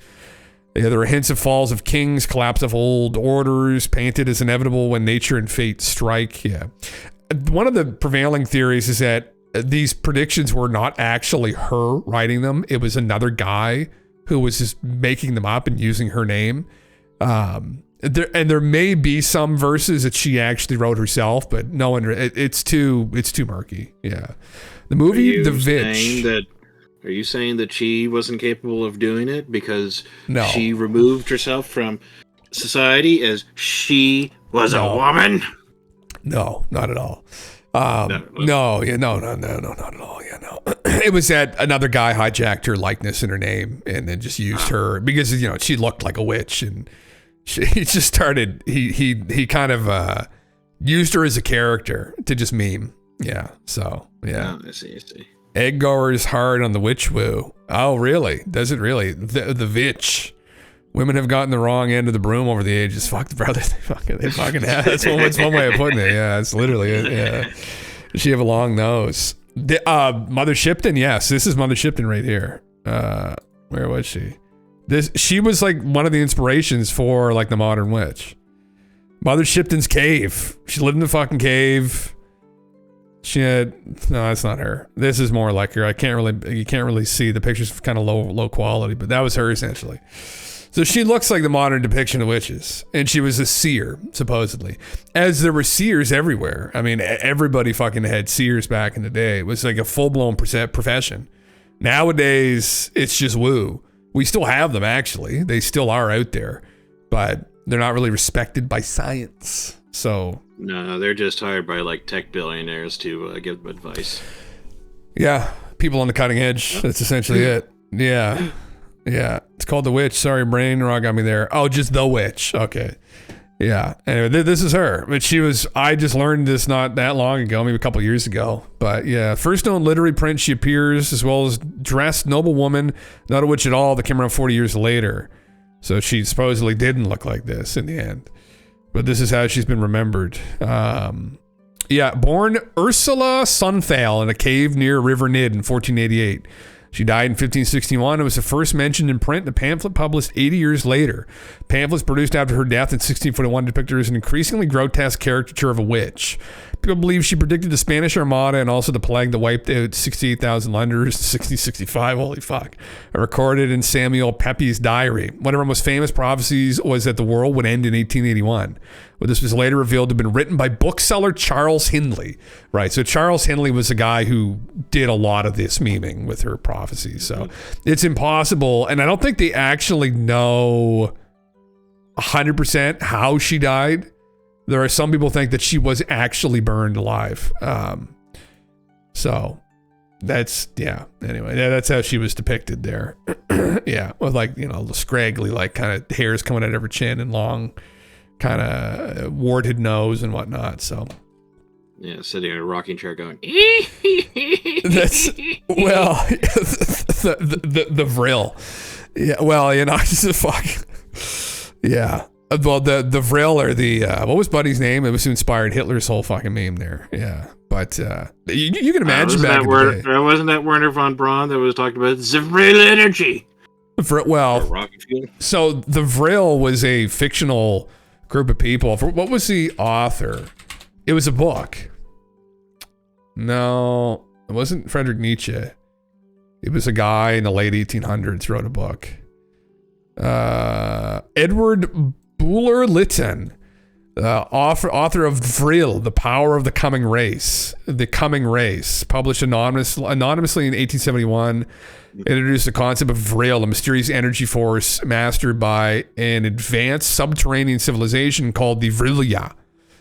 Yeah, and then Hitler adopted it. Yeah, it's just me, but yeah. And my mind just immediately went to the coming race, or the future of the coming race, and I thought, is he talking about the Coomers? Is that what's going on here? The Coomer, the new race, the sub-race of humanity, the Coomers. The Coomer, fucking living in an underground cave. Yeah, holy fuck. Yeah. Yeah, he also was coining the phrase, "The pen is mightier than the sword." Did he actually? It's interesting going through history and seeing what inspired some of these fucking imbeciles like Hitler. Yeah, but anyway, yeah, a huge meme, Yeah, but anyway, I guess she didn't have any. What were there was a couple of them, like I think it was Bubba Vangu who had some prophecies that were actually interesting. The Mother Shiptons were like not really reliable. Yeah. What's your feeling on Nostradamus and around the Nostradamus predictions? I it's like when you're getting to that level of interpretation, like some of the quatrains are interesting, but I mean, it's too like obscure. Vague enough that it could be there isn't anything specific, but it's specific enough that he could say like, oh, this kind of fits it. He must have predicted this. Well, that's exactly it. Yeah. If you will, let me put on my my Mr. Drunk Physics hat and just say it's all woo, Jim. It's woo. Yeah, that is literally woo. Yeah, I would agree. That's literally fucking woo. It's no one speaks that specifically in these spaces, and there is a reason for that. I think to some degree where there's no way to really tell the future. Honestly, yeah. Who's a legend in mystery solving aspects and work with many three-letter agencies to make a difference. Robert M.F. Stack. I don't know if I'm familiar with him, man. What was he an author? That sounds familiar. Interesting. But let me check to see. Yeah, I don't think I've ever heard of him. Yeah. Oh, here's her. Yeah, it's 1911 to 1996. So she just died not that long ago. Baba Vanga. She was blind. She kind of looked like Mother Shipton too. She did. She definitely looked like a seer. She looked like a seer. Yeah, she's blind and. Yep. Yeah, she foresaw revolutionary energy sources and tech changes reshaping society, regional devastation, environmental upheaval, suggesting drastic climate shifts with rising seas and altered continents, forewarning a major, possibly nuclear war. World War III is often alluded to. Yeah. She's a what's the deal with these prophets? Yeah. If they're all seers, how come they can't see? It's the blindness. You take that away, and then they have other kinds of sights, right? They can see through the veil. They should call them well, I don't know what they should call them. A predictor. Yeah. Interpreted post-event. Yeah, it's kind of like Nostradamus too. It's a post-event interpretation. Yeah. Yeah, it's not something that is really that grounded, you know. Yeah. The only real precog that I've witnessed myself in the last year is honestly some of the predictions that the guys at the Future Forecasting Group have done. Who are remote viewers. There's a couple that they did. Now, I was only subscribed for a couple months. But I saw Daz predicted, I think a month ahead of time, that there was going to be some assassination of some CEO, some high-level person in the States. And it was sudden, it was going to hit the news cycle. Because what they were remote viewing a month ahead of time was the next month's news. And he got that he was going to be shot in the back of the head out in the open. And that was pretty close. Because next month, it was a Luigi guy went and shot Buddy in the back of the head. And then the other one that they got was the Trump assassination that all of them actually got, I think it was a couple months ahead of time, that there was going to be some kind. Now, that's not as impressive because there were tons of people thinking Trump was going to have someone try and shoot him. But they didn't get any specifics like the bullet going by the ear and shit like that. The other guy got that. Yeah. Was that the guy that said that he got he predicted Trump being or the assassination attempt? And he said that it was going to go by his ear, and he was just like a guy that just looked like a lunatic, but he described it like almost down to the T. Yes. Yeah. He has a YouTube channel called Last Days. I forget what his actual name is. He used to just be like a janitor at a church, but he started predicting things, and he predicted that really blew his channel up. The other thing that he predicted, which was interesting, so he predicted that Trump was going to get shot and that the bullet was going to graze his ear and blow his eardrum up, but he was going to survive it. Then he predicted that he was going to win. And then he predicted that there was going to be a crash of the stock market at some point. But the other thing he predicted in that same video was that he kept foreseeing there was going to be another virus that this global elite were going to release, and that was possibly going to facilitate the crash, and that it was going to be really bad. And so that was all, see, now that hasn't happened yet, right? And we're into, what is it now, February? So he's talked about a bunch of shit. He's talked about earthquakes. He's one of these, I don't know what sect he's from, but he's very fundamentalist, praise Jesus, God, Lord shows him all this stuff every day. But he did get really close on that one. That was 3 months before it happened. He saw an attempt on Trump's life, and he saw it. So, I mean, yeah. What if this virus what if it's a computer virus? not like a illness or something. What if it's just a really bad computer virus? Well, I mean, yeah, he literally described. It was interesting is he described when one of the visions. I think it was in the same video, if I recall correctly, how they were making it. He said that they were using AI this time to make it, and he gave specifics as to what they were using, and that it was going to attack people's hearts. It was some kind of specific. It was based around like a medication, and that it was going to affect people's hearts. It was terrifying. I mean, like, this guy who's, no offense to him, he's kind of a simple guy, was going into some great specificity. And well, is he though? He runs a fucking YouTube channel with 1 million subscribers, I think, and he's driving out of that M Series BMW now. So I mean, You see what Bradley said? Oh, what if it's administered through Ozempic? Oh, is that what Ozempic does, Brad? No, Ozempic is like it's supposed to be a diabetes drug that is shown, or at least is now advertised for like helping with weight loss or facilitating weight loss. We could even watch it. I think he mentioned that. I mean, that could have been. I'm not all on board with this shit, obviously. He very well could have heard about Ozempic on the news, because this wasn't that long ago. This is like last year, like last April. So like almost a year ago exactly, he did this video. So it was a couple months before the Trump assassination attempt. But Ozempic was in the news then. People were starting to use it, celebrities. So, I mean, he could have heard that. That was when it was starting to make a lot of noise, if you will, about being used as a weight loss drug. Right. It had been used as a weight loss drug for like a last couple of years. It was just really started to take off sometime last year. And I think that's because I can't remember if it got FDA approval for being used as a weight loss drug. There's a few of these that are out now, at least that you see advertising for on TV, because no one here is watching TV, but I'm still watching my Boomer Sports there, and you see these from time to time. Oh, these yeah. advertisements, I remember this guy now, War Drinker. I remember watching what's the show that he was on? What was it called? Sorry, I might have missed that. Yeah. America's Most Wanted. Was that where Robert Stack was from? Oh, I guessed. Oh, Unsolved Mysteries. Unsolved Mysteries. Yeah, that's what I thought. I thought that's okay. There you go. Yeah. Yeah. I just said the first thing that came to my mind. Yeah. Where was he? We're a couple sips in now, so we're unfiltered. But there you go. Last Days. What is this? What the fuck is this? Kurt Cobain documentary. Last Days YouTube channel. No, we're going to the real spicy stuff here. Where is this fucking? He's got 522,000. Sorry, that's still a metric. Fuck ton. I'm excited to be with y'all today. I have a word. One last call visitation from Jesus. Like, this is what we're into here now. Like, yeah. Sorry, GALENTV. No, I was just thinking, like, maybe that's what you need to do is start just making these like predictions. Effectively, the phrase, you just throw like shit against the wall. Yeah. Eventually some of it's gonna stick.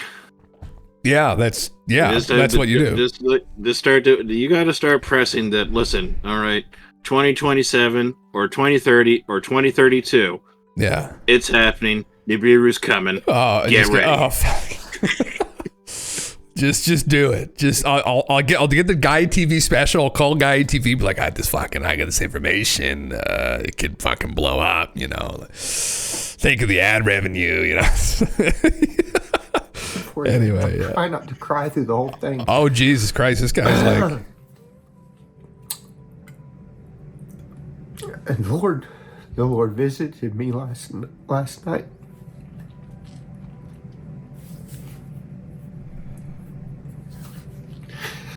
All right. Okay. All right. We're already done with that.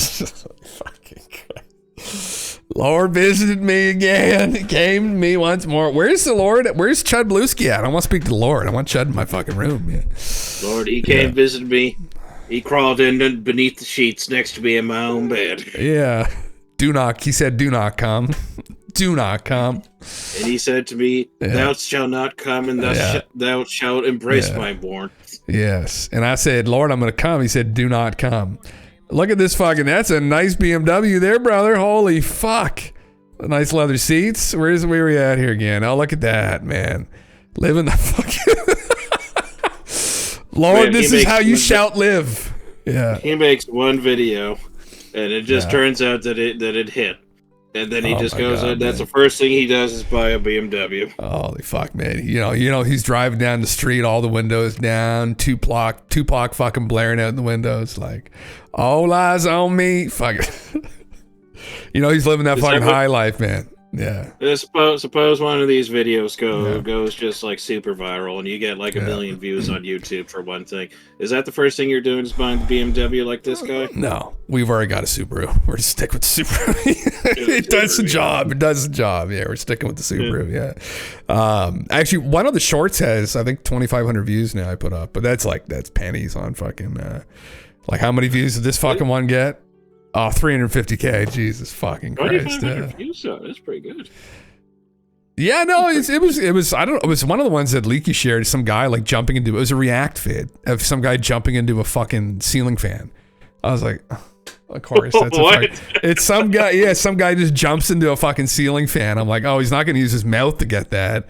And he just jumps headfirst into a ceiling fan and it fucking blasts his head back. Oh, no. Yeah, you can go look at it on the channel. Anyone that's curious, yeah, it's just so dumb. I was like, oh my fucking God, yeah. You know what's fucked is I've noticed like there are so many people like been trying to quit drinking alcohol and requesting prayers. I honestly don't think anyone ever prays for me. Like, there's so many people on here trying to quit drinking. I was like, fuck. Well, that's like one of the holy parts of like, Christ, Alcoholics Anonymous. Is that you're supposed to admit that there is like a higher power, that you're not in control of your addiction, and that you need strength through. You're absolutely in control of it. What the fuck are you? Is that what they tell people? It's that it's a disease, and that you're not just in control of it. That you need to give into like some higher power. Will that work? I mean, I don't know. Listen, I don't claim to know how to get people off shit once they're hooked on it. I mean, I know 100% that I don't suffer from disease, I guess. But like, you know, if I'm having too much liquor, I'm like, I should stop drinking this much liquor, and then I stop drinking it. You go into like the 90s. You watch any college football championship from like the 1990s, and they go interview the quarterback. What's the first thing they say? I'd like to thank God for guiding me through this game and allowing me to make these passes, send these bombs and these dragons by land and air down to the receivers so they land comfortably in their hands and we win this championship. Yeah. You know, they're all talking about it's a higher power. They all recognize a higher power. You'd rather have a bottle in front of... Yeah, sorry. Do you think they're making that pass without the higher power? God bless America, right?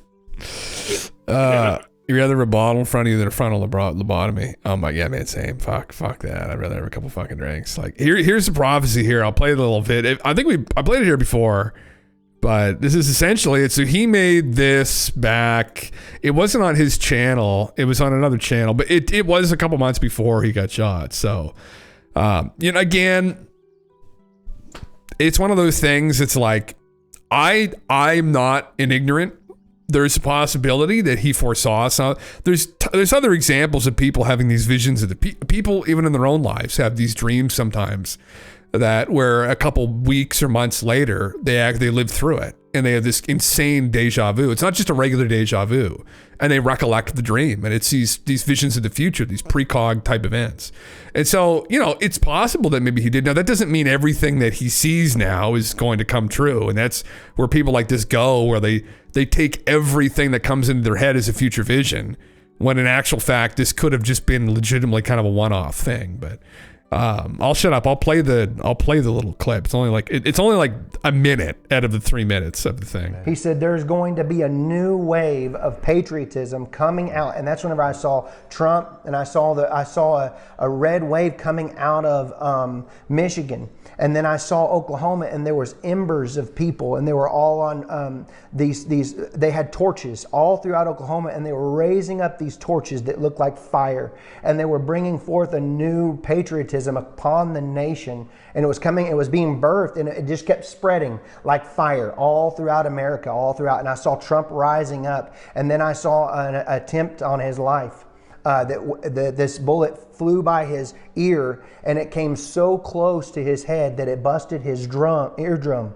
And I saw he fell to his knees during this time frame, and he started worshiping the Lord. He got radically born again during this time frame. I'm talking people say he's saved now, but he becomes really on fire for Jesus, for what I saw coming. And then I saw people interceding when I saw him winning the presidency through great, the Lord showed me it would go clear into the summer. Great persecution would come on him through the judges and through the law and all these people trying to sue him and all this stuff. But there would be a stop to it, and things would start to break free come toward the fall. And then I saw him winning the election through the Patriots coming out and voting, and then there will be a great economy crash. Yeah. I saw they had a great economy plan, a crash. Yeah. Worse than the Great Depression. And the Lord warned me about this. It would be a great dark time. But I saw paddles coming upon America's soil like a shocking of the soil. And I saw Donald Trump praying in the office of the Oval Office. And he was weeping before the Lord with his hands on his head like this, but he was weeping. And there was ministers and people. I don't know if they were senators or Congress people or whatever. I just saw them pacing and back and forth inside of the White House. I'm sorry, what is the White House? But it's the Oval Office. Yeah. And they were interceding all inside there, and I could feel the presence of the Lord so strong on this. And then I could see that darkness that was the heaviness upon America with the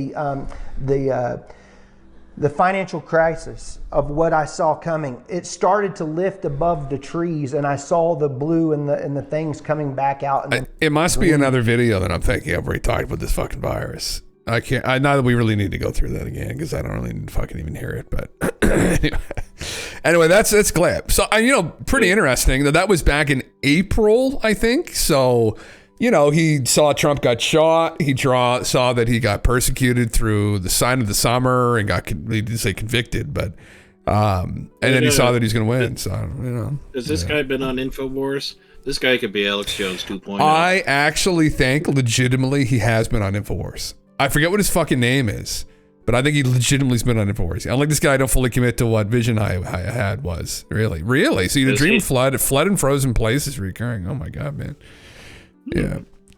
Yeah. Sorry, does he know that prophecy and isn't that considered I was gonna say heresy, but you know what? I actually don't know the answer to that. Brandon Biggs is his name. I think he's been on it with Alex Jones.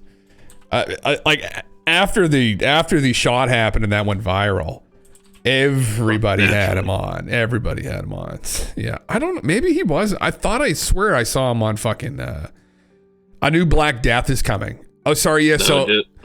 So sorry. Just the manner in how he was talking, he could just probably have gone on for hours and hours. Oh, literally. Wait, he does. It's his channel. But yes, it's his channel. It's literally he has a whole channel dedicated to this. Yeah, sorry. It was in the same video he talked about this plague that he saw coming up. I'm curious. Now I'm curious. I don't know when he talks about it. There's going to be an acceleration of things, even more so from what it was from Rosh Hashanah to Rosh Hashanah. He said, but this will be a time of great acceleration. And he said, you'll see acceleration in the financial realm. And he said, you're going to see acceleration in the politics, and you're going to see acceleration in war. And he told me, he said, these things are going to, he said, for my son's return is imminent. And he told me this. He said, when this happened, when this time of Passover happened, there would be such a great, and he told me about weather. And he told me, he said, there'll be great. That was an interesting cut they made just then. Did you notice that? Anyway, it was in that talk, I guess. I can't remember exactly. You want to see Alex yell and snort? Oh my God, man. I saw one. Where was that fucking thing? He cuts the fucking, where was it? Alex Jones sword, where he fucking cuts this thing with the sword. Oh my God. Where was he? He cuts something with a sword. And the snort that comes out of his mouth. Oh my God. No, where the fuck is it? Cutting with sword. I won't be able to find it. Fucking stupid YouTube. God damn it. I think I saw it on Instagram, but holy fuck. Someone gave him a sword on InfoWars. Yeah, they scrubbed it. Man, they must have. What the fuck? Alex Jones. Hold on a second. Sword cutting InfoWars. It was unbelievably funny. Is this it? Yeah, I'll send it to you on YouTube. Oh, how did you find? Is it him? Is it him just cutting something? Oh yeah, I think this is the drones. Yeah. So we have to recognize that they're trying to give rights to computers. They're trying to give rights to these GMO creatures they're creating, so that we don't have rights. No, this drone does not have rights. It is not a sentient being. It is controlled by the globalists, and it is a tool. So that I am not against technology, but I am against the technology that they have deployed and developed to replace us. We change our environment as humans. We conquer the elements. We conquer the wild. Man. We're not conquered by other humans playing games as psychotics, and it's the sword of truth that is going to slice through the lies. And our declaration that we are in charge of this planet, not the globalists and not their machines. So to Jeff Bezos and all the globalist technocrats and Tim Cook and their slave camps in China and all their evil they try to cover up with Black Lives Matter, Marxism, and the cop killing, I say to you, your technocracy is dead on arrival. You understand that? We are in charge. Oh, that wasn't quite the snort one, but that's a fucking meme. Holy fuck. I just can't. Dead on arrival.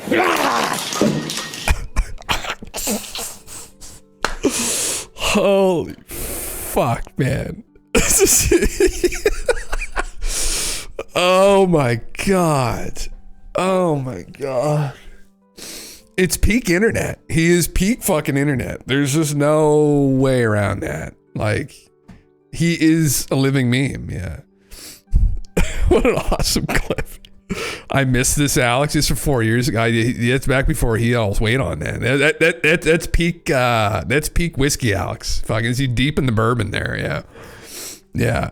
You ever see the one where he has all the llamas in the studio? Oh fuck, I don't know. There's so here. I can probably pull it up. There's so many clips of InfoWars. It brings llamas in the studio. So the Surfs tweeted a video earlier today. This just made me smile. Llamas, but I'm not exactly sure. He's purchased them and brought them in studio. You've seen Alex Jones for years tell you fluoride and tell you about Jeffrey Epstein and tell you about the New World Order and fission fusion and artificial black holes and strangeless and superconducting supercolliders and other systems like cyclotrons. But you've ignored that because it's just all background. But now that I have llamas, now that I have the secret weapon, this is amazing. Here you go, my sweetie. Poco, which one's the really... Poco's the big one. Poco seems like... Can we get a close-up of Poco's face for TV viewers? Poco looks like it's kind of in master control over here. Is this just Poco? Poco, how you doing? Come on here, sweetie. Can I give you a cookie? Holy Can I give you a cookie? Old Machu Picchu. Holy oh, come on. You want one of these. There's no fluoride in this. They don't want to brain damage you, so the government didn't put that in there. Come on, you want this? You don't trust to have it? Oh, cookie. Fuck. Why do you think they're tripling and quadrupling down on hoaxes? What do you think their end game is? Because it's only discrediting them more, but they keep doing it.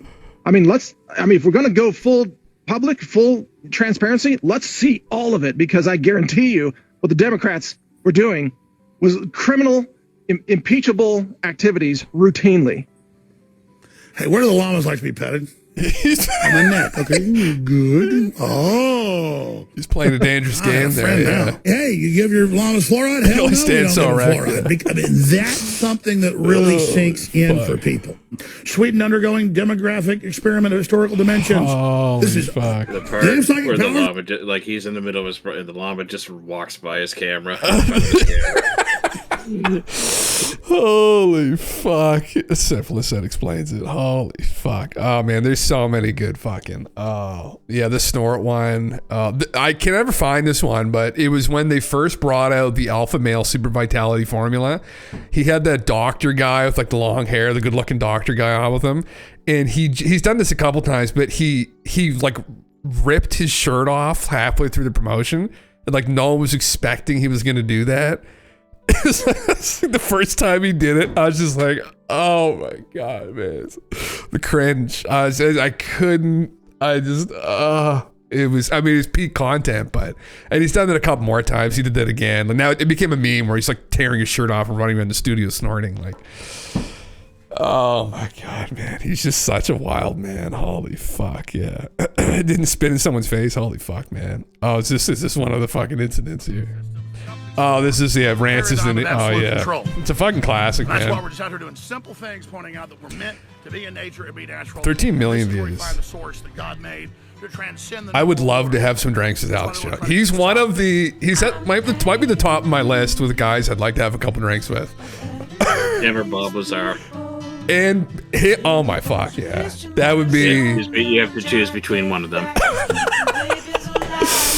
Holy fuck, man, yeah. 10 minutes is all you can stomach? Oh yeah, man, no, listen, no. There's definitely like a cutoff with them.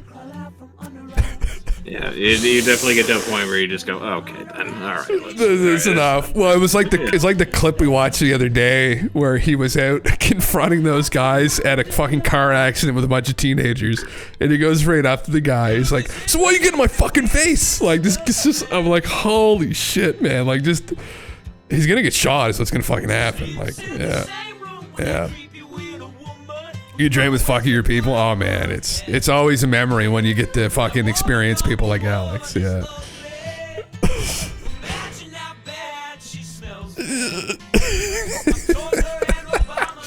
Anyway, just stink, yeah.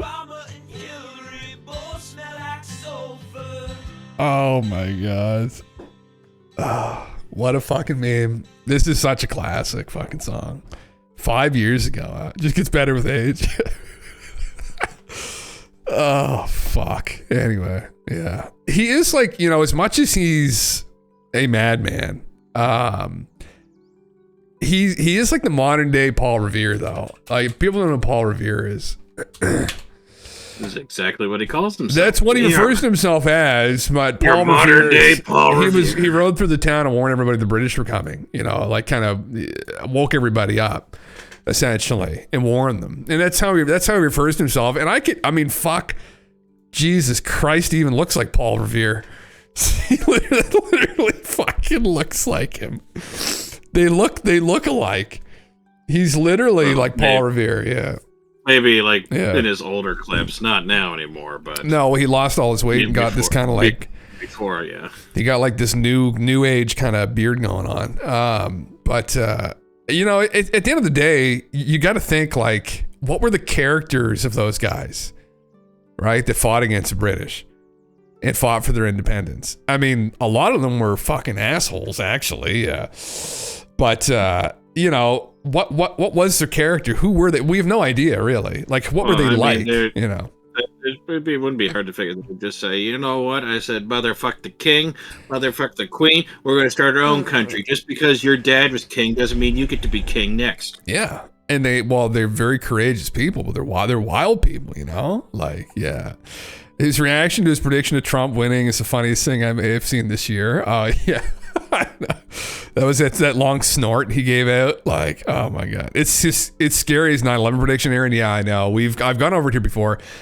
He had talked about, well, this is the thing about Alex though, right? Is that he's a huge listener base. He always has. Even back in the late 90s and early 2000s, he had a lot of people that were listening to his radio show. Like he got into Bohemian Grove. Him and that British comedian got in. But he had a lot of connections. And there was a document that he dug up. I think it was the FBI. It may have been the CIA. Were concerned that terrorist groups might slam a plane into a building like the Twin Towers as a way to get back at them, right? For interfering like in the Middle East and the Gulf War and whatnot. And this was chatter that was going on behind the scenes for years, I guess.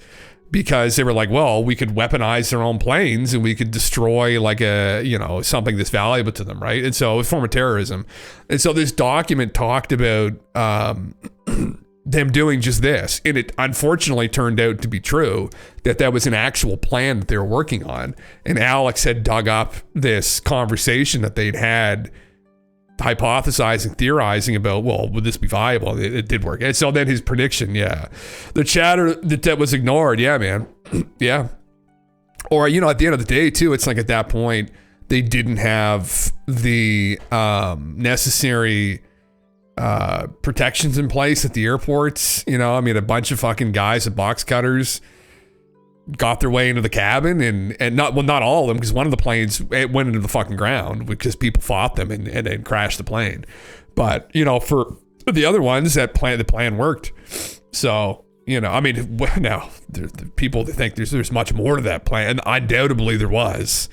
It may have been way darker than people think, at least the general public, you know, especially with what happened with the Building 7. She might have been a little bit more intricately planned, right? And it might have been a pretext to go into the Middle East again, but who knows? Yeah, thermite, yeah, diagonal beam cutting, man. I've gone through. It's Richard Gage, is that his name? I think he's an architect or an engineer, but there's a lot of them that are calling for that to be looked into again. And you might find that there are some people from the United States that were implicated in that. That'd be my bet, personally. You know, it very sus. 9/11, 100%. Yeah, it seems like, yeah. Do you think Bush was in it with his quote? I call upon all nations to do everything they can to stop these terrorist killers. Thank you. Now watch this drive. Oh, wouldn't surprise me if some kind of like global elite involved with it, undoubtedly. Well, look what happened. They toppled Saddam. I mean, it wasn't even fucking Saddam that did that. They tried to do that back in the fucking 90s. They just wanted to go back in and topple him and destabilize the area. That's what they did, right? So, I mean, craziness. It was the war machine. Do you suppose that's what old Donnie Trump is up to with the purchase of Gaza? Oh, well, yeah, who knows? I mean, hopefully not. But anyway, yeah, fucking Alex, yeah. Where's that fucking, where is it? The snorts. I wonder if everyone has, you could probably look that up. And it's funny, it's all just like Sandy Hook memes. Isn't that funny? All I'm getting are his Sandy Hook moment confronts Alex Jones at his trial. You got to search it under DuckDuckGo. Isn't this crazy? The algorithm's that biased for him? Yeah. Yeah. There's a lot of things that I found. I can't find YouTube videos if I search on Google or YouTube. Whoa. But you can find it on like DuckDuckGo. Man, isn't that unbelievable? That's crazy. That's actually fucking crazy. Oh, I can still see it here. I mean, anyway, I can't even find it. Yeah, you have to. That's insane, man. I mean, the Sandy Hook thing was fucked, but like the sword of justice. Like I found that in like 2 seconds on DuckDuckGo.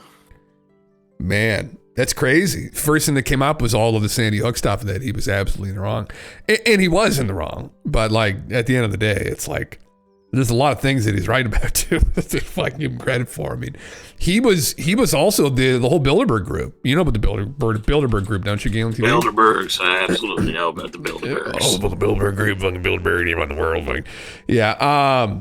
Yeah, this was back when he was memeing about it. He's been talking about it for so long. They didn't admit that this was even a thing in the media until not that long ago. And now it's this whole thing is an annual off-the-record forum established in 1954 to foster dialogue between Europe and North America. Get the fuck out of here. Like they denied that this was even happening for so long. There was denial in the media that this was anything important, that there weren't people from like private industry and government coming together and speaking, and just fucking, anyway, this was something that now Alex would go and attend. I remember one year he showed up with a megaphone to the fucking on InfoWars to the fucking get together, and he was like literally standing in front of the cars of these people while they're driving up to the place, screaming at them with a megaphone, and they had to remove him and shit. Had to get him behind a gate. But this is back, I don't even know when this would have been, a long time ago now, but back before people really got onto it. Anyway, yeah, this whole trilateral commission, there's all of these connections that people had with these elite, and Alex is right on top of it, you know, and he's been on top of it for years. So, and this is the thing, he has legitimate connections to people inside, whether in government or, you know, whether inside some of these groups, undoubtedly. I wouldn't be surprised if he does. He's such a loud voice in the community. The problem is he's just such a fucking dingus sometimes. Like, Council of 300, man. Yeah. Well, the Council of Rome. Yeah. That was back in the 70s. That was, and these people were like openly talking about eugenics, and they were global elite. They were talking about how there were too many people. Yeah. Is this him at the Bilderberg? I sent you the link on Discord. Oh, he's linked to the Mossad. Alex, I don't think he is, man. Yeah, I think this may be one of the incidents. He's been there a couple times. Yeah. To the Bilderberg Group is this. The hot lights of publicity are now on you. You've tried to hide from them for decades. And I know, because I've talked to my senatorial connections and also media connections, that a large contingent of Bilderberg Group members, the younger people, mainly the media moguls and people like Peter Thiel, are openly debating on the real agenda Peter Thiel. Going public, having real transparency. And so I tell you now, it's time for you to speak to the press. I don't know what his opinion on Peter Thiel is now. You to be honest about the things you've done before more of you get indicted like you did back in the 70s with the Lockheed Martin scandal. So know this, we're aware of your lobbying, we're aware of you behind the closed doors, trying to get your fingers into the government stream of money, and we are here to point out that this is going on, and it's outrageous that many of you are worth 10, 20, 30, 40, $50 billion at attend this, and that you would make the taxpayers fit most of the bill. Resigning criminal investigations and then hiding in plain view is one of the most famous... This is like peak Alex Jones. This is like Mr. Pandaria, maybe 2013. Yep, Mr. Pandaria. Yeah, Mr. Pandaria. I remember I listened to him a lot during Mr. Pandaria leveling. Yeah, this is how we think about time. We think about it in time in terms of WoW expansions. I literally, that's literally Alex's timeline. I connect with WoW expansions because like Wrath of the Lich King. So 2008, 2009 was Wrath of the Lich King. No, 2008, 2009. That was when it really started. But even for Burning Crusade, I was listening to him a little bit. He was on about the Obama deception then.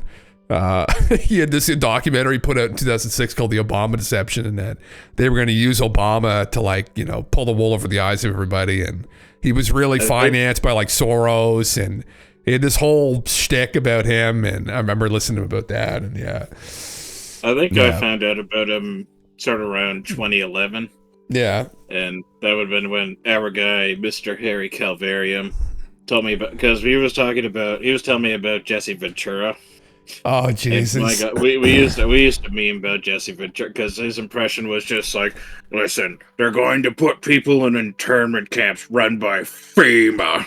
That was the meme, and that's one of those things with Alex that people forget is that he has gotten so much shit fucking wrong. So there was, again, he had this special. I've gone to his history for going back 20 years now. He had this whole meme with Jesse. So he would align with these celebrities periodically and be a big deal on InfoWars, right?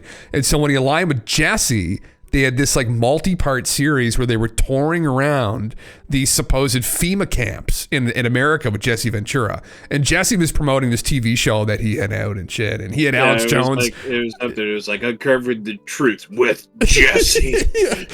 And anyway, they went to these, there were all these like, they thought there were these like mass burial sites. Like they were like these coffins, but they were like these quick bury coffins that they found. And there was like thousands of them laid out everywhere. And they were completely convinced that FEMA and the UN was going to come in. There'd be UN troops on the streets. Because like Kissinger had talked about this, Henry Kissinger back in the 90s, and if under the right circumstances, people would beg to trade their freedoms in for more security. And they were going to have UN troops on the streets. And so Alex was convinced for the next 10 years after that this is their plot. They're going to try and create some kind of catastrophe. And then they're going to have the UN come in and FEMA's going to throw everybody in camps. And it was just a fucking disaster because nothing came of it. And then Jesse, he's funny. Alex connected Jesse with David Icke. And there's a funny clip on Jesse's show where he sits down with David Icke. And then he just essentially calls him an idiot and just walks into the interview. He just refuses to interview him. I'm like, why the fuck did you name the TV show? There's this huge drama back there. Jesse walks out of David, or David walks out of Jesse? I can't quite remember, but I think it may have been David leaving. But Jesse essentially just didn't buy any of his shit. He's like, nope, He's like, show me your evidence. And he's like, well, like, Jesse, I've collected this data over the last 20 years. He's like, no, I don't buy any of it. I'll buy it. He's like, and he just was being completely unreasonable. And then it may have been David getting up and leaving. But anyway, it's just some stupid conference. Like, they hyped it up too in the show. Like, oh, fucking God. I've consumed too much of this The queen is a shit. bleeding lizard, don't you know? David, there's no evidence. The queen is in fact a reptilian. You remember? What she is linked to is the internment camps run by FEMA. This is a good meme. Train Beast reminds me arguing with my dad in the kitchen in high school about the FEMA camps. Yeah. Now, to be fair to myself, not that I will be too fair with myself, they do have them. But the question is, are they actually going to... So I remember actually what you're talking about, where people would say that they're not real. They are real. Now, the problem with Alex's interpretation of them was, are they going to be used to house American citizens? And are they going to be turned into these, like, you know, concentration camps? And there wasn't any evidence for that. That was what Alex and Jesse ran with. But... Did you? The memes. Yeah. They started showing. I remember on InfoWars they started showing this clip a bunch just after that one particular illness came about in 2020. Oh, It was from that show where they're interviewing this one lady, and she was talking about how she was like, get out of the country and whatnot because we've been working on this particular bioweapon and whatnot. Yeah. And Jesse was like, what does this have to do with FEMA? And she'd be like, it has nothing to do with FEMA, but you got to get out of the way. If it's not with FEMA, I'm not interested. Yeah, did she die? That's the other thing, too. Like, yeah. You know, your memory ingrained in your head, so funny, the good old days. Those were the good old days. But, you know, to Alex's credit, there's some shit that he had. There's tons of shit he had on that was legitimate, right? The problem with Alex is, like, where he ran with it. And then what really would just drive me insane is then he'd be talking about, oh, you need colloidal silver. That's what you need. And then just the shilling of the supplements and the merch. It was like, even today still, it's like you get like maybe 2-3 minutes of Alex and then you get 5 to 10 minutes of ads. That's literally how it's set up. It's terrible. But yeah, what is she still alive? That was crazy. What was her name again? Jesse Ventura. You probably can't find it on YouTube. Jesse Ventura. Interviews lady about COVID. Yeah, he goes to the extreme. Oh, here it is right here. 2009 video confirms COVID-19 fact check. Claims the company video confirms are the World Health Organization. Yeah, what was her name? I don't remember if they ever said her name, but... Did they not say her name? I thought people knew who she was. So what's the fact check here? Named Rima Lebo, claiming... they did, yeah. Rima, Jesse Ventura. I don't really need this explanation because that's not what we're watching. We're watching it for the fucking memes. Rima Lebo. So the only thing that they have is a fact check where she talks over the interview. Right. Culling. Yeah, the culling that's going to happen. Listen. If you want to go into something particularly schizo, though, there's this is one that is it was near and dear to me. Is it? Yeah, I'm gonna send it. It's a little long though. Other shit. Then hold on. About 13.5 minutes. Dr. Rima interview. Just a second here. Oh, here it is here. Hold on. Let's just watch this little clip first so people understand what we're talking about. Let's watch that first. Yeah. She's my grandma's age. You won't believe what she does. I'm out here asking New Yorkers how they stay in shape. Mind if I ask how? United States of America. Yes, sir, I have. What is this? Is below 180p here anyway. Why? I do not feel safe living in the United States. Do you want to come in and sit down? No, sir. I'd rather not. You'd rather just be here so you can make a fast exit if you have to. As soon as you and I finish, you're out I'm here. leaving the country again. Why? Because in a very short time, not today, not tomorrow, but very soon, we'll be facing compulsory vaccination under the mistaken term of voluntary vaccination. What is it about these vaccinations? You think that they're bad? Well, first of all, let's start with the fact that the World Health Organization has decided that we have 90% too many people. The World Health Organization has been working since 1974 on vaccines to create permanent sterility. Doctor, the response is going to be, you're crazy. How can you say this stuff? I show them the documentation. Now, this is pretty shocking. This process has already been ongoing. To make matters worse, we know that the vaccines that were illegally approved by the FDA contain a substance called squalene. If I inject you with squalene, your immune system will attack the squalene, but then it starts attacking all of the parts of your body. What does that look like when you meet a person to whom that is happening? It looks like Gulf War syndrome. It looks like every joint in the body swollen and intolerably painful and immobilized. This is in these shots they're going to give us? It's in some of them, but the U.S. government has a trick up their sleeve. They will induce a pandemic using the nasal mist vaccine, which is a live attenuated virus. That means that if I take it, I can infect you. You're going to get the flu. Everybody around us is going to get the flu. Then the United States government, based on their statements that they've already made, will say, oh my, we have a pandemic. Oh my goodness, we don't have enough doses. So we'll admix squalene at the 90,000 injection stations that the Department of Health and Human Services announced that they will ship the vaccines to. People lining up, sometimes by the hundreds, for an... Anyway, you get the idea, I guess. Not quite what happened, but, you know. It's pretty close. Yeah. It was pretty close, though. Oh boy. I don't know if she's still alive. Yeah. Anyway, but, I found the full episode. On that. Oh, you did. Let's take a look. Okay. It's on Rumble. Oh, it's on Rumble. Okay. Yeah. What is this, Alex? The Illuminati message behind Prometheus? What's this? Yes, this one. Yeah. We gotta watch this. Jesus Christ! I'll pull up Golf Shirt 1 2 here in a second. I'll pull it up. Yeah. Oh God. Nightly news with Alex Jones. A couple months ago, from one of my Hollywood sources, I was sent the early treatment / boil down script of Prometheus. And it's all about humans' origins. Did aliens create us? One of the most anticipated films in a long time.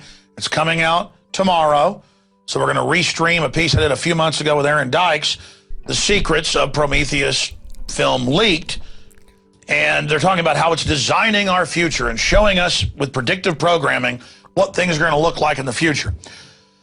Ridley Scott, who made Blade Runner and so many other seminal films, I was able to get an early boil-down script of this and was able to, accurately tell you it's about, did aliens or did God create humanity? And now Ridley Scott has come out and said, well, yeah, that's basically what the film is, and it's a prequel of sorts. And so, yes, now I'm seeing the spoilers and the reviews from sneak peeks. We did get a real script, but I didn't spoil it for everyone. This is obviously an Illuminati message, but within that Illuminati message, you can understand why they want to become God, why they are endangering us with genetic engineering and nanotech and all the rest of it, because they believe they've got to do this or die trying to ascend, that if they don't, they won't ever gain that life extension technology system. The controllers of this globe are at least 30 years ahead of us technologically. That's why they're so arrogant right now. But remember, you're still human too. You've made a lot of mistakes, globalist. And from my research, there's a good chance you're going to destroy yourselves and all of us along with you. Films like Prometheus are basically where we see the revelation of the method via the Illuminati. And that's why this film is important, and I'll be watching it tomorrow and then being able to give you a full review on the Sunday show, 4 to 6 p.m. But if you're out there watching on the web and want to see a deeper analysis of all of this, be sure you check out prisonplanet.tv, where we have 15-day free trials running right now. And by putting in some of your Energon cubes, you fund us in our ongoing effort to build a stronger media operation. Cubes. All right, let's go ahead and go to our breakdown of Prometheus. Oh my fucking God. Ridley Scott, arguably one of the greatest living directors, is set to release a prequel to his 1979 mega hit, Alien, Prometheus. One of the most anticipated sci-fi films in recent memory.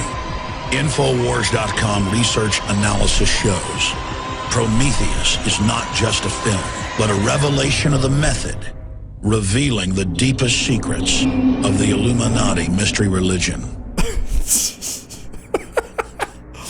I do have a lot of contacts in the media, as viewers and listeners know, and I have been able to secure a copy of an early script, and it follows very closely from the trailer I've seen and other leaks. And I'm not going to give the entire film away here, but in synopsis, this is a film about the origins of humankind with a super race of near immortal genetic engineers who are contemplating a genetic overwrite or rewrite of the planet Earth when meddling humans stumble in to the magician's laboratory. They are punished for their trespass. It was so wrong. The so-called space jockey is the advanced species that have engineered humans back on Earth and produced the bioweapon that we know of as the classical alien that burst out of your chest after feeding on the food in your intestines. The reason we're taking time out to examine Prometheus is because its storyline, its plot, mirrors that of many ancient societies. And the ideas presented in Prometheus are at the core of Western secret societies. These are ancient civilizations that were separated by centuries, and yet this same pictogram was discovered in every one of them. Please tell me you can read that. I think they want us to come and find them. Across the world, we see evidence of early civilizations' obsession with what they believed were off-world influences. From the Nazca lines in South America to the pyramids of Egypt, we see artifacts, testament to early man's obsession with off-world manipulators. Every ancient culture believed they were communicating with men from the sky. Ezekiel with spinning wheels of fire landing and creatures with blue space helmets approaching Ezekiel and giving him a drug to take, and then he has wild hallucinations. One could say that Prometheus is simply art imitating life and putting a 21st century spin on the beliefs of the Dogon tribe in Africa. Yeah. And the Aztecs of Mesoamerica. Yeah. Eric von Donigan, more than any other living person, has popularized the idea of chariots of the gods, and that our planet has been visited and manipulated by all. Thinking of, but it's still good. Oh, okay. Which one were you thinking of?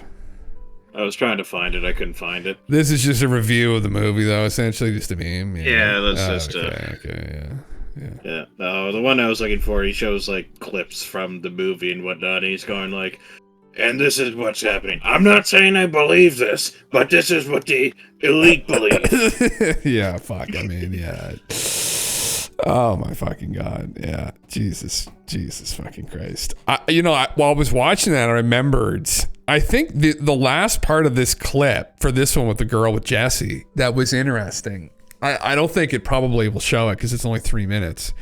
But I think the reason why she was worried about this, if I can recall correctly, she is a doctor, was that she was, we'd have to find the whole, did you find the whole episode of this or no? Yeah. You did? Well, maybe. We probably wouldn't be able to play through it because it's copyrighted, but.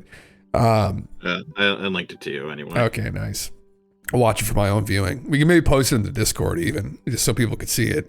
But I think she heard this from some politician that she was involved. I put it in the Discord. Yeah, just post it in the Discord so other people can watch it maybe and see. But I'm pretty sure she heard this from a politician or some powerful person that she was involved in looking after. Like she was their doctor.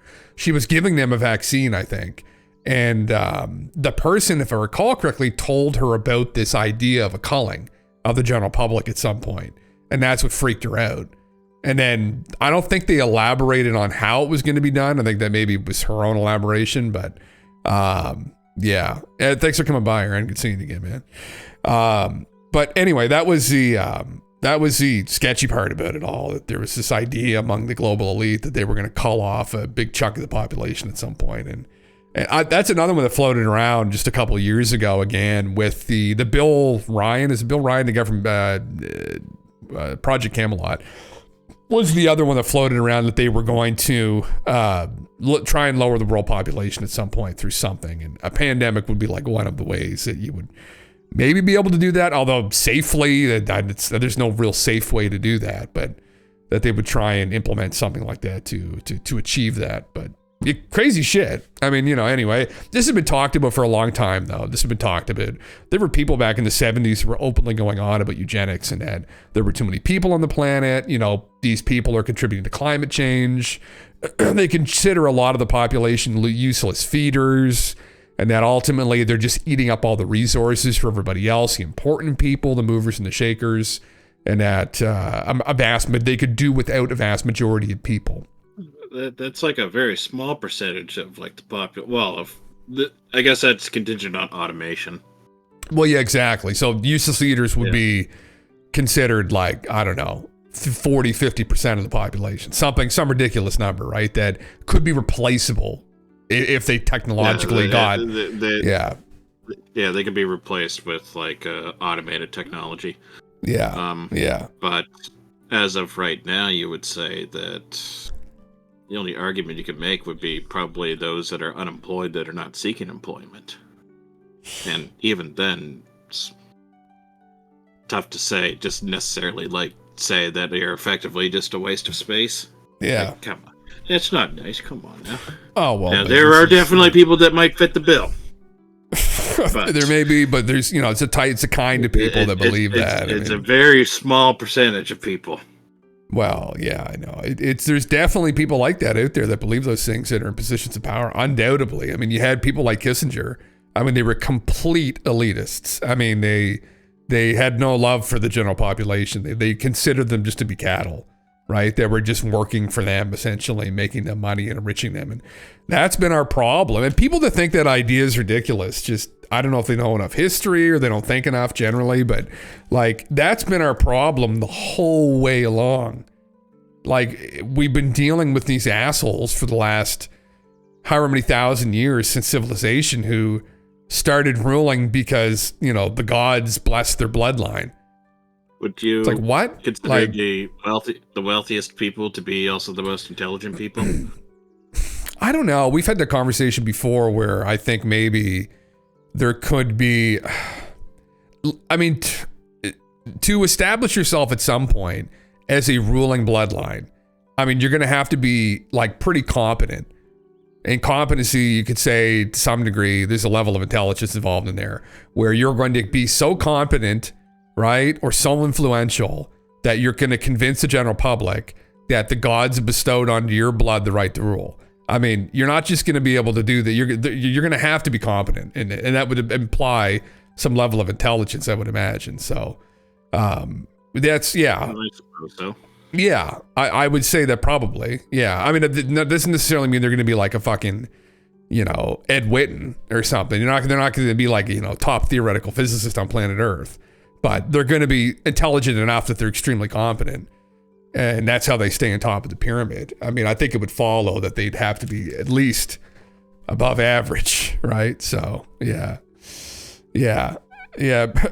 Bro, just by trying, you're already ahead of 90% of the population. Oh, fuck, man. That's the thing. Well, how much are they not lopping off the top, right, man? Maybe they're trying to lob off 99%. Who knows? Does that mean we've got ourselves out of the useless eater category? I'd be still considered a useless eater, definitely. You think it would be? Well, right now, since I've been unemployed, they would definitely consider me a useless eater. Although I paid into the CI, but what? You're out there warning people about those people in power, though. Yeah, then I'm a threat. They might not consider you a useless eater, but they might consider you a threatening eater, though. Threatening, threat, yeah. I'll go slip off a fucking 15-story building one day, yeah. Holy fuck. Storm the Castle theory has always intrigued me, but it is the sway away from being labeled a terrorist or a rebellion. We outpopulate the fucks, and we all know it. Well, man, and that's the thing, and I think that's really what I think's happened, maybe, and why we just sort of like, you know, fucking brainstorm here as to like why or how this happened or why they're concerned. I mean, that's literally what's happening now. We get 8 billion people, and all it would take is for those people to organize or even get whipped up into, you know, a mass hysteria. That would do it, right? I mean, look what happened. And this is probably what they're starting to get concerned with. That buddy Luigi that went and shot the, not that that's what we should do. And that poor guy he shot probably had nothing to do with anything, right?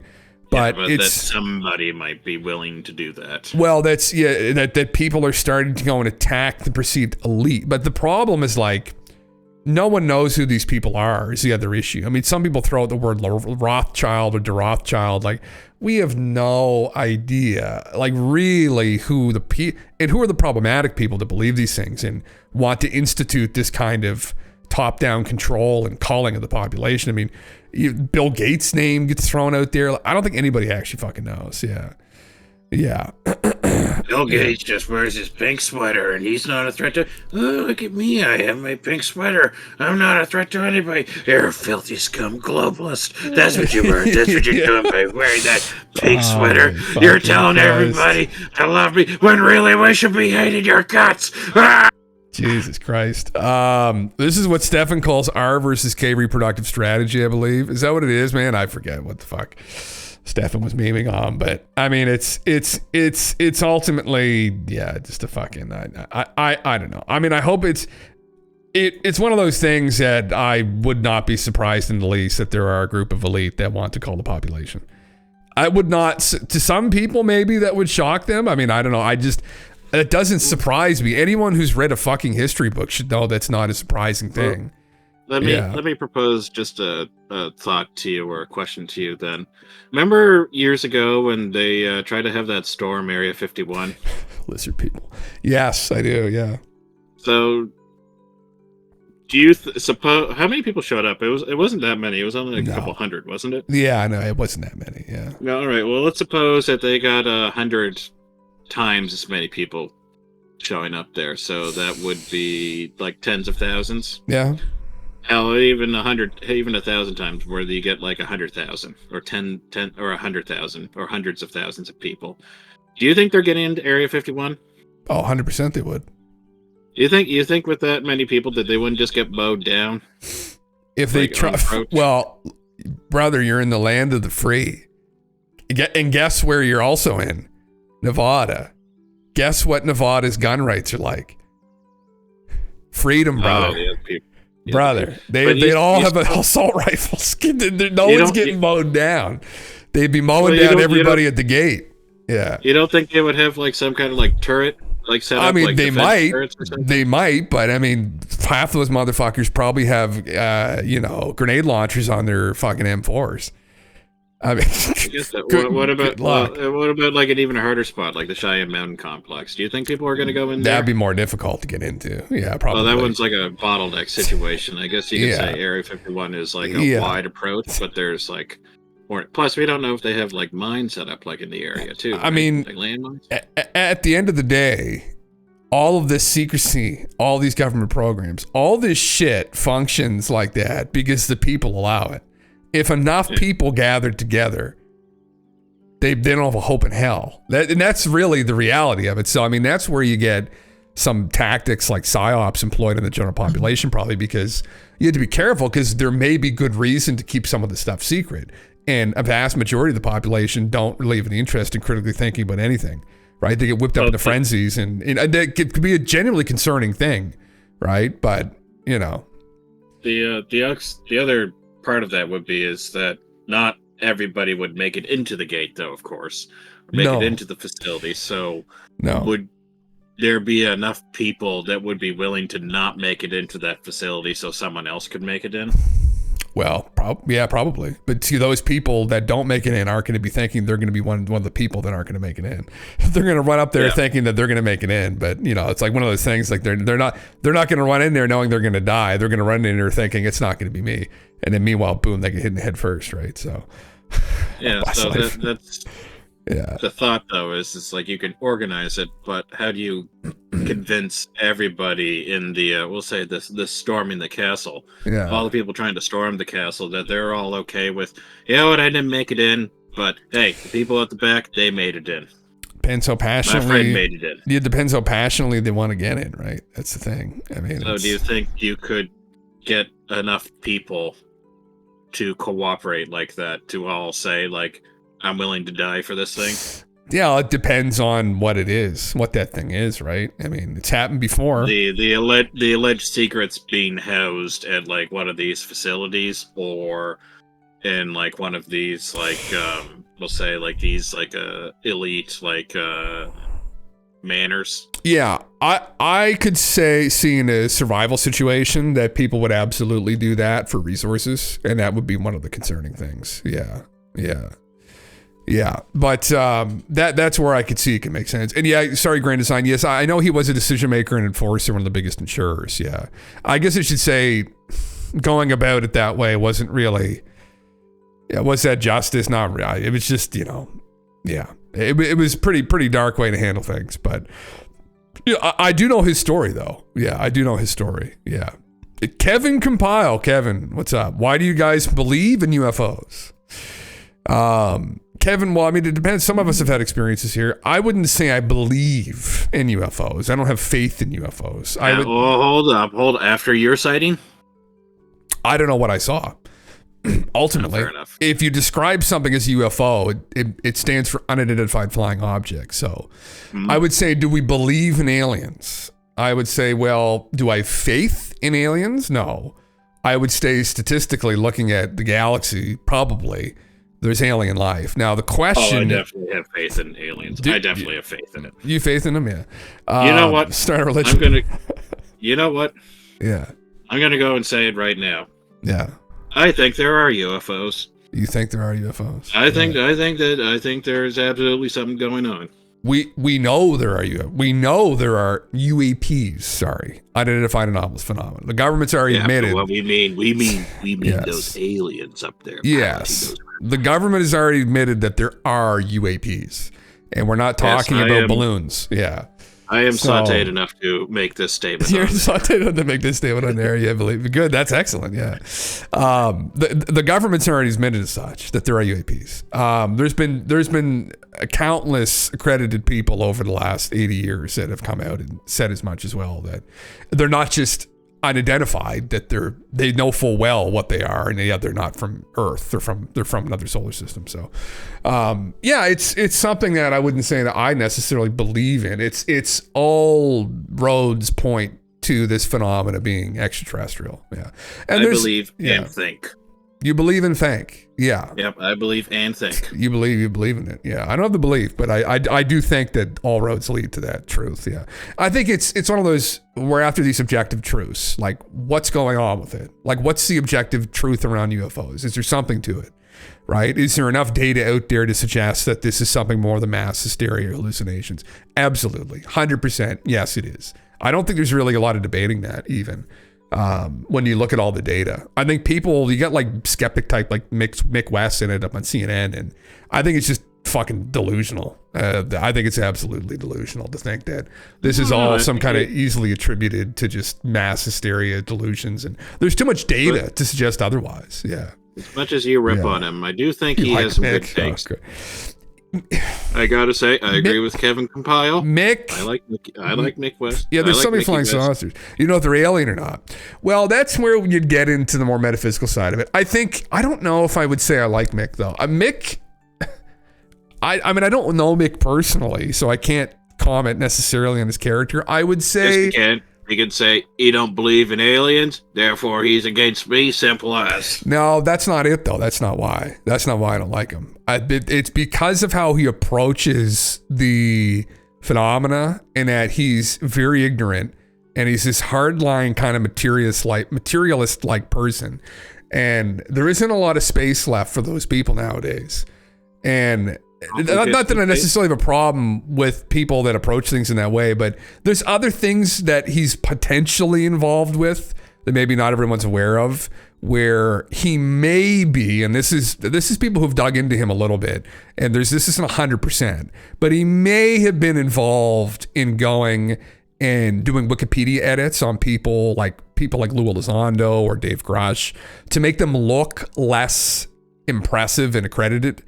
And that's when you're starting to get into territory that he's deceptive and he's playing quite dirty. And now that's not 100% confirmed. There was an alias he used that people know about, and that alias was supposedly used to edit some of these Wikipedia pages on Lou and Dave, and that's not 100% sold. So if that's the case, I would say then 100% he's a bad actor. And he's bordering on that for me sometimes. I think the way in which he approaches the phenomena is with a lot of hubris, and some of the stuff you see in public too, like the YouTube videos he does, he's a bit more personable with people that think something's going on. If you go to his website, those communities are very like they're just very not deriding, what's the word I'm looking for here? They like belittle people. Shallow and pedantic. Yeah, exactly. They belittle people that have had experiences and attribute all their entire experience to just mental illness. That's not the right phrase at all. I tricked you. Oh, is that what it is? I didn't even hear it. I barely. What? Oh, I said shallow and pedantic, meaning shallow as in making light of it, and pedantic making a bigger deal of it than what it really is. Oh, well, so it's kind of like a paradox. It's more just belittling people who've had experiences and attributing it to mental illness or something, which is unacceptable. And almost all of those people in instances like that make those claims are unqualified to make them. And we have people who were qualified to make claims and assess people's mental fortitude, and who decided and came to the conclusion, like John Mack, that a lot of these people who were claiming to have been abducted are not mentally ill. And there are techniques that we've had for some time that can usually go through people's memories fairly well. And he came to the conclusion they had some kind of real experience. That doesn't mean aliens per se, but it means they had some metaphysical experience with some kind of a force that claimed to be aliens. And so that's another part of it as well, where, you know, who do you dislike more, Mick West or Stephen Greer? Oh, Stephen, 100%. I depending upon, fuck, 100%. Oh, I mean, Mick from a distance. I've had friends like that in the past that were just hardline, materialistic. You know, the classic like kind of. You know, there are no aliens, so it must be something else. Well, it was like, I think that something else must be a balloon.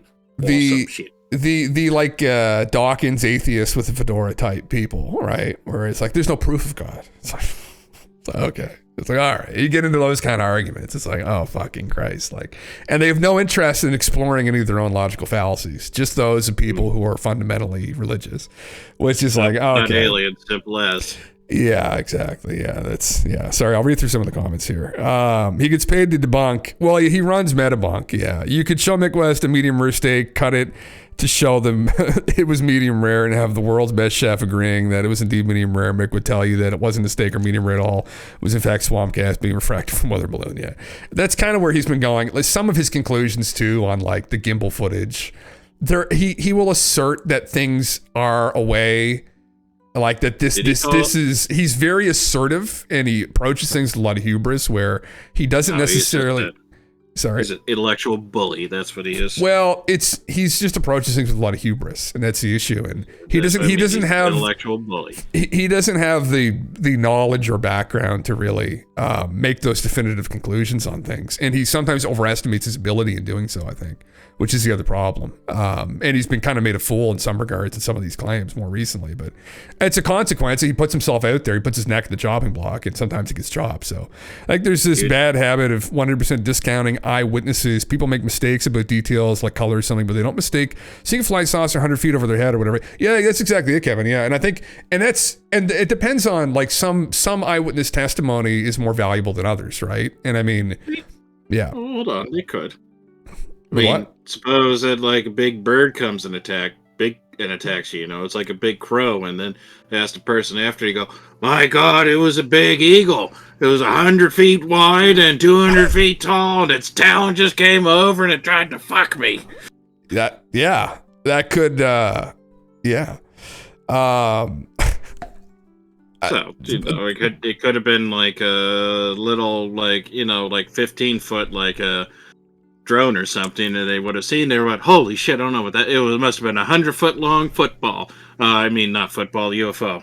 Yeah, some people's testimonies, some people's testimonies worth more than others, I think. Yeah, and that's the thing too. And it isn't always reliable, but this is one of the problems that Mick has as well with his theories, right? Where he'll put forward an explanation, for instance. So the gimbal footage is a good example of this. So the gimbal footage is that one of the 3 footages released by the, well, it was leaked, but the military confirmed it was the case. So Ryan Graves and his team were involved in the gimbal footage, and they had anecdotes from the radar operators that these objects were sitting out over the water at these cap points for 8+ hours, right? So kind of like at the end of the training area, they were sitting out there for an extended period of time that like a balloon or a distant plane wouldn't have. And Ryan and his team had seen these objects with their own eyes. They almost collided with one of them.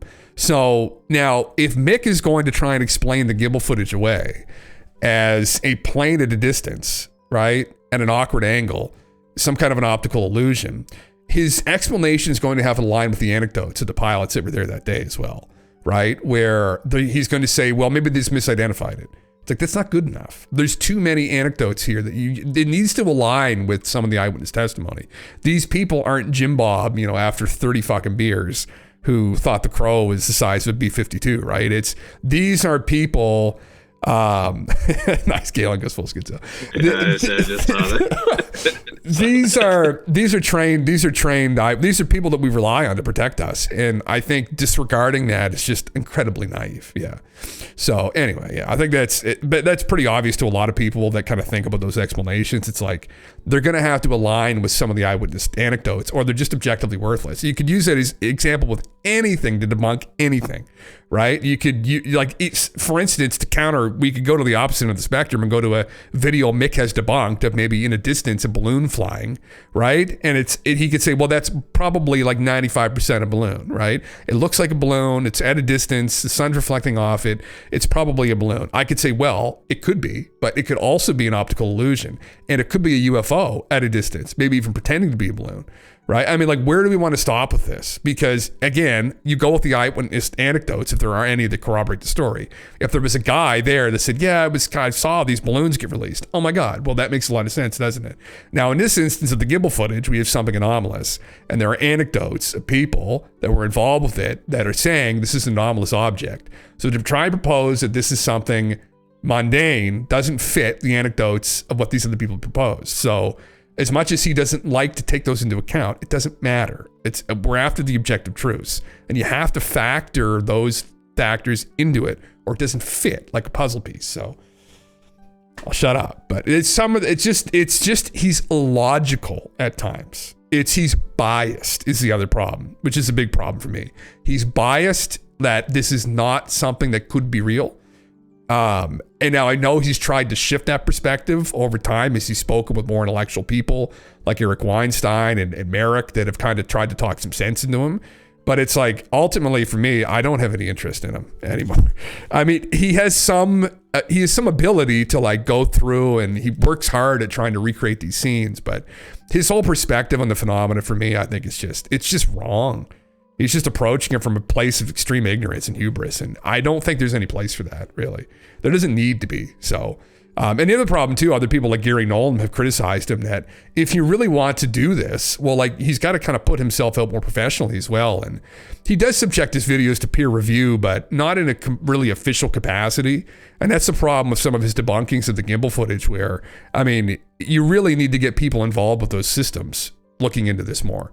Mick's not an expert in the systems. Right? That's ultimately who we want to hear from. Yeah.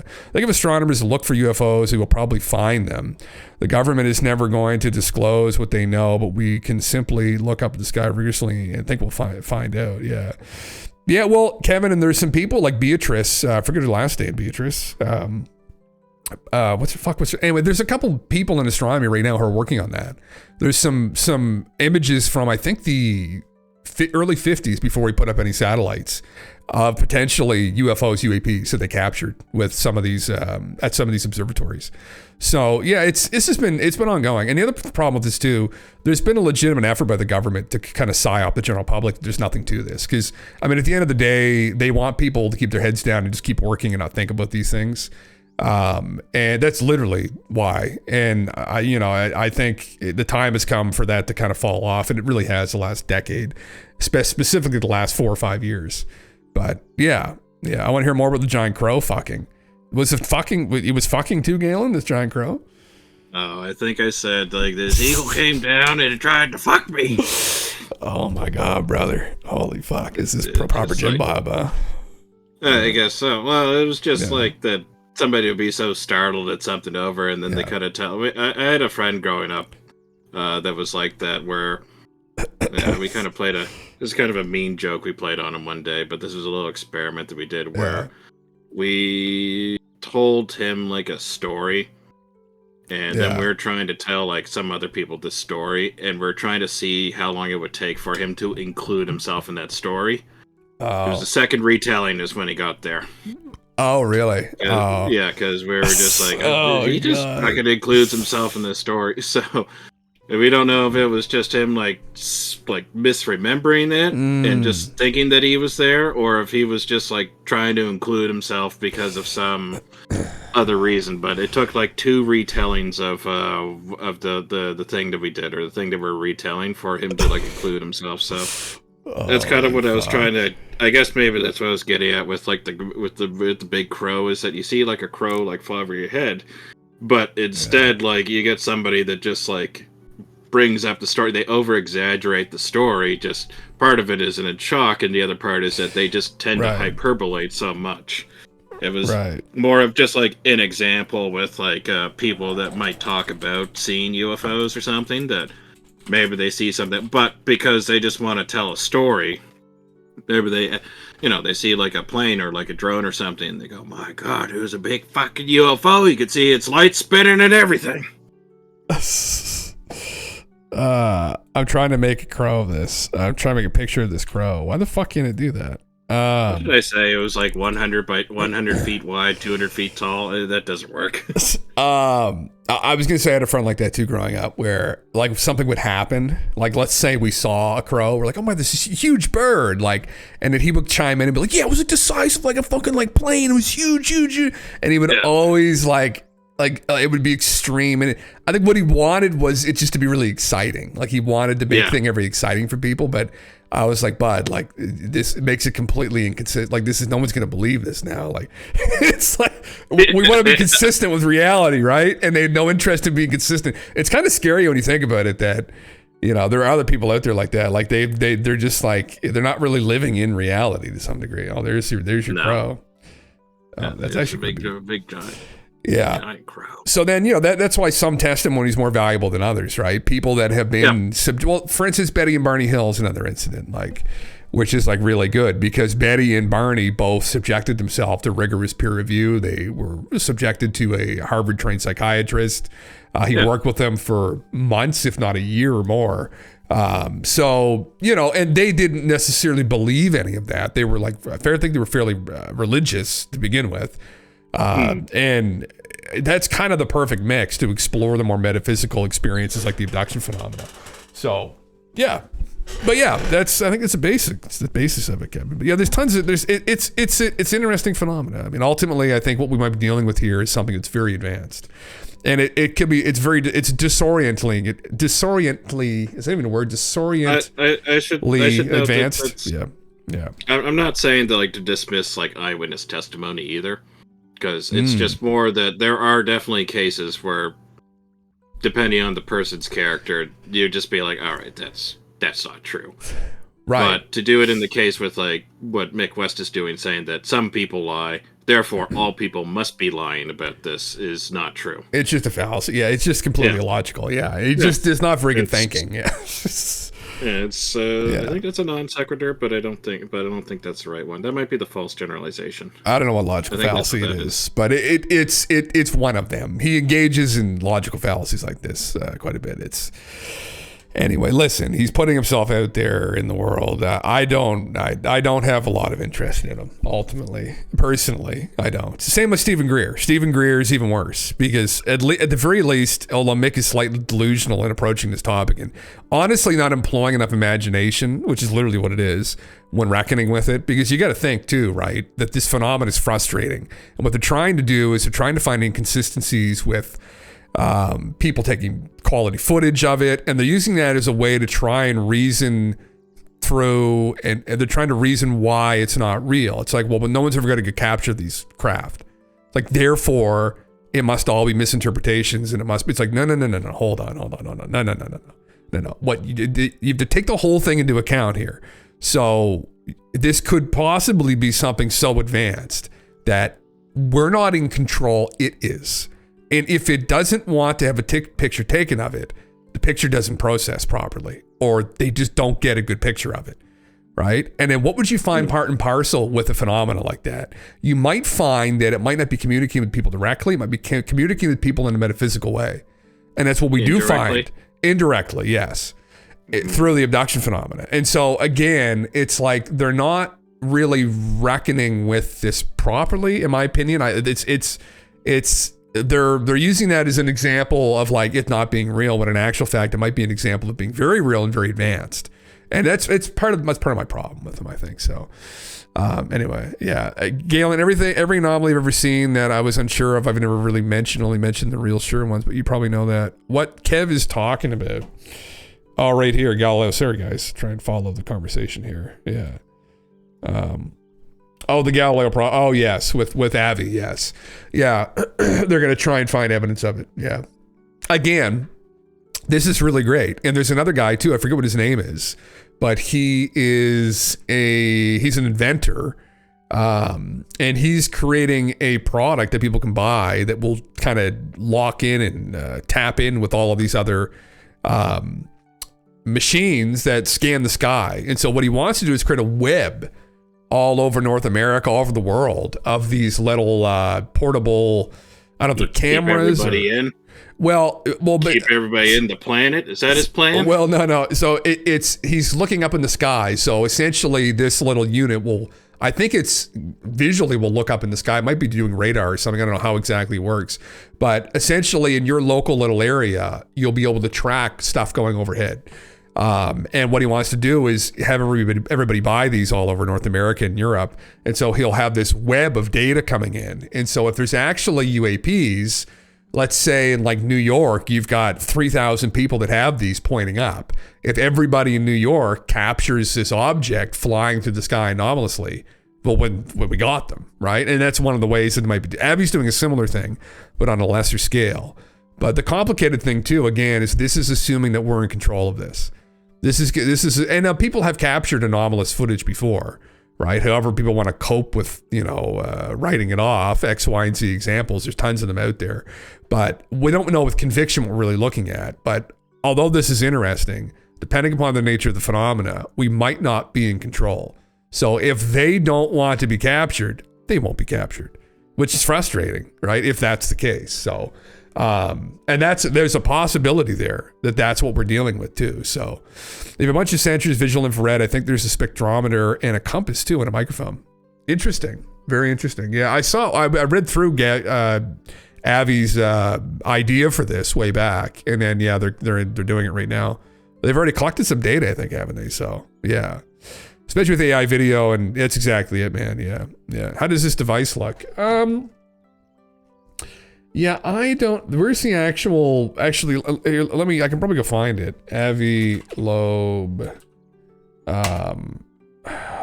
UAP tracker. Could probably find a picture of it. Oh, fuck's sakes. Anyway, in one of the articles recently, they showed an image of it. It's just this little unit that has these it's very expensive. It's not like the one that's going to be publicly available by this other guy.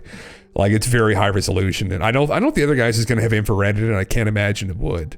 But that's one of the kind of the essential components. I know the Tedesco brothers are using all of these different visible light spectrums to try and capture them. But and some people claim they've had success, in the past, similar to people who claim to have had success doing CE5 summoning craft and stuff. But again, who the fuck knows? Even with that, that's a Stephen Green. It's not really Stephen, but it's stumping Stephen put a branding on. People have been doing it for decades before Stephen ever started talking about it. But anyway, yeah, who knows? At the end of the day, I hope we're able to get more high quality footage. It's what I want too, right? I want to know with conviction that this is something that's real and it's happening. And I think I'm fairly convicted already that it is, but it would be nice to know for sure, because then we can really start to approach the more metaphysical aspects of it more, honestly. So yeah, I think flying saucers can be captured. It's just a matter of making the effort. Kevin, that depends on who's in control of them, right? I mean, again, supposedly the method is radar. Is that the radar fucks with their ability to navigate, and that's what caused a bunch of the crashes around Roswell and whatnot. That's what people said. I have a hard time buying that. I don't know. Do you buy that? Like, I don't know. Maybe. I would. Maybe not. I would. Again, you conquer FTL, so fast and light travel, right? So at that level of advancement, we're going to assume you understand what radar is, right? Now that depends on how you progress technologically, but maybe they operate like bats, where they effectively never needed the use of radar. Well, they understand physics to the degree that they're able to conquer FTL. So then along the way, you should understand the physics of radar, or you should be able to reckon with that when you run into it. We're just assuming, which maybe we shouldn't, but like I said, maybe they operate like bats or something. You know how bats can't see, but they effectively like echo, or they use like echoes to kind of like figure out where they're going. Well, but the beings might, but then they're going to technologically be advanced enough where they could probably be aware of their surroundings, I would imagine, right? I mean, it's kind of similar to us in the dark. Now that we use night vision. Maybe not. They're using FTL, which we can theorize, but we can't conceive of like how to do it. Maybe they've come up with another quote-unquote radar system that, operates like bats, or effectively how like bats would, and uses like echoes and whatnot, not necessarily radar. And then the radar kind of fucks up with the bat, the bat system, the bat echo system that they use to navigate, and it causes the crash. Also magnets. Maybe, but would you not have an understanding of those systems if you had the physics advanced enough to conquer FTL? We don't know that. Maybe they don't. Well, but you know what? We could argue maybe outside of having these craft, they're actually behind us in technology. I would highly doubt that. Actually, I would say by definition, there's no way, because again, physics isn't something you just randomly run into one. You don't just randomly run into and figure out FTL one day. There's a chain of understanding that has to come along to where you can actually achieve that. So, all right, no, maybe it was like this. It was effectively, you remember like the story of the Saiyans on Dragon Ball Z, where like there were two races on planet Vegeta. Yeah. They were the Saiyans and this other race. The other race was technologically advanced, and the Saiyans were essentially just a bunch of cavemen. Yes. But then the Saiyans went and just killed all the other guys and just stole their technology. They didn't know how to like build it, but they just used it. Maybe that's what they're doing. Maybe that's what we're doing.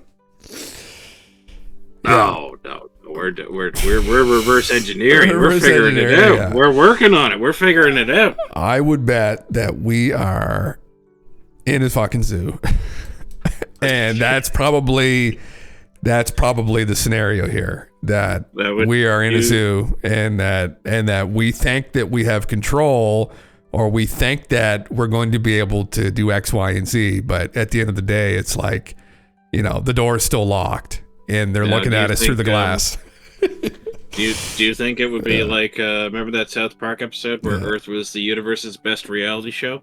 Would you say something like that? It can very well be. It can very well be the case. It's undoubtedly a very entertaining place, right? But it depends upon what you look at, what you get out of entertainment. I mean, if they're more intellectual than we are, it's like it'd be like us going back and watching Blue's Clues. Although some people do like that. Some people like Blue's Clues even as an adult.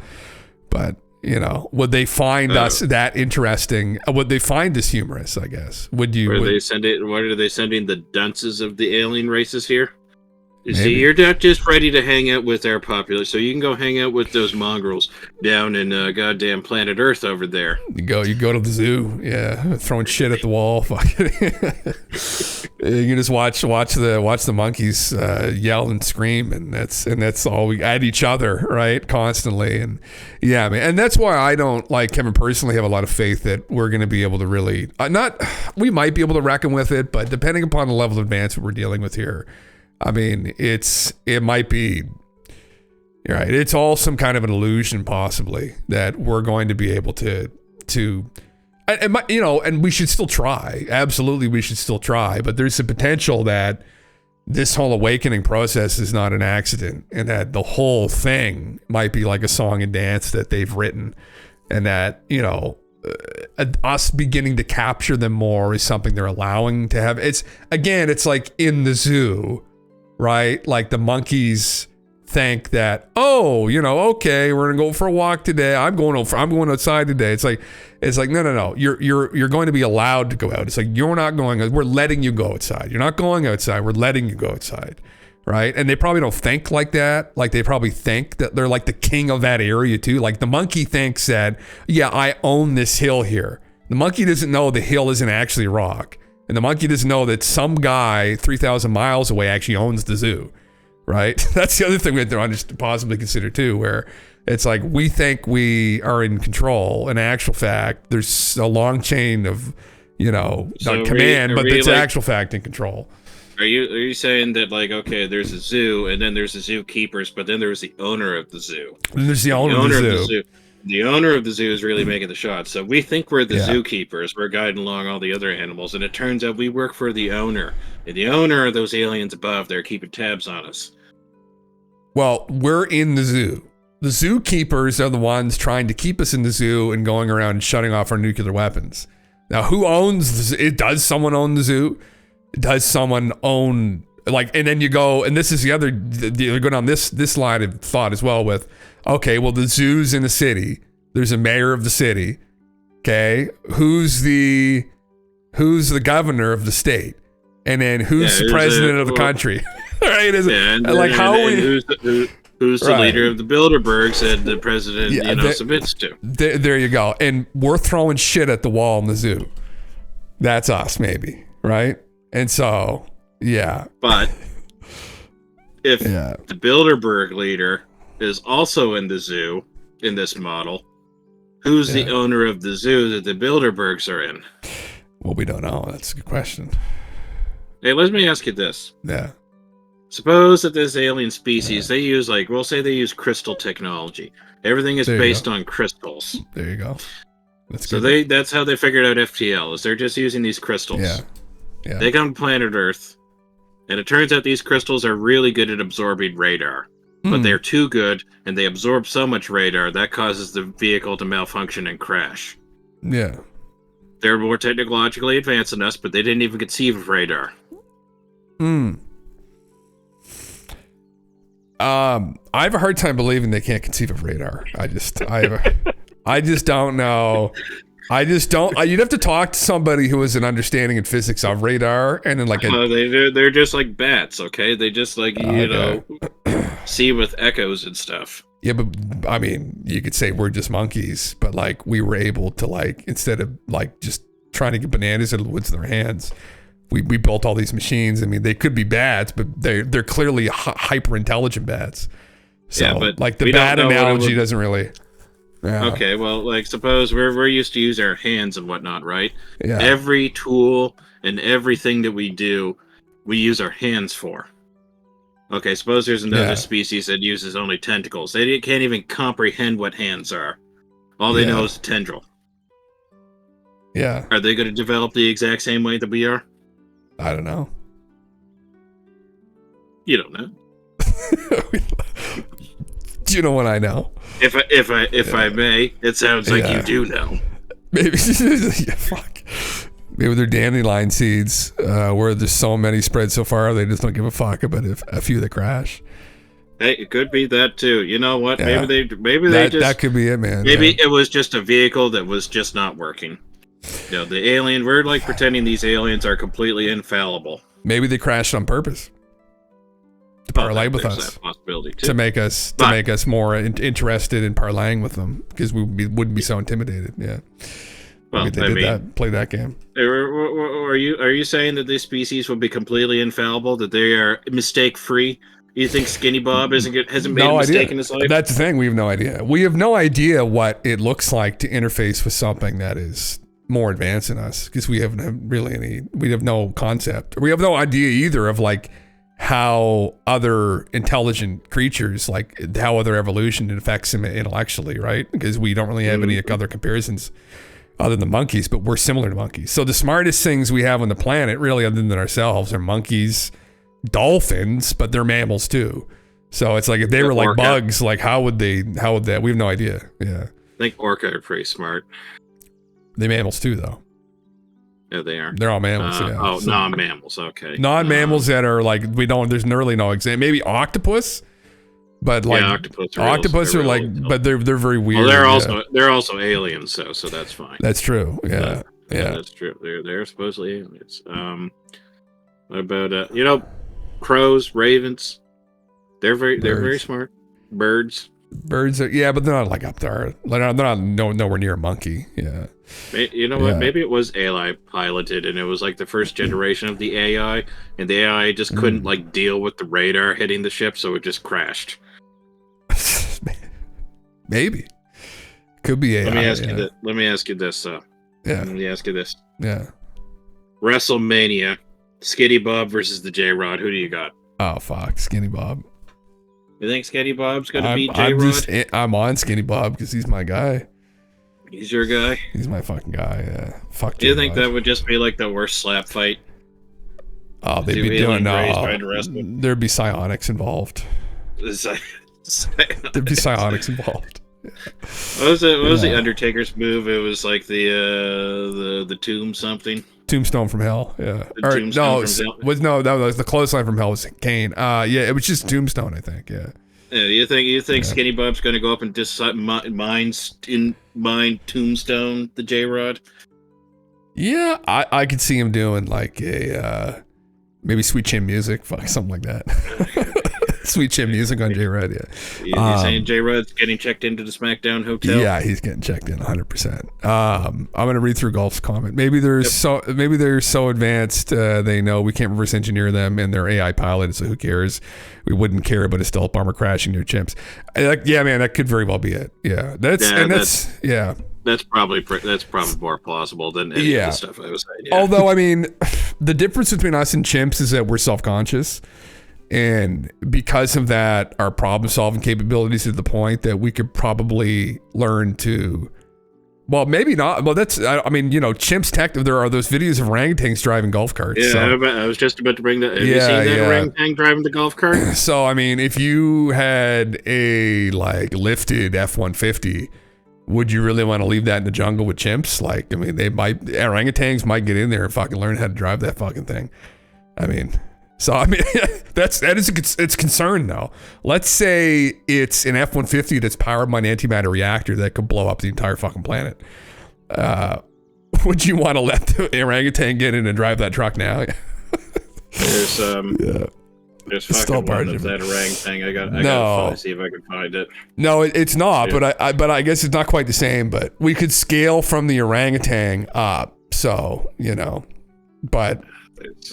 But you know what, brother? I mean, how different is it really, though? I mean, what is a stealth bomber versus a golf cart? You got your steering wheel and you got your gas. Now, there's a couple more buttons to push in the stealth bomber, but you know how monkeys fuck around with things. I mean, brother, they hit enough fucking buttons that might get her started, and then it's got a fucking steering wheel, and it's got a little thing on the left, the throttle for gas. So next thing you know, that orangutan's in there, and that motherfucker's up in the air. Or it's into the wall somewhere. Right? Who knows? There was somebody that took that orangutan driving the golf cart, and they put like a NASCAR thing in the background where it just looked like it was driving around the NASCAR racetrack. That blew my mind that orangutan could drive around that area with the golf. I could not believe that. I mean, suppose they've been witnessed in the wild, like using like sticks as like spears and whatnot to hunt fish. A couple more buttons to push. Brother, you get those monkey hands going, you never know what they're gonna fucking hit, right? You never know. And that maybe it's similar to us with these craft, right? Where maybe they never thought that humans would figure out fucking psionics. And then they get fucking Uri Geller in there, so the fucking spoon bender extraordinaire. They're like, Uri, how do you turn on this fucking thing? He's like, oh, with my mind. And then he connects to the craft and turns it on. And next thing you know, we're flying these fucking things around.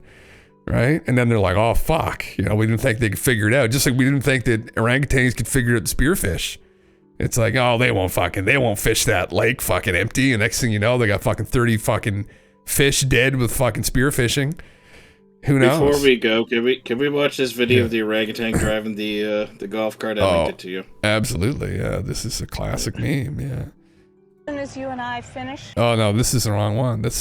You just linked the Rumble thing to me, or did you send it? Where did you send it? No. Oh, I put it in forbidden knowledge. Shoot. I was gonna say right. This is a here. I'll put it there. Orangutan driving. Orangutan driving. Yeah. Look at this fucking guy. Look, brother. Just a couple more buttons in there. That's all it fucking takes, you know.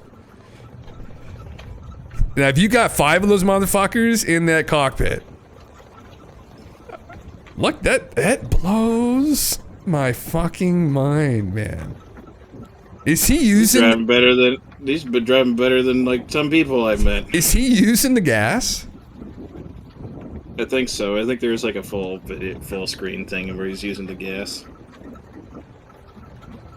It's not funny. It's driving better. Oh, fucking Bijou. Sorry. Bijou comes in cracking a beer and shines Stephen Greer flashlight in Skinny Bob's eye till it's over. Holy fuck. I just saw that now, man. Holy fuck. Fucking Bijou. Yeah, I think Bijou would be the final boss, wouldn't he? He's who taught Steven how to bench 4 plates. Fucking got him onto those supplements, that horse milk, you know? Anyway. Somebody put like a NASCAR racetrack like in the background and just the thing on the orangutan on the golf cart. It just showed him like passing like 4 or 5 cars. Holy Holy fuck. Oh my god. Oh frig. What the fuck? I should have saved that weapon. Oh god. All right. Well, anyway, I think we're gonna end it there, everybody. Yeah, that's it. That's a good way to end it. Here you go. Yeah. This is us in the UFOs. Everybody, listen, thank you for coming around this evening. Thank you, Mr. GALENTV, for coming around and sharing us. Thanks for having my sauteed ass doing this. Hey, listen, brother. Hopefully you join that long branch. It's good to hear, you know. We got to pass the word along, you know, enjoy those fine liquors. Not going to be having it soon. That's probably the last bottle you ever have. They're taking it off the shelves, so. Oh, motherfuckers. Gone through a decent amount of it. Holy fuck. Yeah, brother, listen. Probably a quarter of it. Let it flow through your blood. All right, everybody, listen. Until next time, stay safe, and who knows? Look, this could be us soon in fucking spaceships. So have faith. Have faith. See you later, everybody.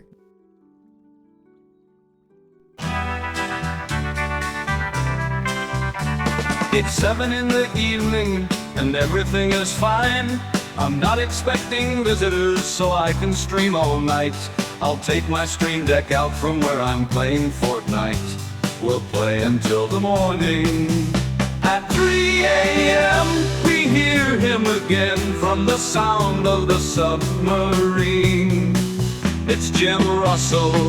It's Jim Russell, the commander of Island 49. The guardian of the ancient keys, the keys of Atlantis mysteries, Atlantean secrets, Atlantean secrets, the keys. My dudes, let's follow in order to let go. Distorted echoes, the mysterious magnetic fields. Atlantean seas, Atlantean seas. We have to swim through the ocean, the periscopic deception, ancient doorways that tremble before the subterranean castle. He calls us, my dudes, robots and erudites. 'Cause at 3 a.m. we hear him again from the sound of the almond shells. It's Jim Russell, it's Jim Russell, Union leader of Sorceric Knights, and he parts in the breaking dawn.